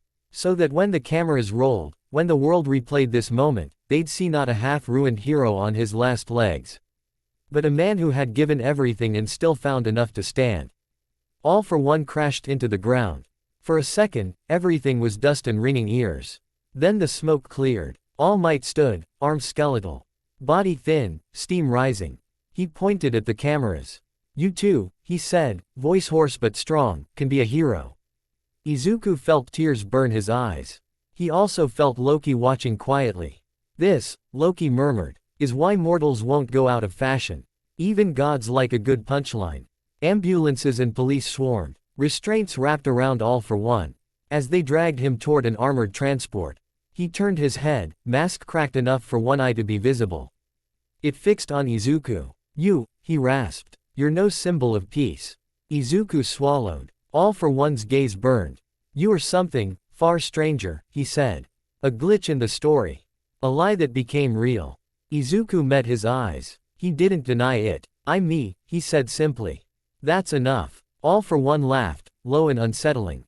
Even in chains. I look forward, he said, to seeing what you become, little demigod. They shoved him into the transport. Doors slammed. The sirens wailed. Aftermath, what kind of symbol? Later, as the dust settled and the news feeds replayed the battle from every angle, the world argued. Some hailed All Might's last stand as the greatest act of heroism of the age. Some whispered about the boy in green whose illusions had curled around the fight like smoke. Analysts slowed the footage, pointing at frames where All for One seemed to punch empty air, where pros do. DGED falling debris with impossible timing. Online, conspiracy threads popped up. Is Midoriya's quirk too dangerous? Can he control what we see on TV? Are we sure what happened at Kamino is what really happened? The Hero Commission meetings the next week were intense. Hawks sat through a 3-hour session of people saying, optics, and narrative control, and psychic threat vector, until his wings twitched. Nezu, on the video call, smiled his tight smile and repeated, he is a student. A very stressed one. He saved lives. Exactly, Hawks said later, Fequiet corner. He's on our side. For now. Maybe don't treat him like a bomb with legs and he'll stay that way.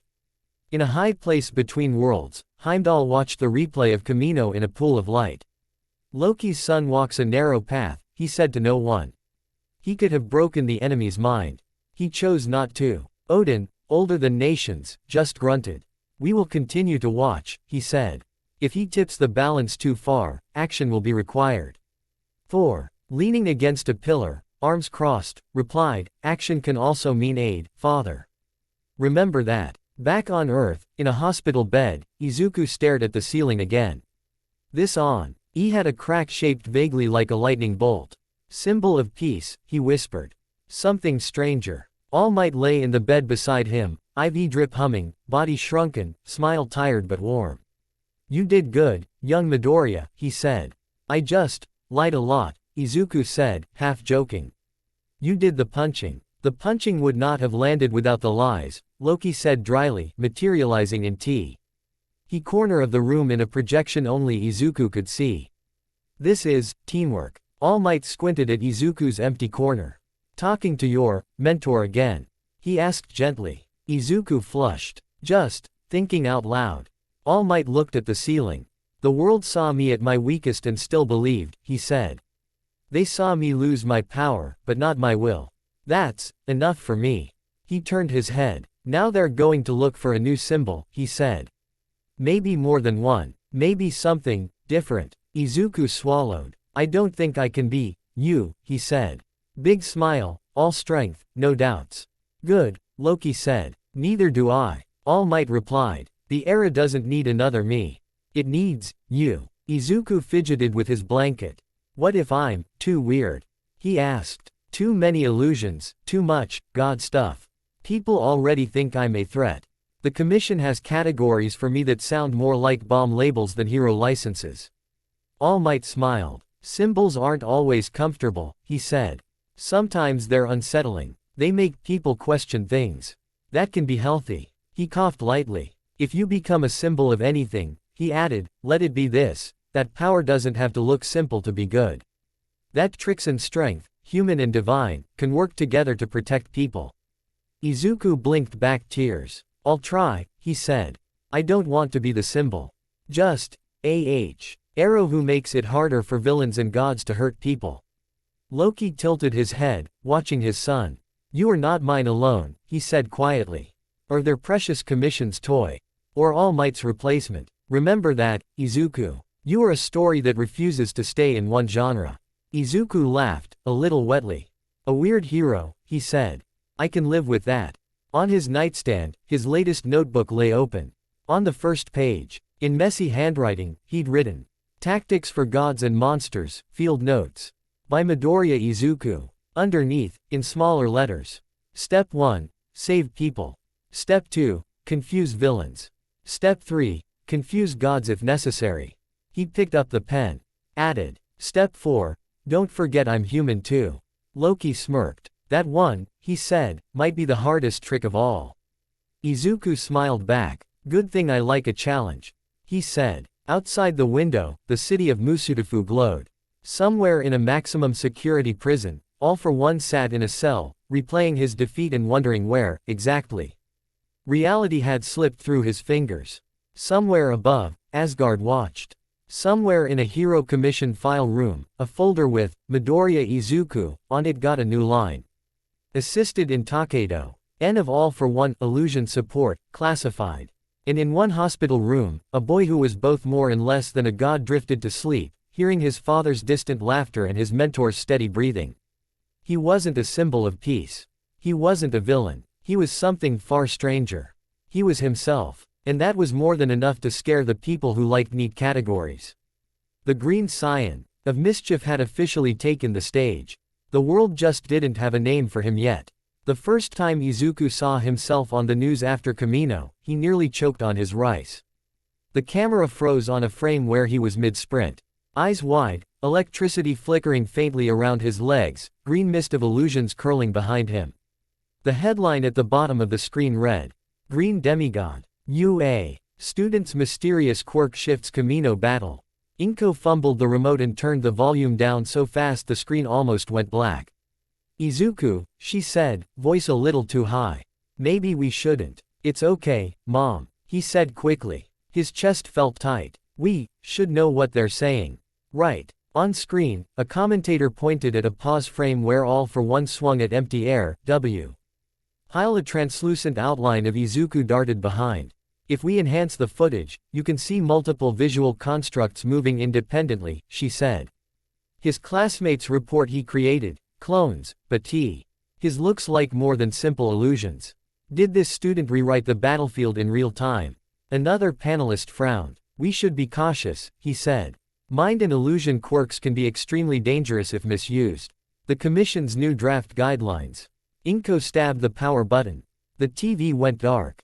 They sat in silence for a moment, the clink of chopsticks replaced by the hum of the fridge and Izuku's heartbeat in his ears.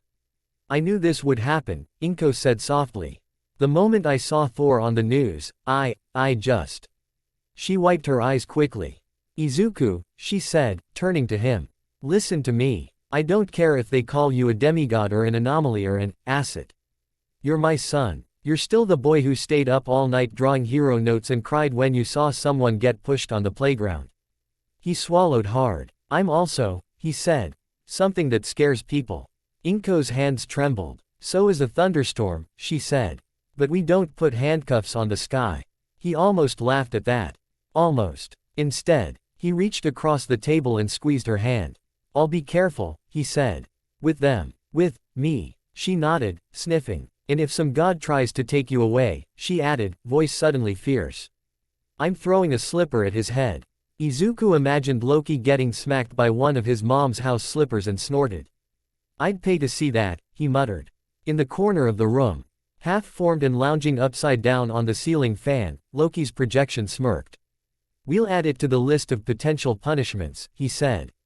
Inko looked right through him, blissfully unaware. For the moment, Izuku liked it that way.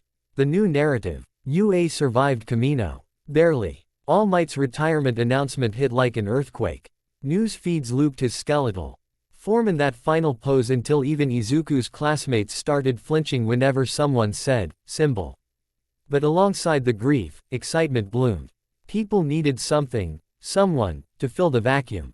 They didn't agree on who. Some pointed to Endeavor, now officially hero number 1, flames bigger and grimmer than ever. Some pointed to rising stars, Mirko, Hawks, Best Jeanist, Edgeshot. And some pointed, hesitantly, warily, at a first-year student who'd helped topple the greatest villain in recent memory by making him punch smoke. Fan forums quickly split into camps. Mythic Deku fans, he saved All Might. Illusion quirk abuse discussion thread, where's the line? Green God or green threat. Breakdown of Midoriya's powers. Izuku tried not to read comments. He failed, sometimes. I heard his dad's a villain. One rumor said. No, he's an American experiment gone wrong. Are all wrong, a third chimed in. He's literally Loki's kid. Didn't you see the horns in that one freeze frame?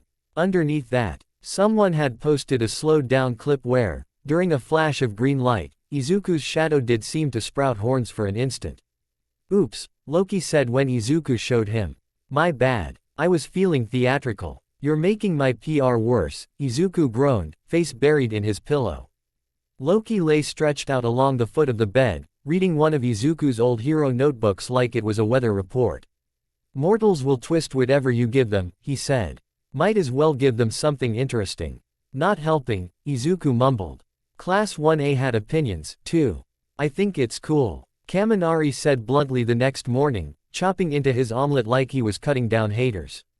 You made the big bad guy punch air. That's, like, peak trolling. Zero nodded. Seriously, Uday, mythic hero Deku, totally has a ring to it. His abilities are terrifying, Iida said sternly. But, he adjusted his glasses. You have consistently used them to protect others. That speaks highly of your character. Todoroki just shrugged. Power scares people. Fire, ice, gods. They'll get used to you. Uraraka tilted her head, cheeks puffing. If they're scared, that's kind of their problem. She said, you're still the boy who tripped over his own feet trying to hand me my points card. Izuku flushed. That was one time. Bakugo grunted from his desk, arms crossed. TCH, he said. If they're scared, good. Less idiots getting in the way when you do your thing. Wait, Kirishima said. So you don't think his quirk is, like, villain Y? Bakugo glared. Midoriya's a pain, he said. He lies to reality. But he's not a villain. If he was, he'd have gone for my throat instead of dragging me out of that sludge, or Hosu, or Kamino. It was his weirdest compliment yet. Izuku almost cried. He managed a shaky grin instead. Thanks, Kachan, he said softly. Don't make it weird, Bakugo snapped, looking away. Laws and labels. The summons from the Hero Public Safety Commission arrived a week later. It was a very polite piece of paper that might as well have been a spotlight. Midoriya Izuku, Nezu said, holding it up in the faculty room. They'd like a conversation. Aizawa groaned into his scarf. Of course they would. All Might frowned. I'll go with him. Of course you will, Recovery Girl muttered. Try not to cough blood on their shoes. A few days later, Izuku sat in a large glass conference room in Tokyo, school uniform pressed, hands sweating on his knees. Through the wall-sized window, the city sprawled like a circuit board. High-rise hero billboards flashed. One already had a stylized silhouette of All Might fading into the background while other pro-heroes took the foreground. At the table sat the commission president, expression poised and unreadable. Two analysts with stacked tablets. Hawks, lounging with his chair tipped back and his wings spilling over the sides like a feathered couch. Nezu, perched on a booster seat. All Might, skinny, in a suit that fit him much better in this form. Izuku felt like a mouse in a room full of cats and one very tired lion. Midoriya Izuku, the president began. Thank you for coming. Thank you for inviting me. Izuku said. We're not inviting you, one analyst said gently. We're acknowledging reality. Izuku blinked. That sounds ominous. Hawks smirked. Relax, kid. If we were going to lock you up, we wouldn't have given you a snack voucher. Ha, Izuku muttered. The president slid a thin file across the table. His name was on the tab. He opened it. On the first page, under his photo, were several labels. Midoriya Izuku. Status. Hero Course Student UA. High. Classification. Quirk User Registered. Illusion Perception Manipulation. Additional Class. Cification. Non-Quirk Extrahuman Hybrid Uncatalogued. Risk Tier. High Potential Controlled. Beneath that, in smaller print. Note. Possible Divine Lineage Unconfirmed. Codename. Loki's Line, used internally. Izuku swallowed. So, he began. A headache, one analyst said before catching herself. I mean, an unprecedented case. Nezu's whiskers twitched. Be nice, he said. The president folded her hands. Japan's legal system was built with quirks in mind, she said. We have regulations for destructive powers, mind-affecting quirks, transformation types. We do not have regulations for this. She gestured vaguely at Izuku. Demigods, Hawks supplied helpfully. All Might shot him a look. The fact that you exist, the president continued, means we have to make new rules. Not Zhu. T for you, potentially for others like you, if they appear. Izuku stiffened. Others. Loki's voice murmured in his head. Do you think I'm the only one who got bored and visited a world full of superpowers? He shuddered. We've drafted provisional guidelines, the second analyst said, tapping her tablet. A holographic list popped up. Non-Quirk Extrahuman and Hybrid Guidelines, Draft. 1. Full Discal. Shore of abilities and limitations to commission and primary hero mentors. 2. 3. Regular monitoring of power usage in public incidents. 4. 5. Prohibition on large-scale, unsolicited perception alteration of civilian populations. 6. 7. Emergency protocols if subject's power becomes unstable or compromised. 8. 9. Clear chain of authority in case of interdimensional or extranational claims. 10. Izuku's eyes snagged on that last one. In case of, what? He asked. Interdimensional claims, the president repeated. For example, if Asgard were to formally declare you their citizen and demand extradition. Izuku's stomach did a somersault. Hawks whistled. Fancy word for cosmic tug of war over one teenager. Is that happening? Izuku asked, voice a little small. Not at present, the president said. Thor has assured us that Asgard will not attempt to seize you. But assurances can change with leadership. Nezu coughed delicately. And earthly governments prefer written agreements to divine promises, he added. Hence this framework. Izuku flipped through the pages. He understood the logic. Heroes needed rules. So did gods, apparently. Still, seeing himself described as an uncatalogue UED existential asset made his skin crawl. He reached one paragraph and froze. In extreme cases, if the subject's abilities are deemed an immediate existential threat to the public or to global stability, the Commission reserves the right to request intervention from Asgard or equivalent entities for containment, neutralization, or relocation. Neutralization, Izuku repeated faintly. All Might's hand clenched on the table. This is hypothetical, the president said quickly. Worst case. You have given us no reason to consider such measures. For now, Hawks added, tone light but eyes sharp. We're not here to scare you, kid. We're here to make sure if something goes wrong, there's a plan that doesn't involve everyone panicking and pressing the wrong buttons. Izuku stared down at the page. Loki's presence pressed against the edge of his thoughts, unusually quiet. You could walk out, Loki murmured. Refuse to sign. Tell them their rules do not apply to you. And then what? Izuku thought back. Become some rogue god kid on the run.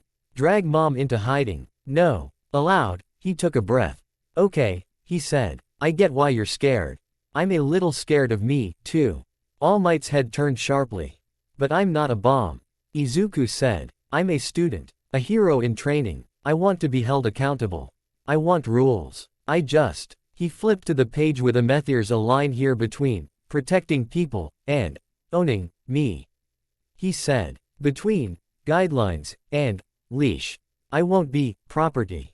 Not of Asgard. Not of you. Silence fell. The president studied him. Nezu did say you were opinionated, she murmured. Nezu smiled. Pleased. Hawks leaned forward, wings rustling. So what do you suggest? He asked. Since we're all rewriting the rulebook together. Izuku thought of Aizawa's question. Are you willing to let people hate you if it means saving more lives? He nodded to himself. Number 3 makes sense, he said, pointing. No mass illusions on civilians without cause. I can agree to that. He tapped 2. Monitoring, as long as it's not someone looking over my shoulder every time I sneeze. He hesitated on 5. And for interdimensional stuff, he said slowly, can we change authority to negotiation? If Asgard and Japan both start tugging on me, I don't want to be a rope. I want a seat at the table. Hawk's eyebrows shot up. Look at him, he said. Already talking like a pro negotiator. Nezu's eyes gleamed. Reasonable, he said. And ethically preferable. The president exhaled. This is uncharted territory, she admitted. But, you're right. You're not an object. She glanced at All Might. He chose you, she said.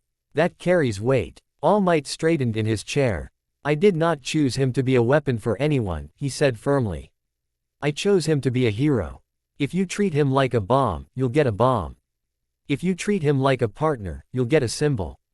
Not a symbol, Izuku blurted. Please don't, I'm not that.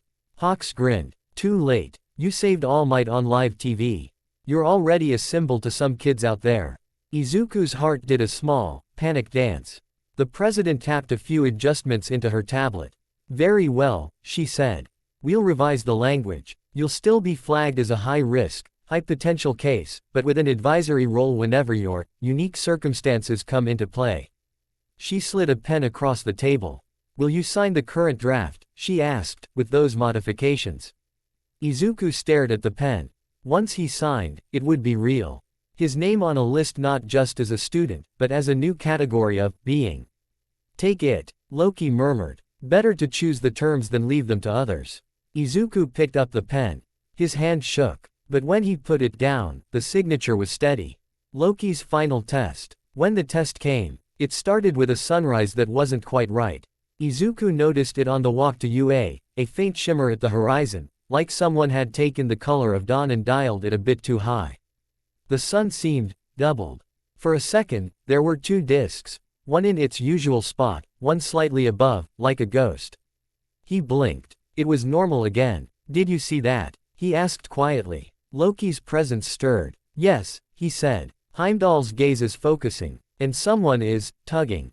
Izuku's stomach flipped. Asgard. And perhaps another hand, Loki said. One far closer. Izuku had about 3 minutes of pretend normality in class before everything went sideways.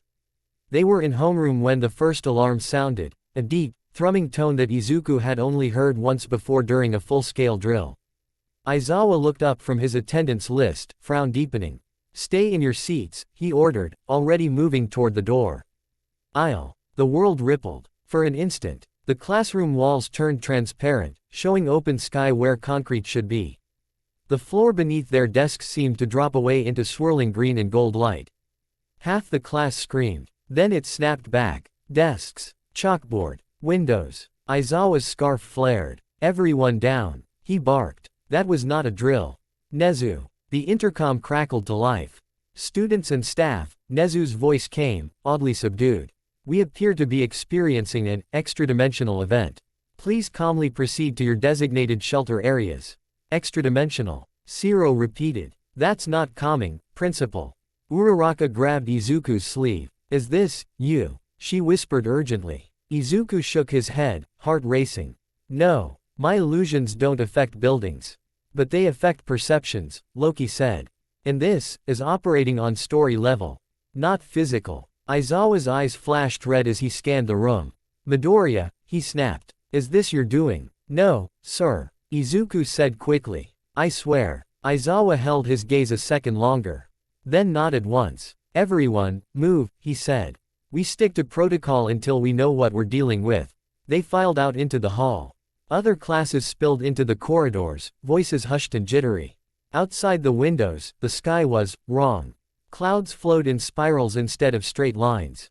The light had a greenish tint, like someone had layered a filter over the sun. In the distance, above Musudafu, a faint, shimmering arc cut across the horizon. Like a bridge made of light. Izuku's breath caught. "The Bifrost," Loki said. "It wasn't fully here, more like a reflection laying over reality." And where it touched the air above UA, a crack appeared. Not a real crack in the sky. More like a fracture in meaning. The space shimmered, lines of light spider webbing out. Students gaped. "Are we under attack?" Iida demanded. "I don't know yet," Aizawa said. "But we assume yes until proven otherwise." A thunderclap rolled over the campus. Not the sharp crack of a storm, but a deep, echoing boom that made lockers vibrate.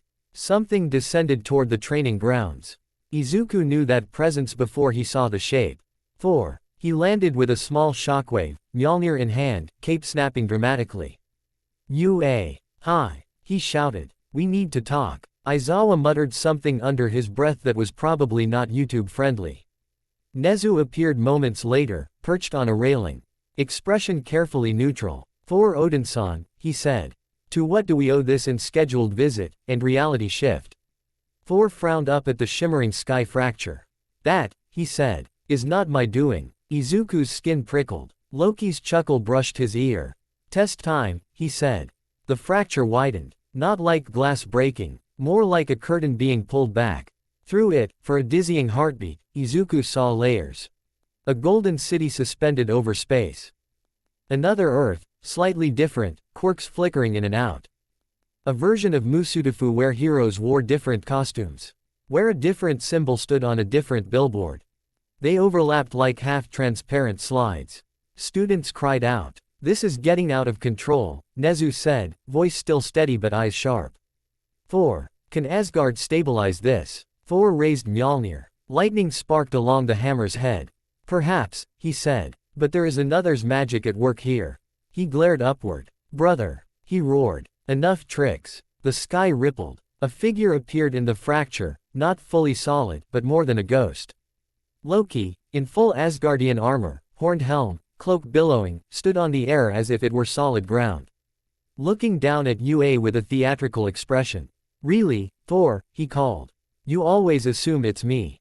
Thor scowled. "Is it not?" Loki spread his hands. "I merely nudged. The current is not mine alone. There are many eyes on this boy." 100 heads turned toward Izuku at once. He felt very small. "Is this about Midoriya again?"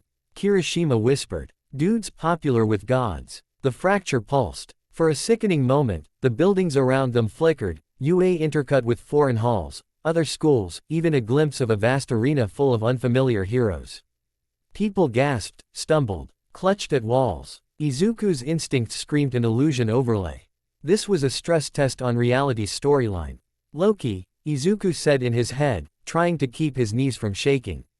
What are you doing? I am not the only one doing it, Loki replied calmly. But I can steer it. Steer what? Perception, Loki said. Yours. Theirs. Asgard's. The Commission's. This is a crossroads, Izuku. Everyone wants to see which road you choose.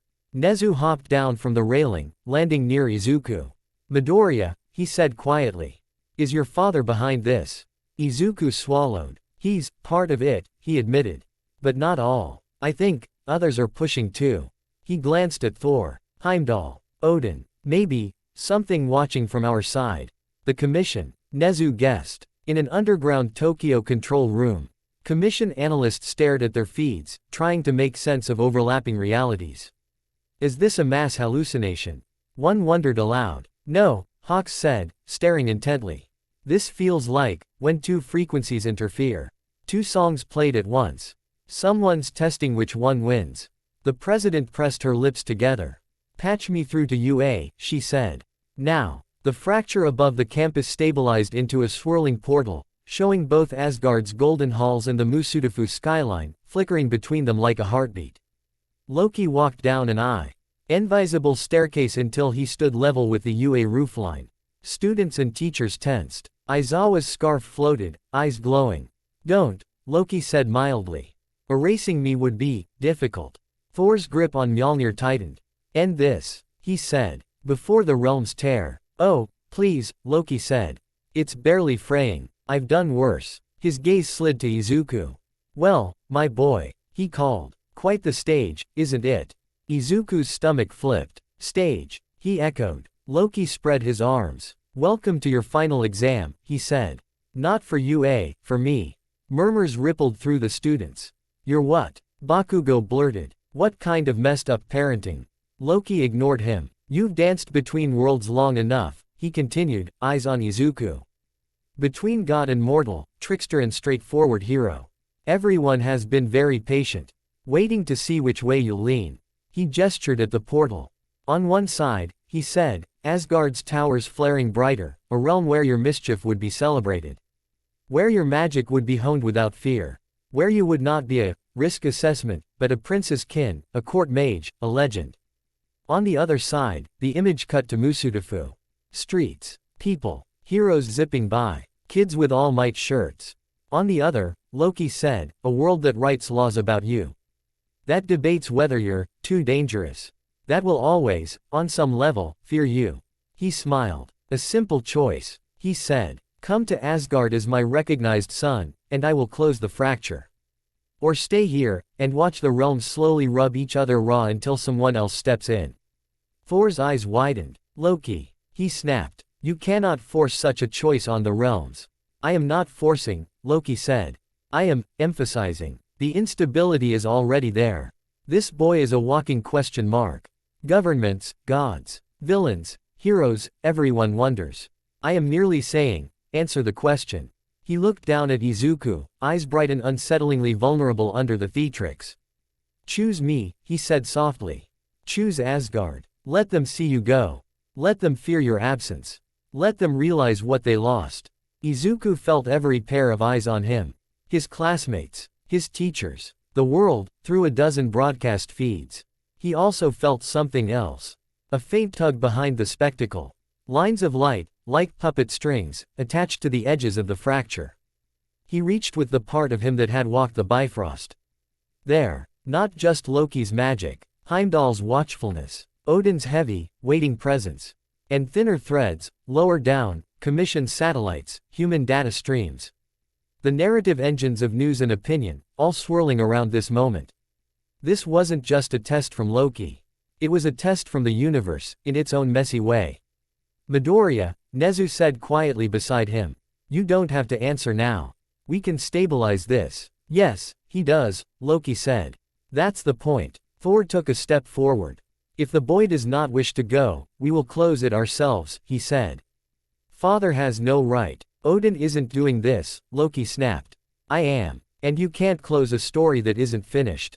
Izuku's heart pounded. In his head, his thoughts were a storm. If he chose Asgard, the fracture would close. He'd be safe, maybe. Celebrated, Probably. Fed good food, definitely. But Mom would be alone. His friends would move on without him. Earth would lose a weird hero it hadn't quite decided it wanted yet. If he chose Earth, Asgard might take it as a rejection. The fracture might stay unstable. Both worlds might keep pulling, and he'd be back where he started, only louder. Unless what? Loki asked. Feeling his hesitation, Izuku looked up at his father. You always think in two options, he said slowly. Hero or villain, god or mortal, trick or truth, but you taught me something else. Loki raised an eyebrow. I taught you many things. You taught me, Izuku said, that mischief isn't just for ruling or running away. It's for asking questions anyway. For messing up neat boxes. For refusing the choices people try to force on you. Loki blinked. I did, didn't I? He murmured. Izuku stepped forward, out from the cluster of his classmates. Midoriya. Iida yelped. It's not safe. Nothing about this is safe, Izuku said, voice clearer than he felt. That's the point. He walked until he was directly beneath Loki's floating platform. The fracture shimmered above them. Asgard and Earth flickering. He could feel both worlds breathing. Okay, he said, a little more loudly. Here's my answer. He inhaled. And lied. Not to Loki. Not to Asgard. To the moment. For the next few minutes. He whispered inside himself, sending the thoughts spiraling out through his power. Everyone believes the test has already happened. Reality shivered. He wasn't making anyone see something that wasn't there. He was nudging the sequence. A story hack. Loki's eyes widened. What are you? The fracture overhead stabilized. The wild fluctuations froze. To the students and teachers and cameras. Nothing changed, yet suddenly, there was the feeling that something had already shifted. As if they'd all blinked and missed a crucial beat. Izuku let the new memory settle gently.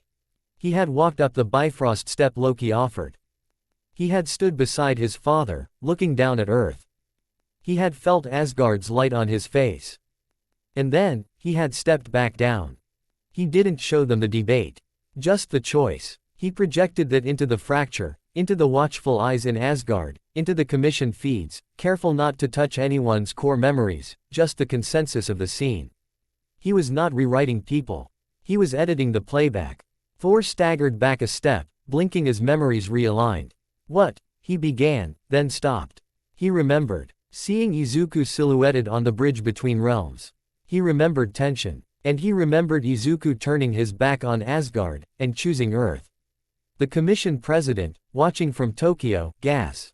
Pet as her feed glitched for a heartbeat and then resumed, now with a firm narrative.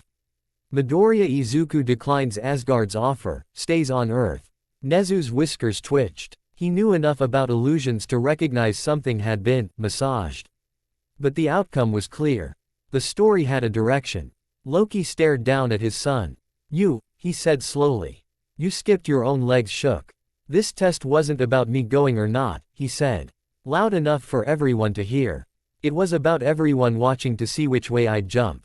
You, Asgard, the commission, villains, heroes. You were all holding your breath. He jutted his chin out.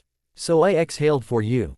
The fracture pulsed. Its wild edges smoothed. Instead of a jagged tear, it became a more controlled join. A narrow, stable bridge of light, high above, not touching the ground. A connection. A path, not a wound. Izuku swayed. Loki caught some of the fall with a practiced flick of magic, even from above. You chose Earth, Loki said quietly.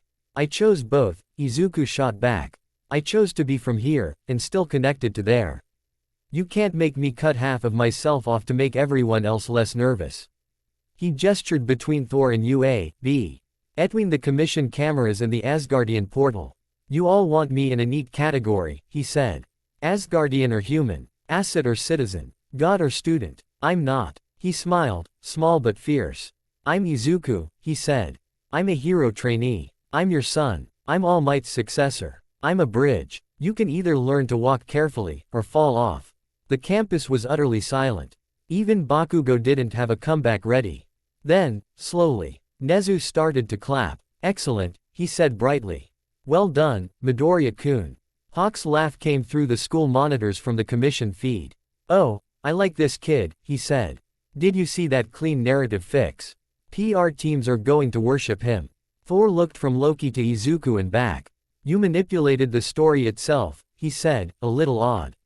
Without breaking minds. That's very Asgardian of you. Very Loki of him, Loki said, but there was pride threaded through the words. The fracture above them shrank, folding into a single, shimmering line. Then it snapped shut, leaving behind only a faint, aurora-like streak where the Bifrost had kissed the sky. Loki floated down until he was standing on the UA roof, eye level with Izuku. Everyone tensed. Izuku held his ground. For a long moment, father and son just looked at each other. You realize, Loki said at last, that was utterly disrespectful to the concept of dramatic tension. Izuku let out a shaky laugh. Yeah, he said. Kind of the point. Something in Loki's posture relaxed. He laughed. Not the sharp, mocking sound he used with enemies. A deeper one. Genuine. Maybe mischief wasn't meant to rule, he said. Almost to himself. Maybe it was meant to question. He stepped closer, so only Izuku could hear the next words. You are not mine, alone, he said. Nor theirs. But you are yours. I can live with that. Izuku's eyes burned. Are you okay with me staying? He whispered. Loki rolled his eyes. I did not rip apart reality to drag home a sulking teenager, he said. Asgard is many things. It is not a cage for you. He glanced toward the sky, where the faint trace of the Bifrost glimmered. The bridge will be there, he said. If you ever wish to visit on your own terms. And if Odin tries to order me? Izuku asked. I'll tell him to throw a slipper at me, Loki said, smirking. Your mother's recommendation. Izuku snorted, startled. You heard that? He squeaked. I hear many things, Loki said. I choose which to keep. He stepped back, cloak swirling. Very well, he said more loudly, addressing UA, Asgard, and whoever else was listening. My son has made his choice. He will walk this noisy, ridiculous world of yours, and make it even messier. He smiled. I'm proud, he said simply. Then he snapped his fingers. The air folded. He was gone. Only. The faint outline of spectral horns lingered for a moment on the edge of the roof before fading. Thor exhaled, shoulders dropping. He is impossible, he muttered. Izuku gave a shaky grin. Yeah, he said. He is. Thor regarded him. You are welcome in Asgard, he said. When you choose. Not as a weapon. As family. Izuku nodded. Thank you, he said. I might take you up on that. Someday. After exams. Thor chuckled. Study well, nephew, he said. Then he launched himself skyward, disappearing in a thunderclap as the last trace of the Bifrost faded. Name and legacy. The next week at UA. Midnight dragged a whiteboard into Class 1A's homeroom. Hero name time, she sang. Or, for some of you, hero name revision time, given current events. Izuku had almost forgotten this part. Almost. He watched as classmates went up one by one. Some kept their names. Some tweaked them. King Explosion murder is still not allowed, Midnight told Bakugo flatly. Fine, he grumbled. Lord Explosion, Dynamite. Midnight sighed. Marginally better. Approved. Then it was Izuku's turn. He stood at the front of the class, marker in his shaking hand, blank space on the board. He wrote one word. Deku. He turned. Still. Kaminari asked. Even after all this. Uraraka grinned. It's his word now, she said. Izuku nodded. Deku, used to mean, useless, he said. But he gestured to Uraraka, turned it into, you can do it. It's the part of me that's just, me. The kid who wanted to save people even when he didn't have anything. He turned back to the board. Underneath, he wrote, Mythic Hero, Deku. Whoa, Kirishima breathed. That's metal. It fits, Todoroki said. Mythic, not because you're a god. Because people argue over whether you're real. Iida sniffled behind his glasses. I think it's very you, Midoriya-kun. Midnight tapped her lip. Mythic hero, she said. Bit grand. But given your situation, appropriate. She smiled. Approved, she said. Applause rippled through the room. Izuku sat back down, cheeks hot. Mythic hero, Loki mused in his head. Not, trickster king, or, prince of lies. Shame. But, fitting. You wanted me to call myself, Prince of Lies. Izuku thought, horrified. Perhaps not. Loki conceded. Tactics for gods and monsters. That night, in his room, Izuku pulled out an old stack of notebooks. Hero analysis for the future. They were worn at the edges. Pages crammed with notes on pro heroes, quirks, potential combos. He flipped through them slowly. Old scribbles about All Might, Gran Torino, Kamui Woods. An entire section on Bakugo's explosions. Diagrams of how he thought the sports festival might go before it ever did. They felt like fossils. Important fossils. He didn't toss them. He stacked them neatly in a box and slid it under his bed. Then he opened a brand new notebook.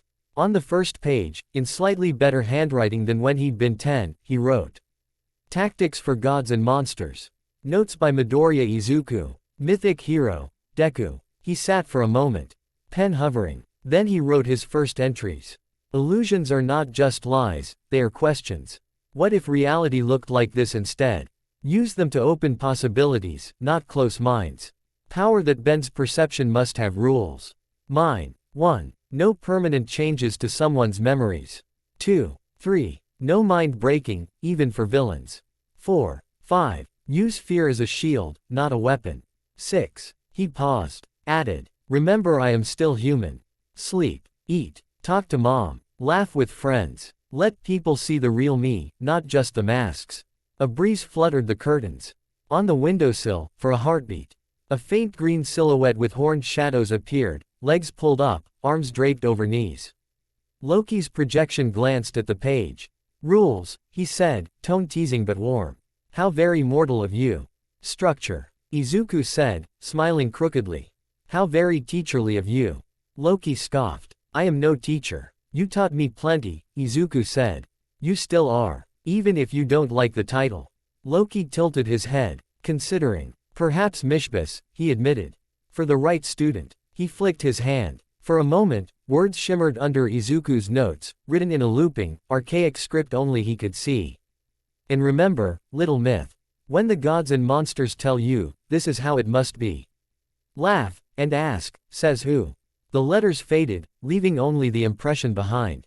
Izuku closed the notebook gently. He set it beside his bed. Tomorrow would bring more drills, more commission reports, more whispers about demigods. Villains would adapt to his tricks. Asgard would keep watching. The future was messy and uncertain. He could live with that. In fact, he thought as he turned off his light and lay back, listening to the city outside. Uncertainty might be one of his best allies. Because as long as no one was completely sure what he'd do next, he'd always have room to protect the people he loved. The darkness shifted. On the ceiling, the faint outline of a RNED shadow smirked approvingly before dissolving into ordinary night. Midoriya Izuku, quirk user, demigod, bridge, mythic hero, Deku, closed his eyes. Between gods and heroes, lies and truth, peace and mischief. He'd found a place that was his. Not neat, not simple, but his. And somewhere, both in Asgard and on Earth, stories about the green scion began to spread.